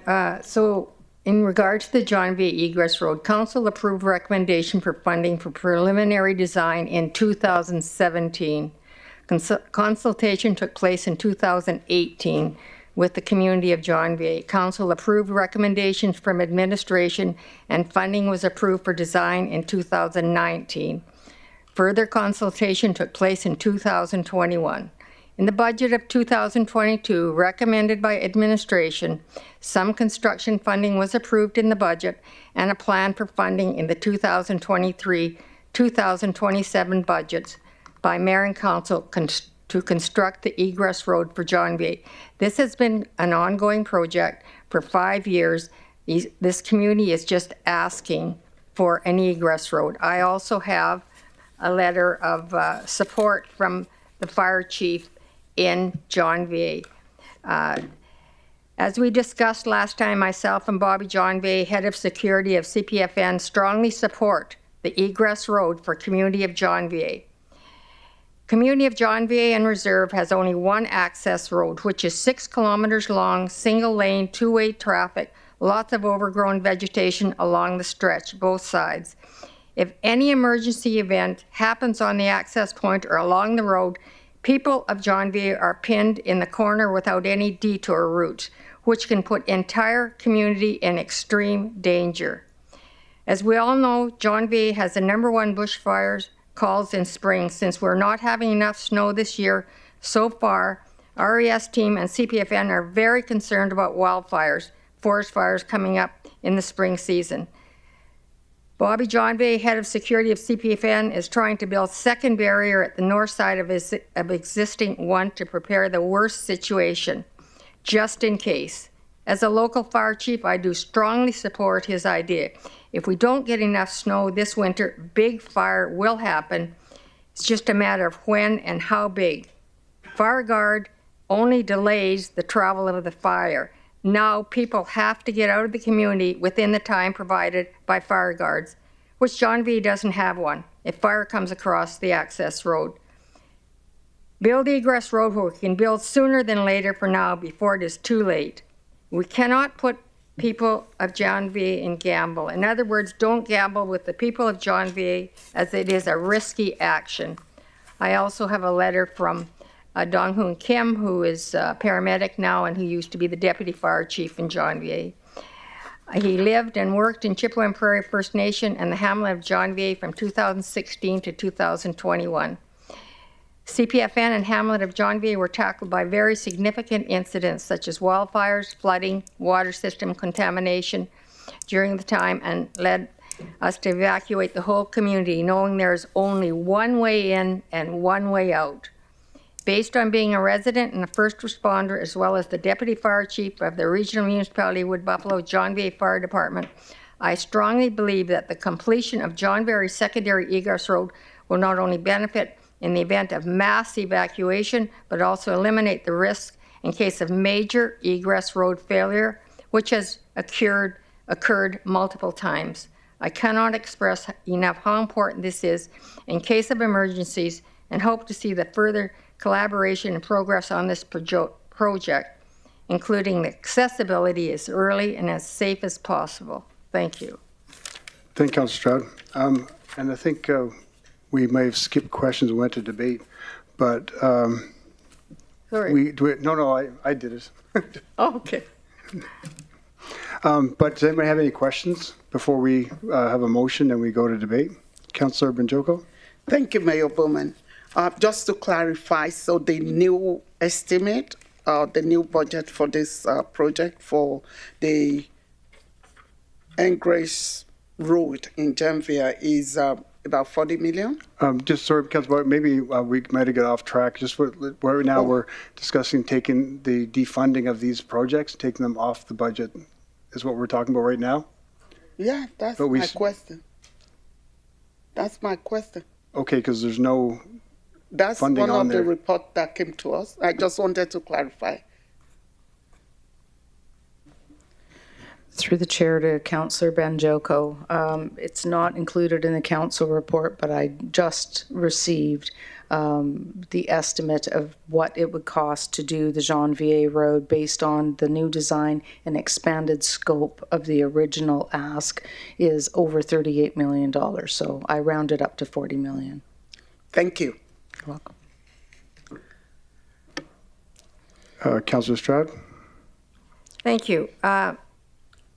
I think we need to stick to the original scope that the municipality provided through administration to council. I think, would that not be a fair question? Through the chair to Councillor Stroud, I would have to defer to engineering on that. Certainly my understanding of an egress road is more like a logging road that is narrow and it's your exit point. It's not paved. It's not 2-3 lanes, something like that. And I understand that the request was to be a bit more expansive and have it paved as well and go through a different route, which would make it a much,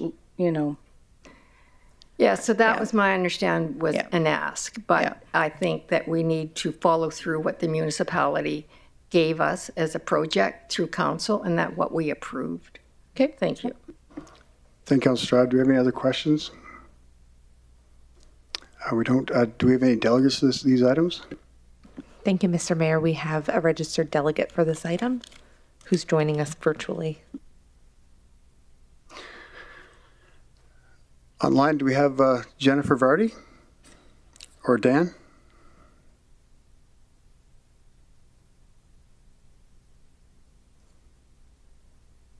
Yes, I'm here. Oh, thanks, Dan. If you could just say your name for the record, Dan, and then just you have 5 minutes to present, and just remain online for questions after, please. Sir, I'm just looking for a place to pull over. You caught me in transit.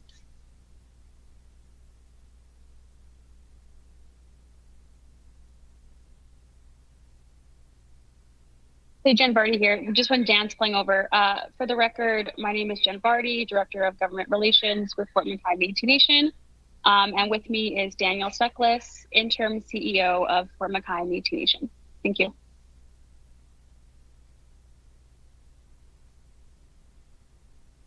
Thanks, Jen. Good afternoon, everyone. Yeah, go ahead, Dan, whenever you're ready. Mayor Bowman. Okay, thank you. So I'm here today to follow up on the deferred request for funding to follow up on the Fort McKay paving request that was presented in November at Council. At the time, that request was deferred to this meeting to talk about with other budget considerations.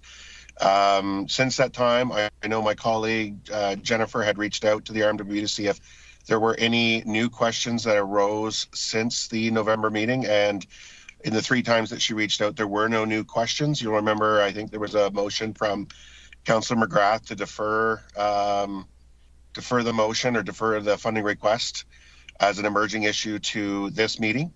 And since that time, there's been no new information. So we're hoping that Council's ready to make a decision on it, given that there's no new questions. Thank you, Dan. Do we have any questions from Council for the presenter? I'm not seeing any, Dan, so thank you.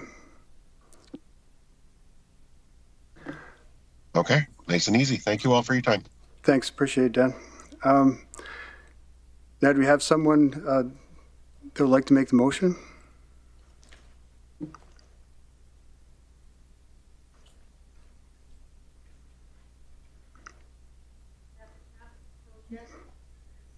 At the capital projects as shown on attachment 1 with the exception of 24-033 Rural Egress Road, John V. Construction be defunded, closed, or denied as summarized. Thank you, Councillor Stroud. Does someone second that? Councillor Binjoko? Thank you, Mayor Bowman. I second the motion. Thank you. Now, it's any questions, comments, or debate points from Council? Councillor Dogar? Thank you, Mr. Mayor. Last time, once the presentation was made by Jennifer Vardy, and I asked the question, did they communicate at the time of constructing the road, and email was issued by them? And if we have not monitored as a municipality, that is not their failing.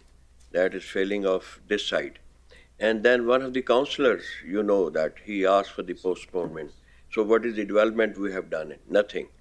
So I recommend that it should be approved. Thank you. Okay, thank you, Councillor Dogar. Councillor Stroud? Thank you, Mayor Bowman. I just want to reiterate the letter from Chief Adam, who's the chair of the Athabasca Tribal Council and the board, which consists of the chiefs in the region. He highlights the discrepancy between the hamlet of John V. and the egress roads within the RMWB. In advancing initiative of a collaborative pathway forward, the municipality has articulated the strong desire to understand truth, support healing, and commit to doing better. At the heart of this report is a genuine desire to build and strengthen all Indigenous community relationships. This work is critically important and is recognized as necessary for the betterment of the region and the people who call Wood Buffalo home. To uphold the commitment to reconciliation with the municipality, it is imperative to prioritize the development of critical infrastructure, ensuring the safety and well-being of John V. and Chippewa Prairie First Nation residents. Treating the hamlet of John V. and Chippewa Prairie First Nation with parity to larger communities is fundamental in fostering unity, equity, and the overall welfare of all Wood Buffalo residents. Thank you. Thank you, Councilor Stroud. Councilor Grandison? Thank you, Mr. Mayor. I think something that gets lost in this, and I am somewhat a little bit, the funding is just simply being removed. The project is still there. There's still interest. There's still, you met with the community, and I like part of what my colleague just indicated. It is collaborative. It sounds like it's collaborative when you met with the community and everybody's going to work collaboratively to get the funding to execute this project instead of it just being on the shoulders of the municipality. So I actually appreciate that. But at the end of the day, it's not a municipal project alone. It's a collaborative one. So I'm absolutely in favor of not removing the project, but removing the money that's associated with the project until such time as there's a path forward that can actually be achieved. Because if what I heard, and you can tell me if I'm correct, if what I heard was true, we don't have access to the provincial lands, to the federal lands, so on and so forth, to actually execute this anyways. So to me, this just makes sense to free up ourselves so we can move forward and still ensure that this happens for our residents. So thank you. Thank you, Councilor Grandison. CEO, you had something to add? So in the interest, presenting a full picture, what Councillor Strauss said was, there was an original pathway which went through, I think it used some industrial lands, and it was a different path out, and that's what the 24-something million was supposed to be. But in conjunction with the community and CPFN, there was a better path identified, which really it went through the First Nations land and went out to 881 further north than the current access road to Janvier.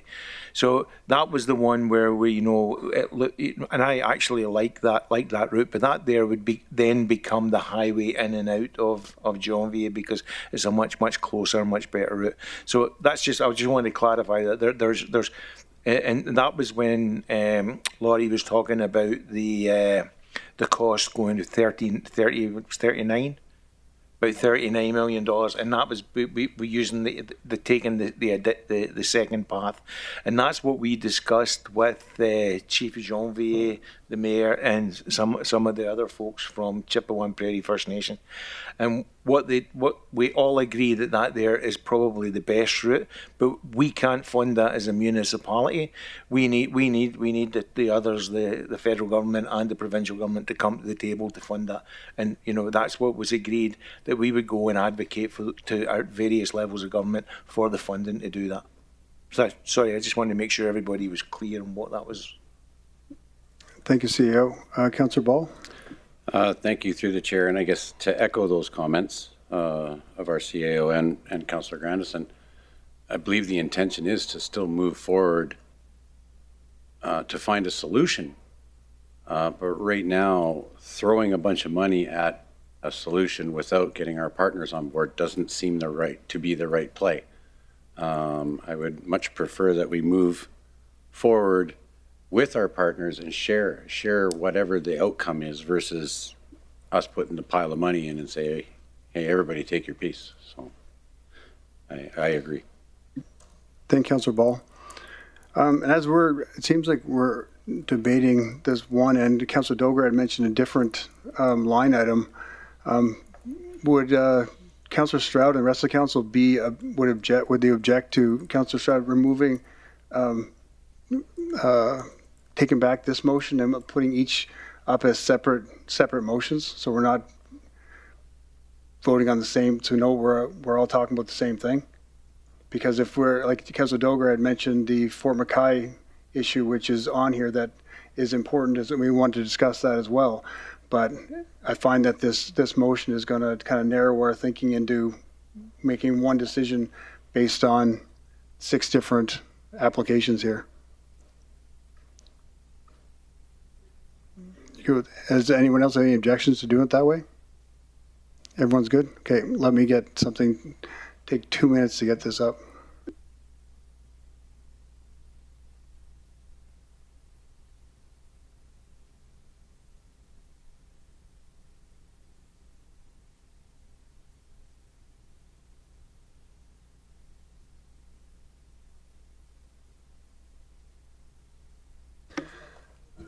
For everyone's time, let's take a 5-minute recess while we get these motions done up, please.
Thanks, everyone. Welcome back. Now moving forward, we have separated into 7 different line items, seven different motions. So can we have a councillor make the first motion? Councillor Ball? Thank you. That the capital project 24007 downtown revitalization be defunded as outlined on attachment 1. Thank you. Have someone second that motion? Councillor Grandison? Second the motion, sir. Thank you. Does anyone have any questions, comments, or debate points? Councillor Cardinal? Got a question to, if we're defunding, oh no, actually I don't, because we already had this discussion, sorry. Okay. Thanks, Councillor Cardinal. Anyone else have any questions, comments, debate points in regards to the downtown revitalization? Not seeing any. I call for a vote. All in favor? And that's carried unanimously. Thank you. Second motion. Can have some councillor make the motion, please? Councillor Benjoko? Thank you, Mayor Bowman. That the capital project 24010 rural roads and parking lots paving for Chippewan design and construction be closed and all remaining funding be released as outlined on attachment 1. Thank you. Have someone second that motion? Councillor Ball? I second that motion. Thank you. Do we have any comments, questions, debate points regarding that motion? Not seeing any. Call for vote. All in favor? And that's carried unanimously. Thank you. Can I have someone make the third motion? Councillor Cardinal? I move that the capital project 24-015 secondary egress road construction Saline Parkway be closed and all remaining funding be released as outlined on attachment 1. Thank you. Can I have someone second that motion? Councillor Grandison? I second that motion. Thank you. Any questions, comments, or debate points? Councillor Dogar? Okay, thank you. Councillor Weigel?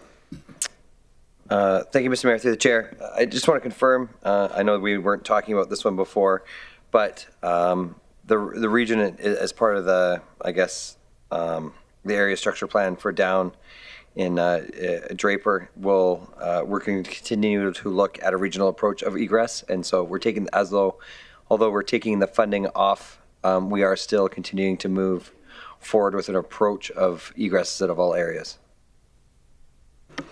I believe so, but if administration could answer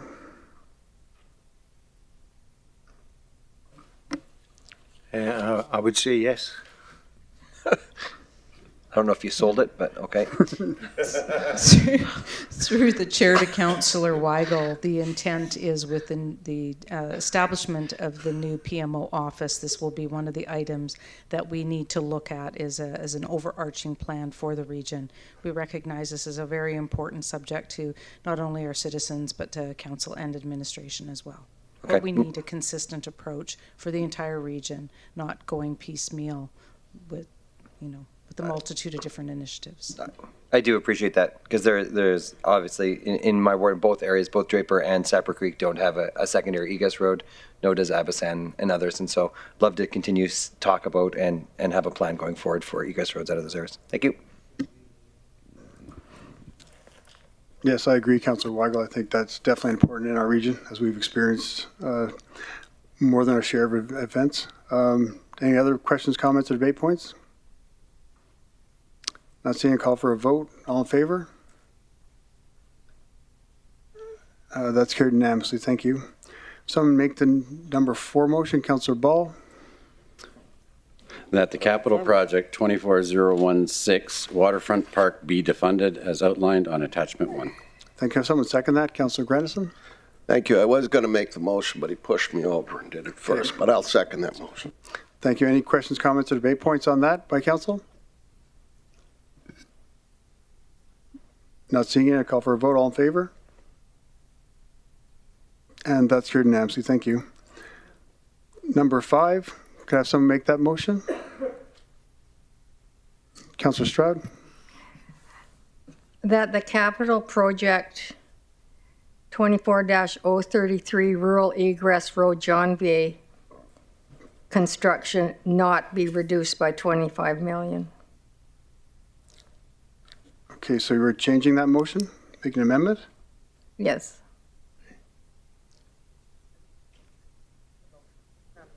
Okay, can I have someone second that? Councillor Weigel? I'll second the motion. Thank you. And be clear for all of council, what you have in front of you to add the construction not be reduced by 25 million is what the motion is.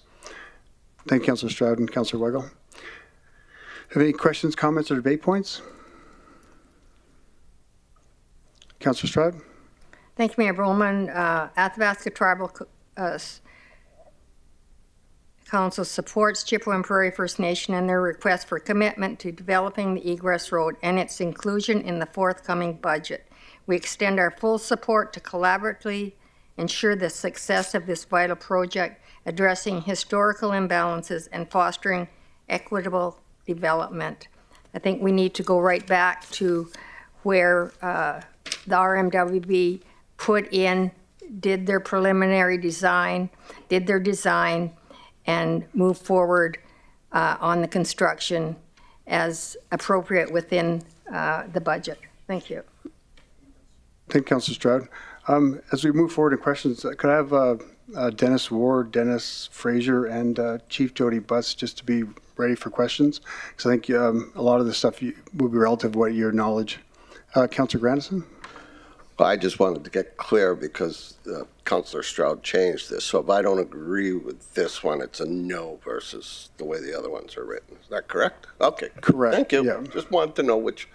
So the motion reads, so everyone's clear, that the capital project 24-033 rural egress road John VA construction not be reduced by 25 million is what the motion she made is.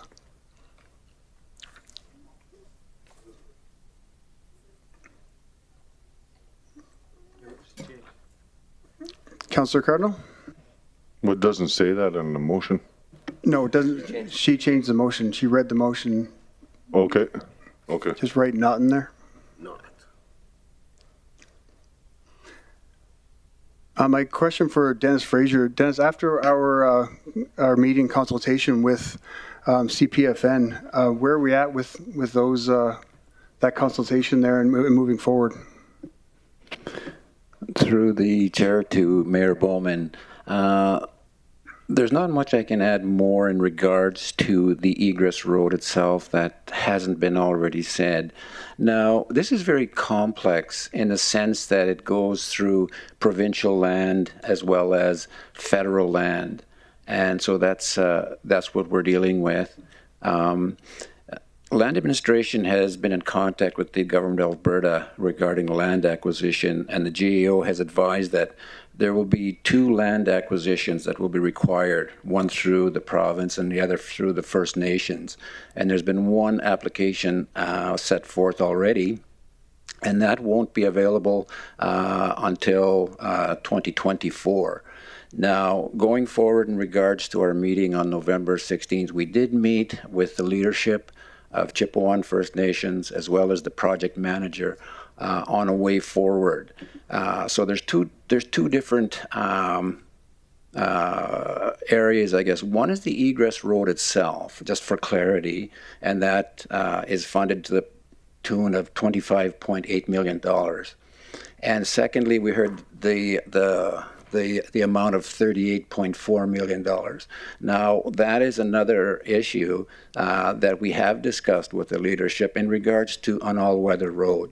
Now, there are discussions that are going to be going on with with both forms of government, the province and the feds. And so Chief Vern Janvey is going to approach the feds, Indigenous Services Canada, on some funding. And as well as the agreements, we'll need some agreements to traverse on the First Nations land. So we will be also working with that through legal. And so there is a plan forward.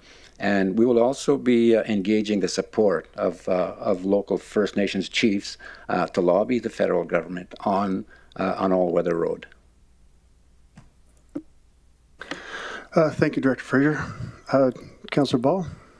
Thank you. Through the chair, can I get Jade maybe to just repeat the motion that was made or put it up on the screen so that we're 100% sure of exactly what the motion is?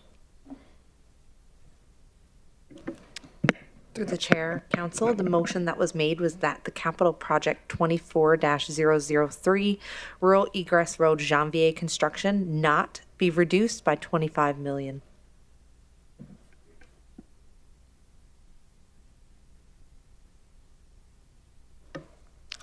Have any other questions from council? Question for Chief Butts. Can you tell me what we're doing to protect the communities at this time? Through the chair to Mayor Bowman, obviously we have our volunteer department there inside the community that services the community of Janvier as well as the highway and alike. I believe the intent of the question was focused on the wildfire aspect. Wildfire continues to be our number one hazard in the region and is so in the community of Janvier. We have been, since 2016, following Council's wildfire mitigation strategy. We continue to apply the Fire Smart principles to the community. This coming winter, there is 0.6 acres of land that we have, allocated for treatment, but that's on the municipal side. I can say that the existing access into the community of Janvier is provincial in jurisdiction, and any type of fire smarting activity along that roadway would require some provincial funding and approvals. Thank you, Chief Butts. Do you have any other questions, comments, debate points from council? Not seeing any. So when I look at this, I don't think it's a matter of us not wanting to do an egress road in Janvier or any of the rural communities, or even Sapre or Draper. I think it's just a matter of when we can do it. So if we have 25 million right now, and Dennis, we're 70% through completion of that design we have now.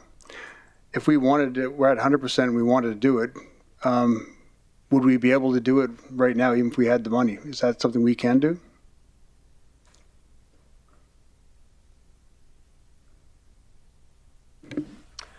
Through the chair to the mayor, once we complete the design, of course, we would follow our process and go to market for tendering to do the construction.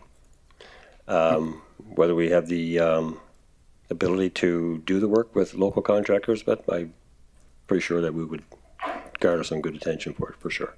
Okay, and we're still in the process, Dennis, with getting approval from the provincial government for using their land?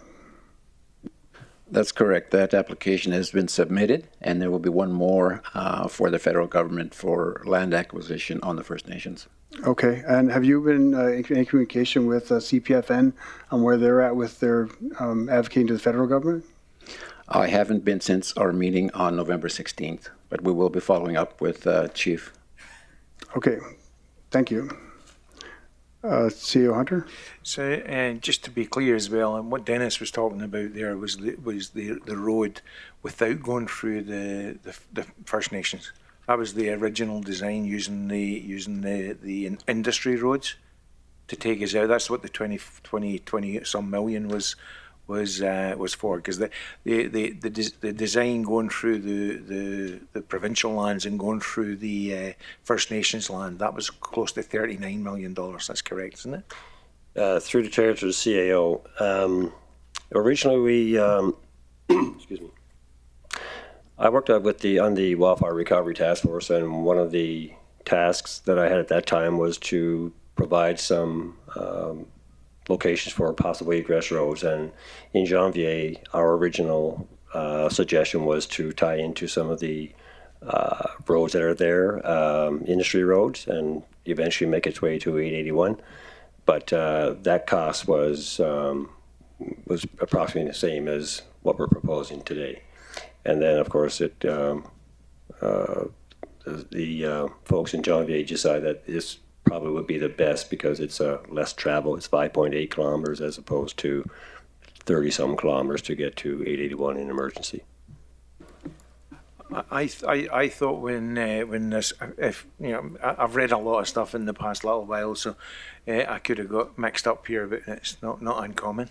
But I understood that when the task force review this project was only about $10 million for the Egress Road, or I even thought that might have been what they had put together for all the Egress roads was about $10 million.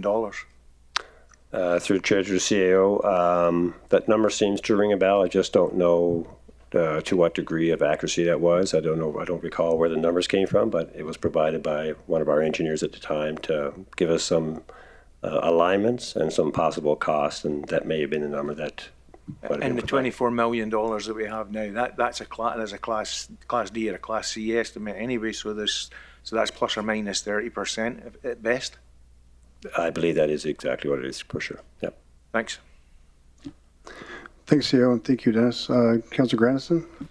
Thank you, Mr. Mayor. Through the chair, this is probably more of a question for yourself, Lori. I just want to get some clarity on funding. So way back when we were doing the water line from Mackay, I said, how much money are we getting from the federal government? And I don't believe it was you, it was your predecessor whose response was, we don't know yet. When that plant was built, it was a 90-10 split between the feds and the province. So do you know how much money we've gotten from the feds as it relates to that project?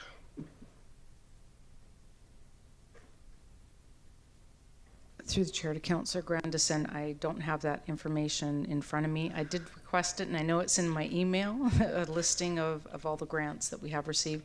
Generally speaking, a lot of the grants we do not get until after the project is done. However, some where there is multi-year projects, such as the flood mitigation, we have received like $20 million, but for this particular one in Fort Mackay, I'm not 100% sure. Well, and thank you.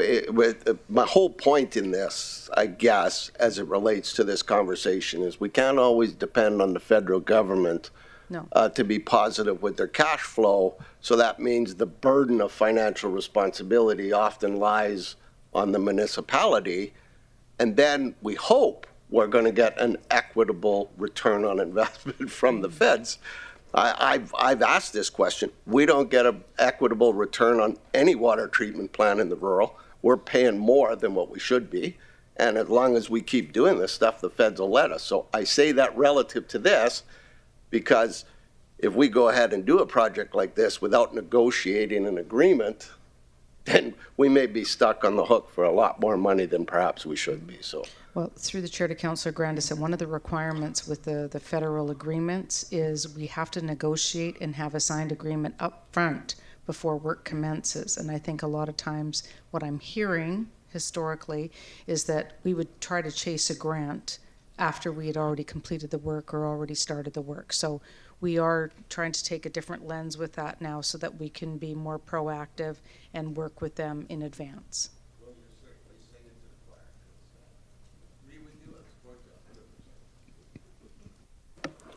Thank you, Councillor Grandison. Councillor Cardinal? Thanks, Mayor.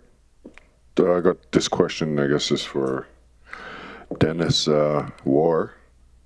How many egress roads do we have to all the rural communities? Through the chair to Councillor Cardinal, I'm not aware of any in the rural communities that are constructed to this point. Okay, so that would be how many? 6? The request was for Fort Mackay, Draper, Sapray Creek, and Sac and Jambier. Okay, I just kind of wanted to get that number. Thanks. Thank you, Councillor Cardinal. Councillor Stroud? Thank you, Mayor Bowman, and through to Dennis. So Dennis, on the original project that administration pushed forward for us, it's provincial land, correct? Through the chair to Councillor Stroud, that's correct. Yeah. A portion of it. Yeah, and then municipal too. Yes. Yeah, thank you. And where's the the original plan, like where is that going through? So it's not going, the original one can't be going the way this one is, 'cause this one's First Nation and provincial. So, because I know meeting with Chief Vern, there was another route he had mentioned that goes through where the Moose Cave that he didn't want the road to go through. So the original one that Councillor Stroud is referring to isn't the one isn't what we have designed for. It's another one.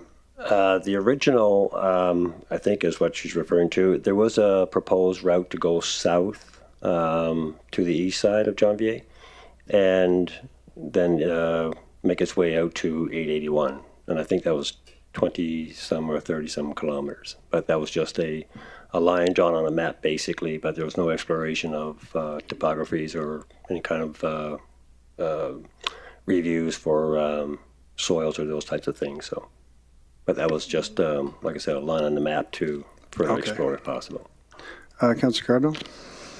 Thanks, Mr. Mayor. Through the chair to Dennis.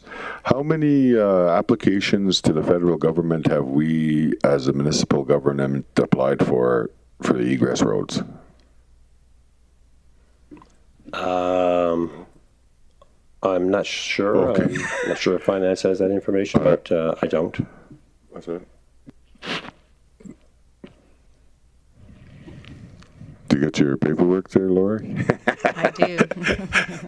Through the chair to Councillor Cardinal, I'm just scanning through the list of approved projects. I do not see anything on here where we have received funding for egress roads.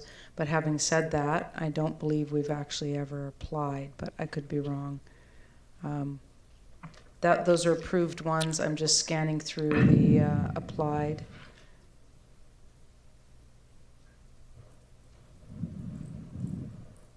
And we've just started to track the not approved.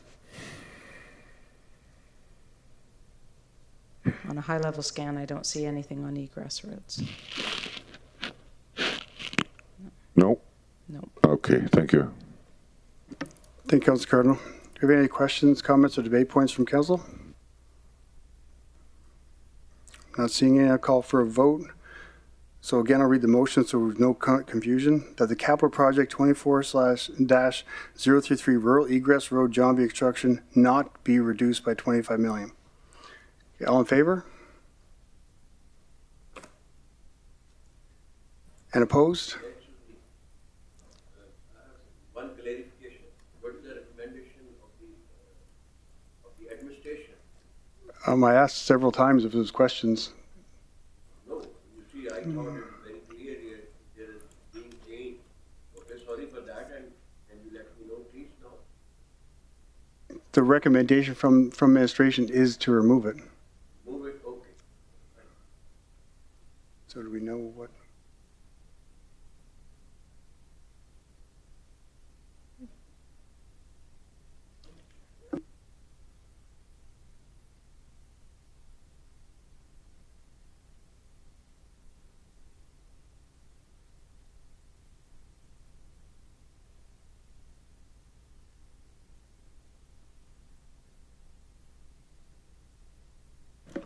Through the chair for clarity, the vote was taken, and what I've recorded, and I'd like clarification and confirmation from council, is that I've seen Councillor Cardinal, Councillor Dogar, Councillor Banjoko, and Councillor Stroud's hands raised in support of that motion, with all remaining councillors against. Correct? Sorry, madam. I'm in.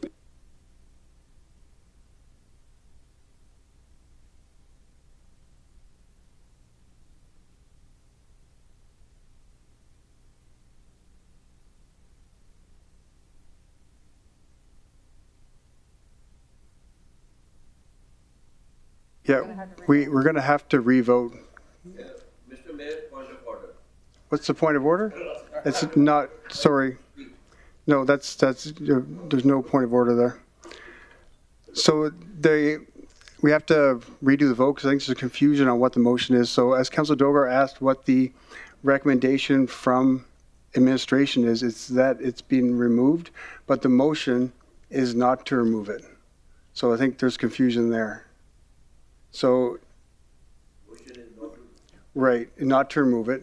So by voting, Point of order was something else. Why the other councillor should laugh if I couldn't understand something? I highly object. Oh. Councillor Grandison laughed on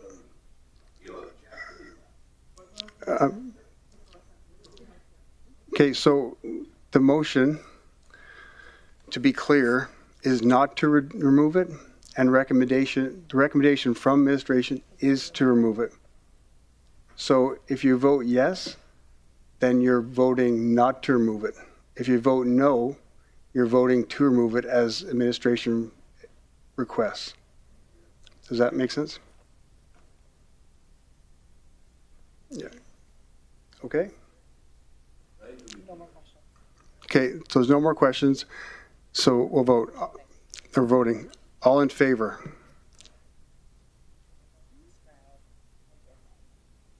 And against? As remaining. So that motion is defeated. Can I make this motion? The new one?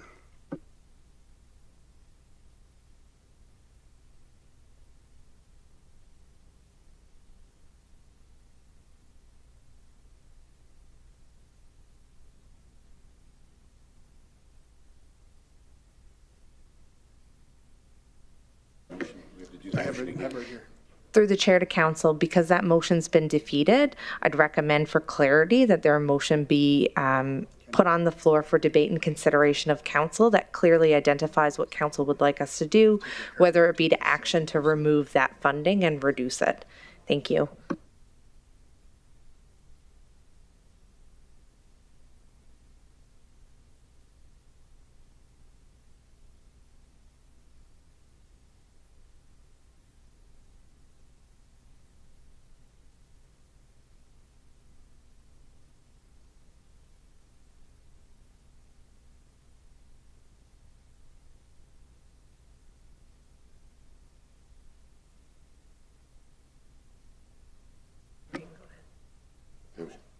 Okay. Any motions on the floor? Mayor, go ahead with your motion. Thank you, Acting Mayor Cardinal. That the $25 million to be in committed funds for capital project 24/033 Rural Egress Road, Janvier, construction be released with the matter to return to council such time when the necessary preconditions such as land acquisition or deposition have been satisfied. Can I get a seconder for that motion, please? I'll second that motion. Okay, how do I do this here? Oh, that's Jade's fault? Just kidding.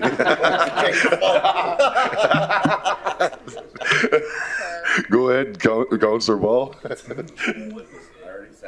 Okay, now me speak to it. Okay, let's speak to your motion, please, Mr. Mayor. Thank you, Acting Mayor Cardinal. The intention of this motion is that to show that we're in support of the egress roads. It just I don't think we're at a time for putting money at it because we don't know what the actual cost of this project is going to be and what our portion is going to be. I anticipate ATC, as they're in support of this, as well as CPFN, Chief Vern, will allocate some funds from the federal government as we can work towards land acquisition from the province to be able to put this road, because the new design that we have that's 70% completed, that Chief Vern and CPFN would like to see is a great project, and I believe it's going to actually become the new exit and entrance into the community of Janvier. And this entire project goes through First Nations and provincial land, not ours. So I think us taking a step back and look at and once these preconditions are met and we're in a position to actually do the road, we can commit funds then. And I think it'll look like a different picture. We'll actually know exactly what we're committing to the project and have an actual an estimate and tally of the bill will be. So we're not constantly putting funds aside for projects that sometimes never happen. We actually have a project, we know what it's going to cost, and we can apply funds at that time. Thank you, Mr. Mayor. Can I have anybody else with any questions for council?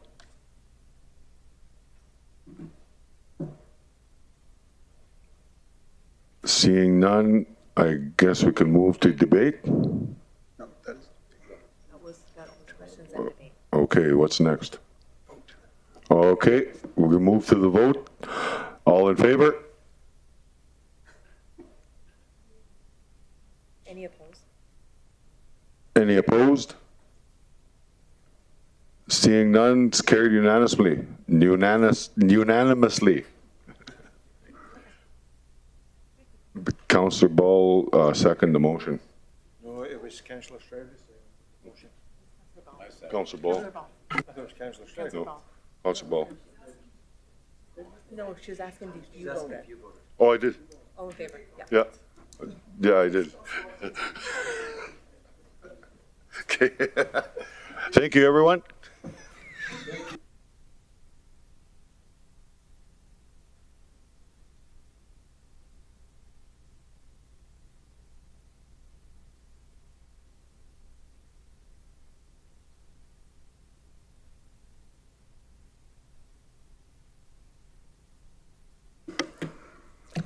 Thank you, everyone. Moving on to item number 6. Can I have someone make the motion? Councillor Grandison? Thank you, Mr. Mayor. That the capital project 24-048 Rural Egress Road, Fort McKay, design be closed and all remaining funding be released as outlined on attachment. Someone second that motion. Councillor Banjoko? Thank you, Mr. Mayor. I second the motion. Thank you. Any questions, comments, or debate points from council? Councillor Cardinal?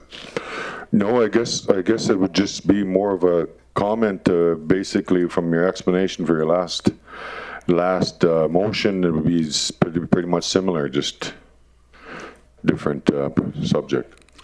Yeah, I think from administration can probably speak to it, but I think we're going to look at an overarching plan in the region for egress roads. Any other questions, comments, or debate points? So call for a vote. All in favor? And that's carried unanimously. Thank you. Moving on to item number 7. Can someone make that motion? Councillor Grandison? Thank you, Mr. Mayor, that the Fort McKay Métis Nation paving request be denied. Thank you. Have someone second that motion?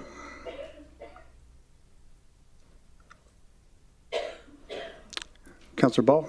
I'll second that motion. Thank you. Do you have any questions, comments, or debate points? Councillor Dogar? Thank you, Mr. Mayor, for giving me a chance. Last time they came, they tried to convince us, and we were not convinced with the reason that we'll watch it for some more time, and that was it was got deferred. The councillor is not here, and the hope was given that we'll approve it. And once we give a hope to some community, it's not an individual, it is a community. We must respect that hope. So I will vote for that. I will vote against this motion. Thank you, Councillor Dogar. Are there any other comments, questions, or debate points? Councillor Grandison? Thank you, Mr. Mayor. Just to get clarity, I believe that part of this paving was on private land. Is that not correct? All of this paving was on private land, not municipal land, but private land. And supporting this is actually paying to pave somebody's private land. So it just doesn't make any sense to me, but thank you. Thank you, Councillor Grandison. Councillor Dogar? Yes, my same point, Councillor. Did you bring it this point last time? Okay. Any other comments, questions, or debate points from council? Not seeing any, we'll call for a vote. All in favor? And opposed? Thank you. That's carried with 1 opposed. 2 opposed, sorry.